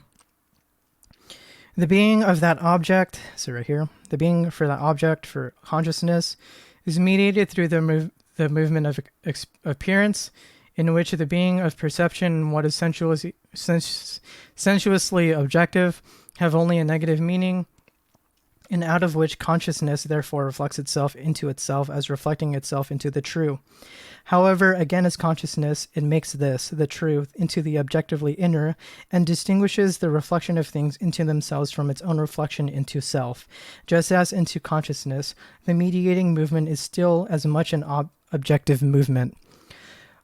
This inner thus is to consciousness an extreme confronting it. However, for that reason it is to consciousness the true, because therein, as it does in the in itself, it has the certainty of itself, or the moment of its being for itself. However, it is not yet conscious of this ground for being for itself, which is supposed to have the inner in its own self, would be nothing but a negative movement, the negative movement. But to consciousness, this negative movement is still the objectively vanishing appearance, not yet its own being for itself. The inner is to consciousness undeniably the concept, but for consciousness is not yet acquainted with the nature of the concept. In this inner true, as the universally singular, in this inner true, as the absolutely universal, which is purified of the opposition of universal and singular, and which has come to be for the understanding, is disclosed for the first time, and henceforth a supersensible world, as the true world, over and above the sensuous world, as the appearing world.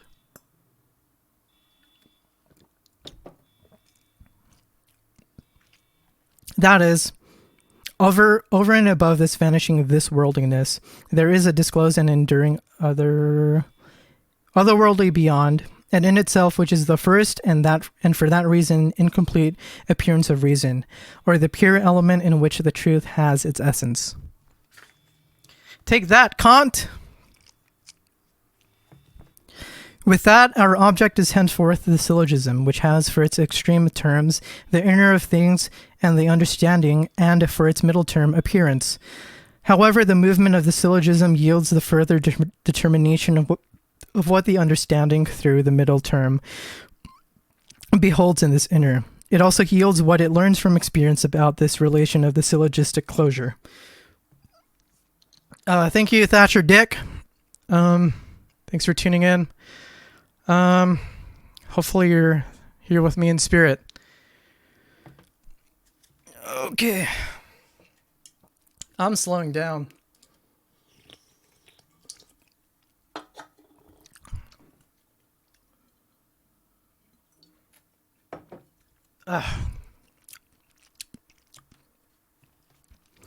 The inner is still a pure, otherworldly beyond for its consciousness. For consciousness does not encounter itself within it. The inner is empty, for it is only the nothingness of appearance and positively the simple universal. This way of being, the inner meets with immediate agreement among those who say that the inner of things is not to be known. However, the ground for this assertion should be understood in a different way. There is certainly no acquaintance with the inner, in the way that it is immediately here, but this is not because reason would be too short-sighted or restricted, or whatever else one wants to call it. Why this is so is not something especially well known to us here, for we have not yet gone very deeply into the matter. Rather, it has to do with the simple nature of what is at stake, because in the void nothing is known, or to speak about it in another way, because it is divined as the very otherworldly beyond of its consciousness. The result is, of course, the same as if a blind person would be set amidst the wealth of the supersensible world. If that world has such wealth, whether it be its own distinctive content or whether it be consciousness itself that is this content. Or if a person with sight were to be situated in total darkness, or if you please, situated in pure light, if the supersensible world were indeed to be something like that, in that pure light, the person with sight sees as little as he sees in total darkness, and he sees exactly as much as the blind person sees of the riches lying in front of him. However much it were to be the case that there would be nothing more to the inner and the syllogistic closure with the inner through appearance, still there would be nothing more left to do except to stop short at appearances, which is to say, to perceive something which we know not to be true, or suppose we are nonetheless Suppose we are nonetheless to take there to be something in the void after all. This is a void which came about as the void of objective things, but which now must be taken both as emptiness in itself, or as the void of all spiritual relations, or even as the void of the differences of consciousness as consciousness. And if the void is taken to be as this complete void, which is also called the holy, nonetheless there is supposed to be something with which to fill it out. Even if it is only filled out with daydreams or with appearances which consciousness itself creates. If so, then consciousness would just have to rest, content with being so badly treated, for it would deserve no better, while daydreams themselves are still better than its emptiness. However, the inner or the supersensible otherworldly beyond has developed. It comes forth from out of appearance, and appearance is its mediation. That is, appearance is its essence and is in fact its fulfillment. The supersensible is the sensuous, and the perceived posited as they are in truth. However, the truth of the sensuous and the perceived is to be appearance. The supersensible is therefore appearance as appearance. However much it is thought that the supersensible is therefore the sensuous world, or the world as it is for immediate sensuous certainty and perception. Still, this is an inverted understanding of the supersensible, for appearance is instead not the world of sensuous knowing and perceiving as an existing world. It is rather that world posited as sublated, or posited in such as the inner. It is commonly said that the supersensible is not appearance, but appearance. It is commonly said that the supersensible is not appearance, but appearance there is not understood to be appearance, but rather to be the sensuous world as being itself real actuality. Our object, the understanding, is situated in this very place. To itself, the inner has just come to be only as the Our object, the understanding, is situated in this very place. To itself, the inner has just come to be only as a universal which is still not the in itself brought to fulfillment. The play of forces has just the negative meaning that it does not exist in itself, and the positive meaning only of being what it does, what does the mediation, which is, however, external to the understanding. However, the understanding's relation to the inner through the mediation is the understanding's own movement, through which the inner will to the understanding bring itself into to fulfillment. The play of forces is the immediate for the understanding, but the true to the understanding is only as the simple. However, we have seen that this play of forces has the following composition. The force which is solicited by another force likewise is soliciting this other force, which is itself thereby becomes a soliciting force. What is present within this play is just the immediate flux, or the absolute exchange of determinateness which constitutes the sole content of what is coming on the scene, to be either a universal medium or a negative unity.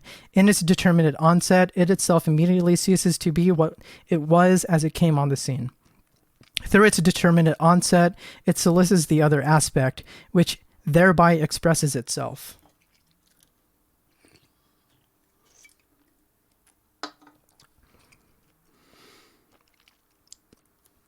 This is to say that the latter is now immediately what the first is supposed to be.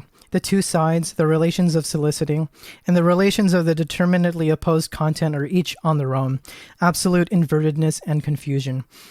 However, both of these relations are again themselves the same, and the difference of form, namely the solicited and the soliciting, is the same as the difference of content, the solicited as such, namely the passive medium. In contrast, the soliciting is the active negative unity, or the one. All differences between the particular forces which are supposed to be present in this movement thereby vanish, for the forces rest solely on those differences. Together with the differences vanishing, the difference of forces likewise collapses in the same way into one. There is therefore neither force and no soliciting in being solicited, nor the determinateness of being a stably existing medium, and a unity reflected into itself. There is neither something singularly for itself, nor are there various oppositions. Instead, what there is in this absolute flux is just the difference as the universal difference, or as the kind of difference into which the many oppositions have been reduced. This difference as universal difference is thus the simple in the play of force itself, and it is the true in that play of forces. It is the law of force. Through its relation to the simplicity of the inner, or the understanding, the absolutely fluctuating appearance comes to be the simple difference. The inner is at first only the universal in itself. However, this universal, in itself simple, is essentially just as absolutely the universal difference, for it is the result of the flux itself, or the flux is its essence. However, flux, positive as existing in the inner as it is in truth, is likewise incorporated into the inner as an absolutely universal motionless difference, as the self-consistent difference. Or negation is essentially a moment in the universal, and it, or mediation, is therefore within the universal difference. It is expressed in law as a stable picture of unstable appearance. The supersensible world is thus a motionless realm of laws. It is, to be sure, beyond the perceived world, for this perceived world exhibits law only through constant change. However, those laws are just as much current in the perceived world and are its immediately motionless likeness.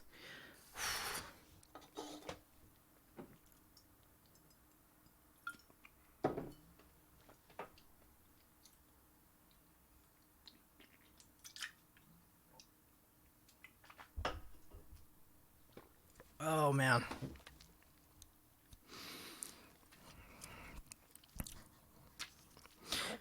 This realm of laws is, to be sure, the truth of the understanding, which has its content in the difference that lies within the law.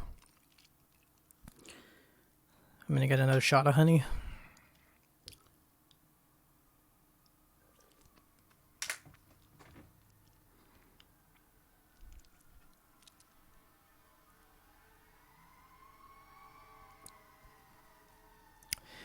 Whew. However, so I'll just read it again. This realm of laws is, to be sure, the truth of the understanding, which has its content in the difference that lies within the law. However, it is at the same time only the understanding's first truth, and does not completely bring appearance to its fulfillment. The law is now current in appearance, but it is not the entire presence of appearance. Under ever different circumstances, the law has an ever different actuality. As a result, there remains for appearance for itself an aspect which is not within the inner. That is, appearance is in truth not yet posited as appearance, as sublated being for itself. This defect in the law must in its own self be likewise brought into prominence. What seems to be lacking in it is that it admittedly has a difference in it, but it has it as universal, as an indeterminate difference. However, insofar as it is not the law per se, but only one law, it has determinate in it. As a result, there are indeterminately many laws present, yet this multiplicity is instead a defect. It contradicts the very principle of the understanding as a consciousness of the simple inner, for which the true is the unity that is in itself universal.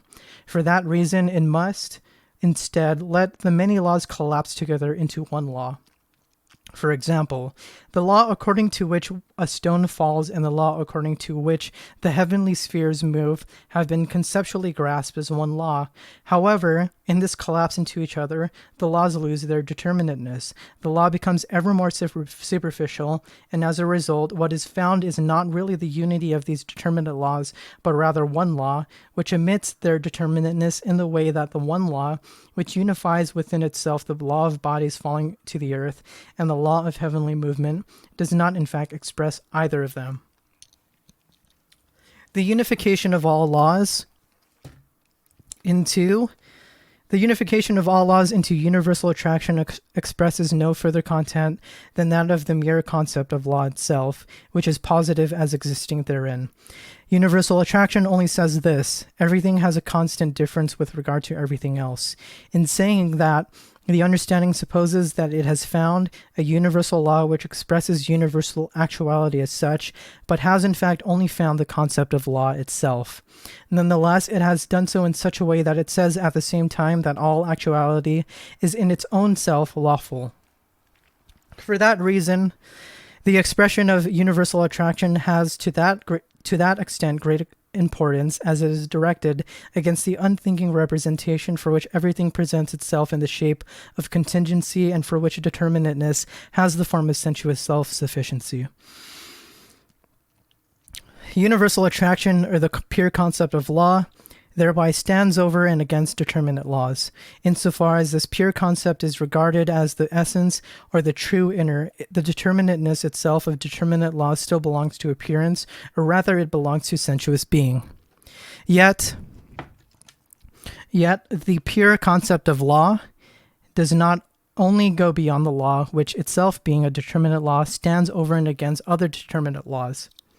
Instead, it goes beyond the law as such. The determinateness that was talked about here the determinateness that was talked about is itself only a vanishing point, which no longer comes into view here as an essentiality.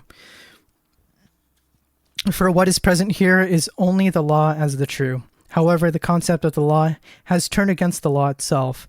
That is, in the law, the difference itself is immediately grasped and incorporated into the universal, and as a result, there is in the law a stable existence of the moments, whose relation the law expresses as indifferent essentialities existing in themselves. However, these parts of the difference in the law are at the same time themselves determinate aspects. The pure concept of the law as universal attraction must be grasped in its true significance so that within it, as the absolutely simple, the differences which are present in the law as such themselves return again into the inner as simple unity. The simple unity is the inner necessity of the law. Damn, Kant. As a result, the law is present in a doubled manner. At one time as a law in which the differences are expressed as self-sufficient moments, and at another time the form of simple being that has returned into itself. This again can be called force, but not in such a way that it is the force driven back, but rather so that it is the force as such, or the concept of force, which is itself an abstraction and which itself draws into itself the differences between what attracts and what is attracted. For example, simple electricity is in that way force. However, the expression of the difference belongs in the law. And this difference is the positive and negative electricity. In the movement of falling, force is the simple, or gravity, for which the law is that the magnitudes of distinct moments of the motion, or the time elapsed and the space traversed, relate themselves to each other as root and square. Electricity itself is not the difference in itself, or is not in its essence the doubled essence of positive and negative electricity. Thus, one is accustomed to saying that it has the law of being that way, or that it has the property of expressing itself in that way. This property, to be sure, essentially and solely the property of this force, or it is necessary to that force. However, necessity is an empty word here. The force must double itself in that way simply because it must. If, of course, positive electricity is positive, the negative electricity in itself is also necessary. For the positive is only as a relation to the negative. That is, the positive is in its own self the difference from itself in the same way that the negative is. However, that electricity divides itself as such in that way. It is not in itself the necessary. As simple force, electricity is indifferent vis-a-vis its law, which it declares it to be positive and negative. If we call the former its concept and the latter its being, then its concept is indifferent to its being. It only has this property, which is just to say that its property is not in itself necessary to its being.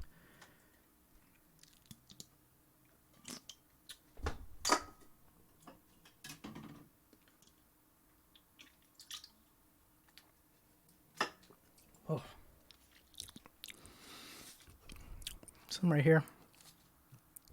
This indifference takes on another shape if it is said that it only belongs to the definition of electricity to be positive and negative, or that this is purely and simply in its concept and essence.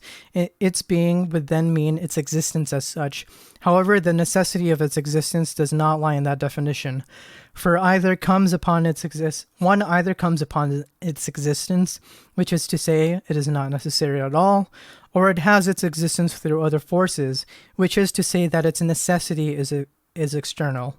However, by thereby locating necessity within the determinateness of being through others, we fall back again into the multiplicity of determinate laws, which we had just abandoned in order to consider the law as law. It is only with the law as law that its concept as concept is to be compared. However, in all these forms, necessity has still only shown itself to be an empty word. The indifference of law and force, or of concept and being, is present yet in yet another way than that already indicated. In the law of motion, for example, it is necessary that motion be divided into time and space, or else then into distance and velocity.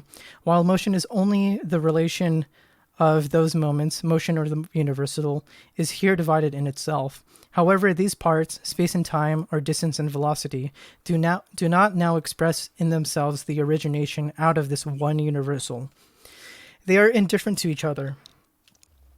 Space is represented as being able to be without time, time without space, and distance at least without velocity, in the same way that their magnitudes are indifferent to each other while they do not relate to each other as positive and negative, and thus are not related to each other through their essence.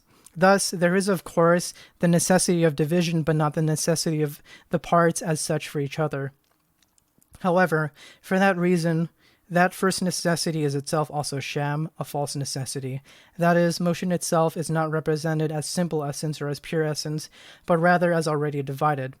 Time and space are its self-sufficient parts or essences in themselves, or distance and velocity are ways of being or of representational thinking, where any one of them can be just as well without the other. Motion is thus only their superficial relation and not their essence. Represented as simple essence or as force, motion is indeed gravity, which does not, however, contain these differences at all within itself. The difference is therefore in both cases no difference in itself. Either the universal, the force, is indifferent to the division which lies in the law, or the differences, the parts of the law, are indifferent to each other. However, the understanding has the concept of this difference in itself, just in the law's being, on the one hand the inner, or the existing in itself, but at the same time differentiated in it. That this difference is thereby an inner difference is here in that the law is a simple one, is simple force. Or as the concept of difference is thus a difference of concepts. However, this difference still just falls within the understanding and is not yet positive in the term itself. It is thus only its own necessity that the understanding expresses. It makes this distinction in such a way that it expresses at the same time that the difference is to be no difference in the item itself. This necessity, which only lies in the words used, is thus the recital of the moments that constitute the circle of necessity.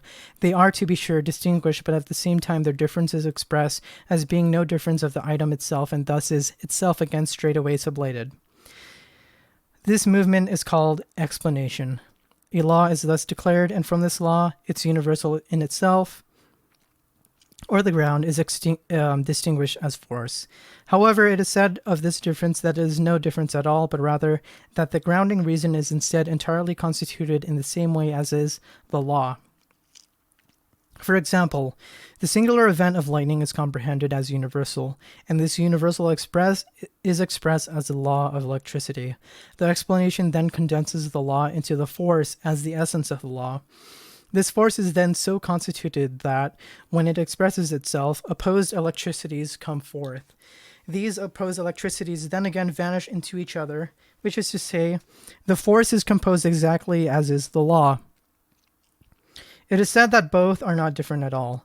The differences are the pure universal expression, or the law, and the pure force.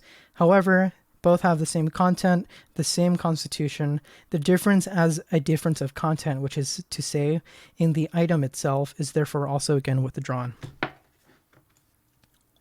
This is some heavy shit.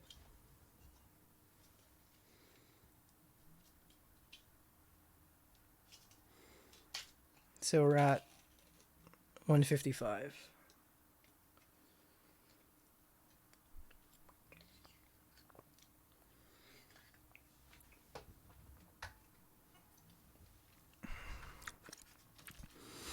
Okay. As it turns out, within this tautological movement, the understanding steadfastly insists on its object's motionless unity, and the movement only takes place in the understanding itself, not the object. The movement is an explanation which not only explains nothing, but is rather so clear that as it makes a move to say something different from what has already been said, it says instead nothing at all, and only repeats the same thing. Through this movement, nothing new changes about the item itself. Instead, the movement only comes into view as a movement of the understanding. However, within that movement, we cognize just what was missing in the law, namely the absolute flux itself. For this movement, when we look at it more closely, is immediately the opposite of itself. It posits a difference, which is not only no difference for us, but is a difference which it itself sublates as difference. This is the same flux that turned out to be the play of forces. Within that flux, there was the difference between the soliciting and the solicited, between the force expressing itself and the force driven back into itself. But they were differences in that in truth were no differences at all, and which for that reason were again also immediately sublated. What is present is not only the mere unity so that no difference would be posited, rather it is this movement that undeniably makes a differentiation. However, because the difference is no difference at all, it is again sublated. With explanation, therefore, the change and the flux, which were previously external to the inner and which existed only in appearance, have pushed their way into the supersensible itself.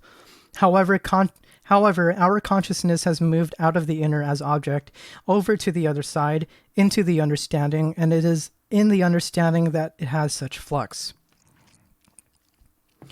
In this way, this flux is not yet a flux of the thing itself.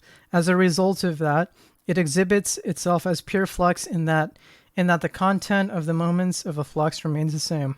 However, while the concept, as the concept of the understanding, is the same as the inner of things, so this flux becomes the law of the inner for the understanding. The understanding thus learns from experience that what is the law of appearance itself is that differences come to be that are no differences at all, or it learns like poles repel. I'll just say that. Or it learns that like poles repel themselves from each other, and likewise that the differences are only such that they are in truth no differences at all, which is... Oh, I see. I thought it was some Greek phrase or a German phrase. It's poles repel, like poles of a... See? This book is so easy, it's hard. I'll read that passage again.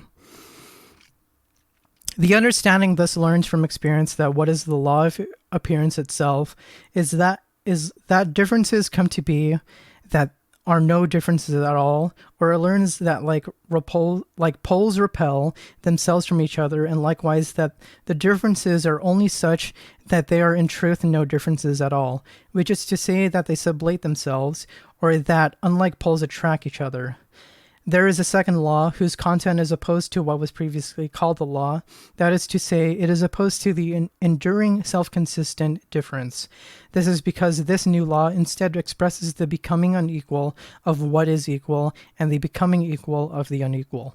The concept asks for the thoughtless that he brings both laws together and become conscious of their opposition. The second law is, of course, also a law, or a being in inner self-equality, but it is instead a self-equality of inequality, a constancy of inconstancy. In the play of forces, this law turned out to be just this absolute transition and pure flux. Poles being alike, that is, force, fall apart into opposition, which at first seems to be a self-sufficient difference, but which proves in fact to be really none at all. For it is this, poles being alike, which repels itself from itself, and what is repelled thus essentially attracts itself, because it is the same pole being alike. The distinction that is made, which is none at all, is therefore again sublated. The difference turns out to be a difference in the item itself, or it turns out to be the absolute difference. And this difference in the item itself is thus nothing other than that of poles being alike, which repel themselves from themselves. Thus, this differentiating only posits an opposition that is none at all. Through this principle, the first supersensible becomes the motionless realm of laws, the immediate likeness of the perceived world inverted into its opposite. The law was itself what is self-consistent, just as are its differences. However, it is now positive that each of them is instead the opposite of itself. What is equal to itself instead repels itself from its what is equal to itself repels itself from itself, and what is unequal to itself instead posits itself as what is equal to itself. In fact, it is only with this determination that the difference is an internal and inner difference, or is a difference in itself, while what is equal to itself is unequal to itself, and what is unequal to itself is equal to itself. This second supersensible world is in this way the inverted world, namely, while one aspect is already present in the first supersensible world, this is the inverted version of this first supersensible world. The inner as appearance is thereby brought into culmination. The first supersensible world was only the immediate elevation of the perceived world into the universal element, and it had its necessary counterpart in this perceived world, which still retained for itself the principal flux and alteration. The first realm of laws did without that principle, but it now obtains it as the inverted world.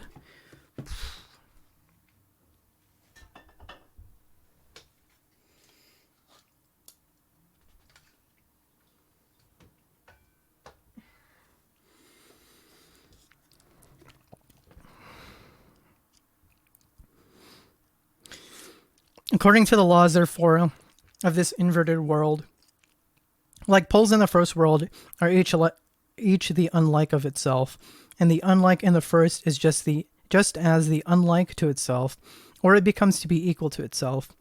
In determinate moments, this will turn out to be such that what in the law of the first is sweet is, in this inverted in itself, sour. What is black in the former is white in the latter. What in the law of the first world is the North Pole in the magnet is in its other supersensible in itself, namely in the Earth, the South Pole, whereas what was there the South Pole is here the North Pole. Likewise, what in the first law of electricity is the oxygen pole becomes its other supersensible essence, the hydrogen pole, and conversely, what is the hydrogen pole here becomes the oxygen pole there. In another sphere, according to the immediate law, revenge on an enemy is the highest satisfaction of injured individuality. However, this law states that I am to show the subject who does not treat me as an independent being, that I am the independent being, and it is instead I who sublates him as the independent being. Through the principle of the other world, this law inverts itself into the opposite law. The recovery of myself as the independent being through the sublation of the alien independent being, which then inverts itself into self-destruction. However much this inversion, which is exhibited in the punishment of a crime, is now made into law, it is still again also only the law of a world which has a supersensible world standing in inverted opposition to itself, in which what is despised in the former is honored, and what in the former is honored is despised. The punishment which, according to the law of the former, dishonors a person and destroys him, is transformed in its inverted world into the pardon preserving his independent being and bringing honor to him. Wow. Superficially viewed, this inverted world is the opposite of the first, in that it has the latter external to itself, and repels that first world from itself as an inverted actuality. The one is appearance, the other is the in itself. The one world as it is for others, whereas the other is as it is for itself, so that, to use the previous example, what tastes sweet is really, or inwardly, in the thing itself, sour, or what in appearance is the North Pole in the actual magnet would be in the inner or essential being the South Pole, or what presents itself as the oxygen pole in electricity in its phenomenal appearance would be the hydrogen pole in non-phenomenal electricity. Or an action which is in the realm of appearance is a crime should be in its inwardness genuinely good, or a bad action having a good intention. The punishment would only be punishment in the realm of appearance in itself, or in another world it could be a benefit for the criminal. Yet such oppositions of inner and outer, appearance and the supersensible, which have been taken as two kinds of actualities, are no longer present here. The repelled differences do not distribute themselves anew to two kinds of substances that would support them and lend them a separate stable existence, in which case the understanding would again fall out of the inner back into its previous place. The one aspect or substance would be again the world of perception, in which the one of those two laws would drive its essence, and over and against that law there would be an inner world, that just a kind of sensible world like the first, but one which existed in the realm of representation. Unlike the sensuous world, that world could not be pointed out, seen, heard, or tasted, and yet it would be represented in the terms of such a sensuous world. But if the one posit is in fact something perceived, and if it's in itself, as its inversion is likewise sensuously represented, then the sourness, which would be the in itself of the sweet thing, would be just as actual as a sweet thing, or it would be a sour thing. The black, which would be the in itself of the white, would be the actual black. The North Pole, which is the in itself of the South Pole, would be the North Pole present in the same magnet. The oxygen pole, which is in itself of the hydrogen pole, would be the oxygen pole present in the same voltaic pile battery. However, the actual crime has its own invertedness, and it's in itself is a possibility in the intention as such, but not in a good intention, for the truth of intention is only the deed itself. The crime, according to its content, has its reflective turned into itself, or has its inversion in an actual punishment, and this is the conciliation of the law with the actuality opposed to it in the crime. Finally, the actual punishment has in it its own inverted actuality in such a way so that it is a kind of actualization of the law, within which the activity which the law has as punishment sublates itself. From being active, the law again comes to be both at rest and in valid force, and both the movement of individuality against it and of it against individuality expires. Therefore, from the representation of inversion, which constitutes the essence of one aspect of a supersensible world, the sensuous representation of the attachment of the differences and diverse elements of stable existence must be detached, and this absolute concept of difference is to be purely exhibited and grasped as inner difference, as the repulsion of the like pole as the like pole from itself, and as the sameness of the non-same as the non-same. It is to make one think through the pure flux, or the opposition within itself, the contradiction. For in the difference, which is an inner difference, what is opposed is not just one of the two, otherwise it would be an existent, not an opposite, but rather it is the opposite of an opposite, or the other is itself immediately present within it. To be sure, I put the opposite here, and I put the other of which it is the opposite there, and then I therefore set the opposite off to one side, where it is in and for itself without the other. However, just for that reason, while I have here the opposite in and for itself, it is the opposite of itself, or it has in fact the other immediately in itself. In that way, the supersensible world, which is the inverted world, has at the same time enveloped the other world and has it in itself. It is for itself the inverted world, which is to say, it is the inversion of itself, and it is itself and its opposed world within one unity. Only in that way is it the difference as inner difference, or the difference in itself, or is the difference as infinity. Through infinity, we see that the law has been perfected in its own self into necessity, and we see all moments of appearance incorporated into the inner.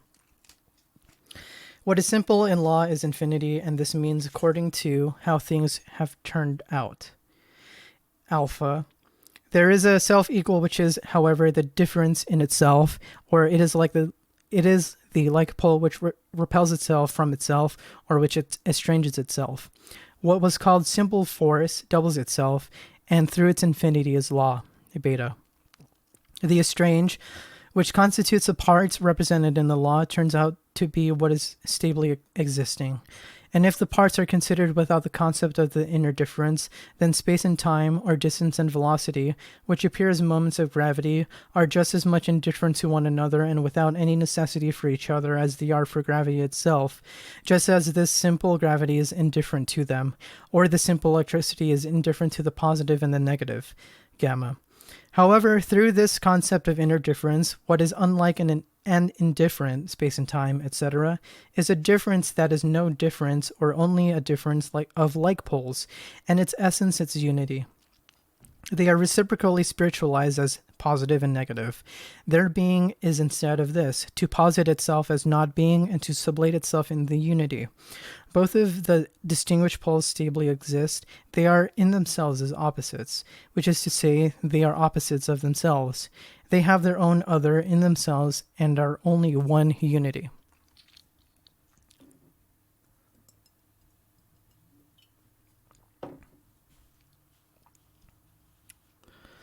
Whew. This simple infinity, or hold on. Oh boy. Hegel.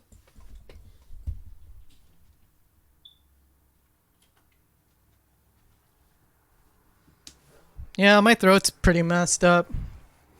It feels like a bunch of barbed wires. I'm gonna try to finish this. How long is this?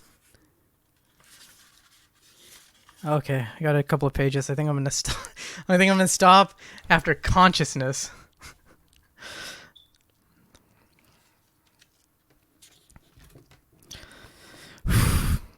This simple infinity, or the absolute concept, is to be called the simple essence of life, the soul of the world, the universal bloodstream, which is omnipresent, neither dulled nor interrupted by any difference, which is instead itself both every difference as well as their sublatedness.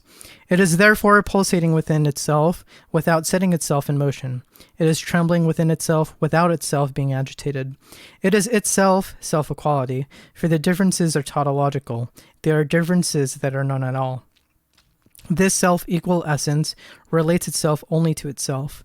It relates itself to itself so that this is another essence to which the relation directs itself, and the relating to itself is in fact the act of estranging, or it is that very self-equality which is inner difference.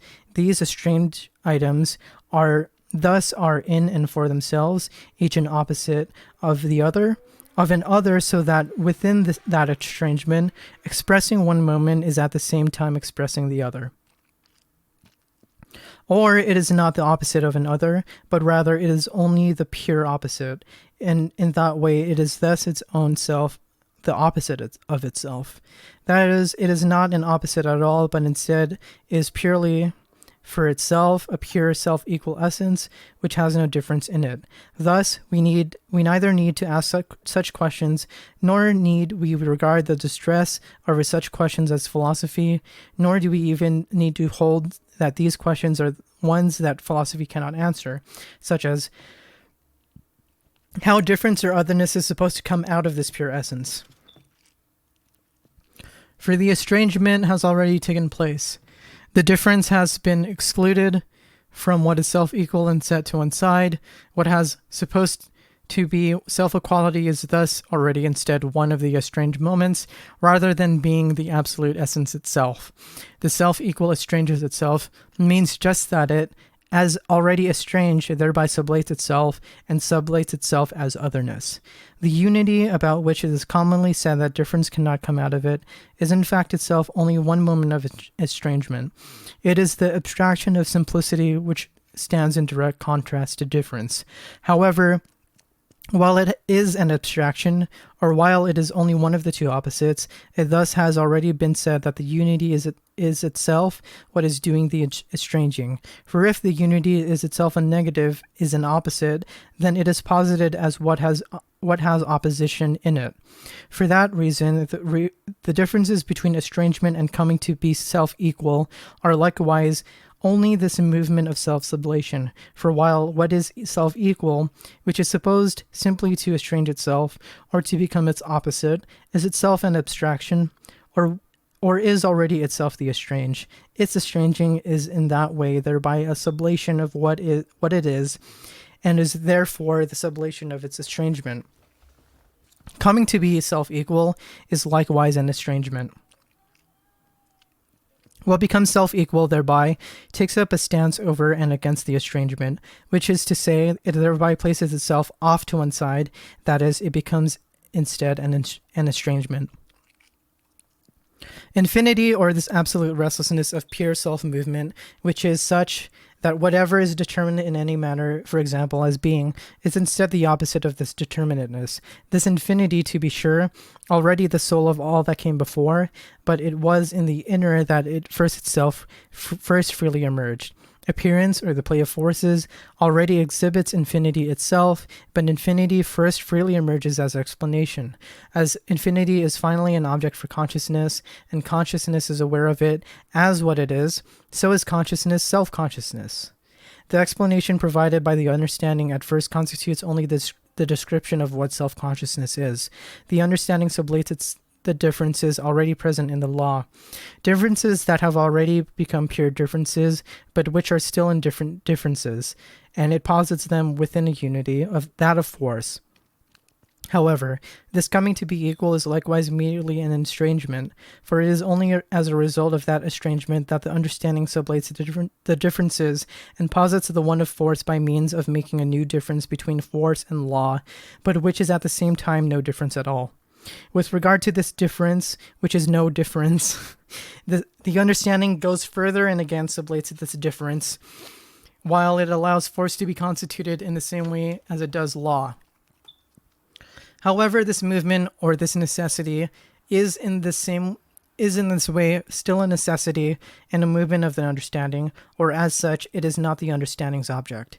Rather, within that movement, the understanding has for its objects positive and negative electricity, distance, velocity, force of attraction, and 1,000 other things, objects which constitute the content of the moments of the movement. It is just for that reason that there is so much self-satisfaction in explanation, because the consciousness involved in it is, to put it this way, in an immediate conversation with itself, enjoying only itself. While it undeniably seems to be pursuing something else, it is really just consorting with itself.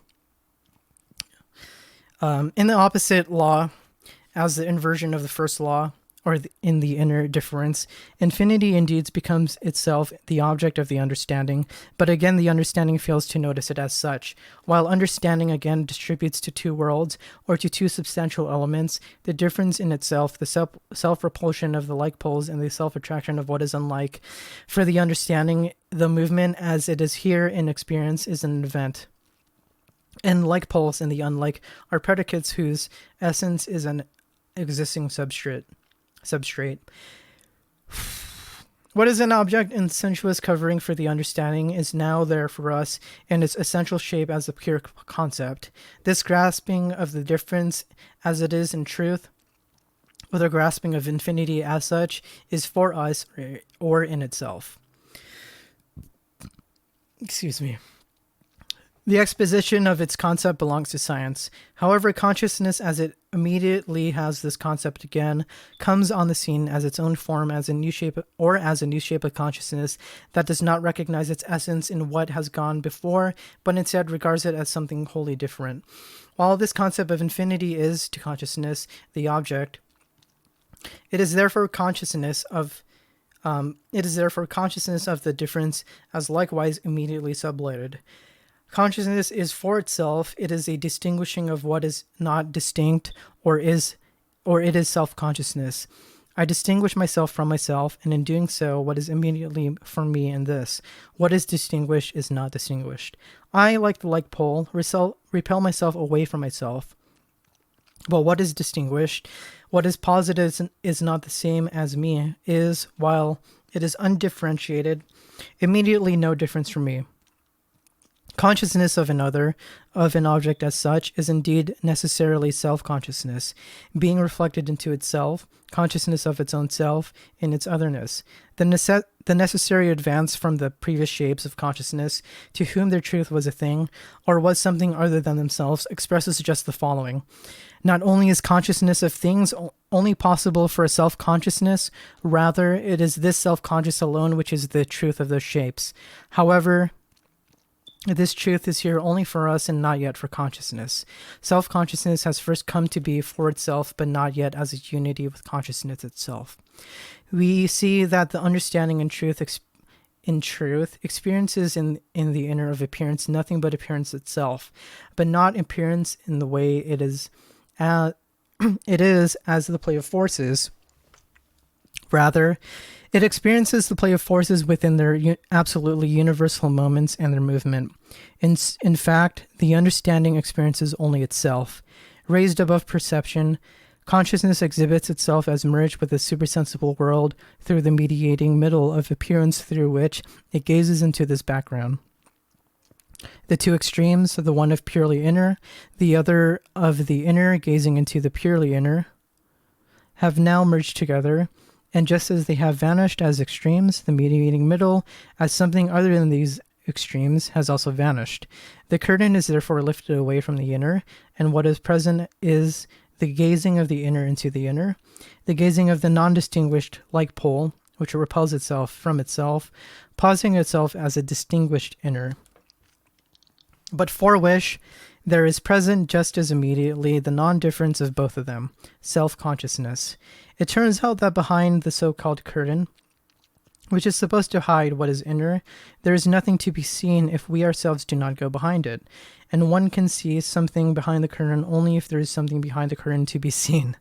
However, at the same time, it turns out that one cannot without any more fuss go straight away behind the curtain, for this knowing of the truth of the representation of appearance and of appearances inner is itself the only result of a complex movement, through which the modes of consciousness that go from meaning something, then to perceiving, then to the understanding itself all vanish. It likewise turns out that the cognition of what consciousness knows, while knowing itself, requires still further circumstances. The exposition of those circumstances lies in what follows. Oh boy.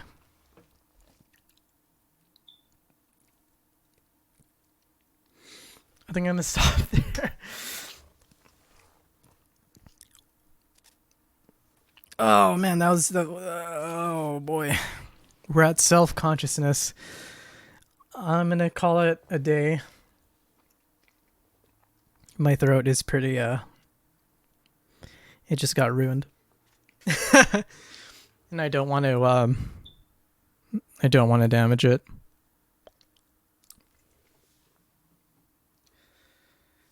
That was intense.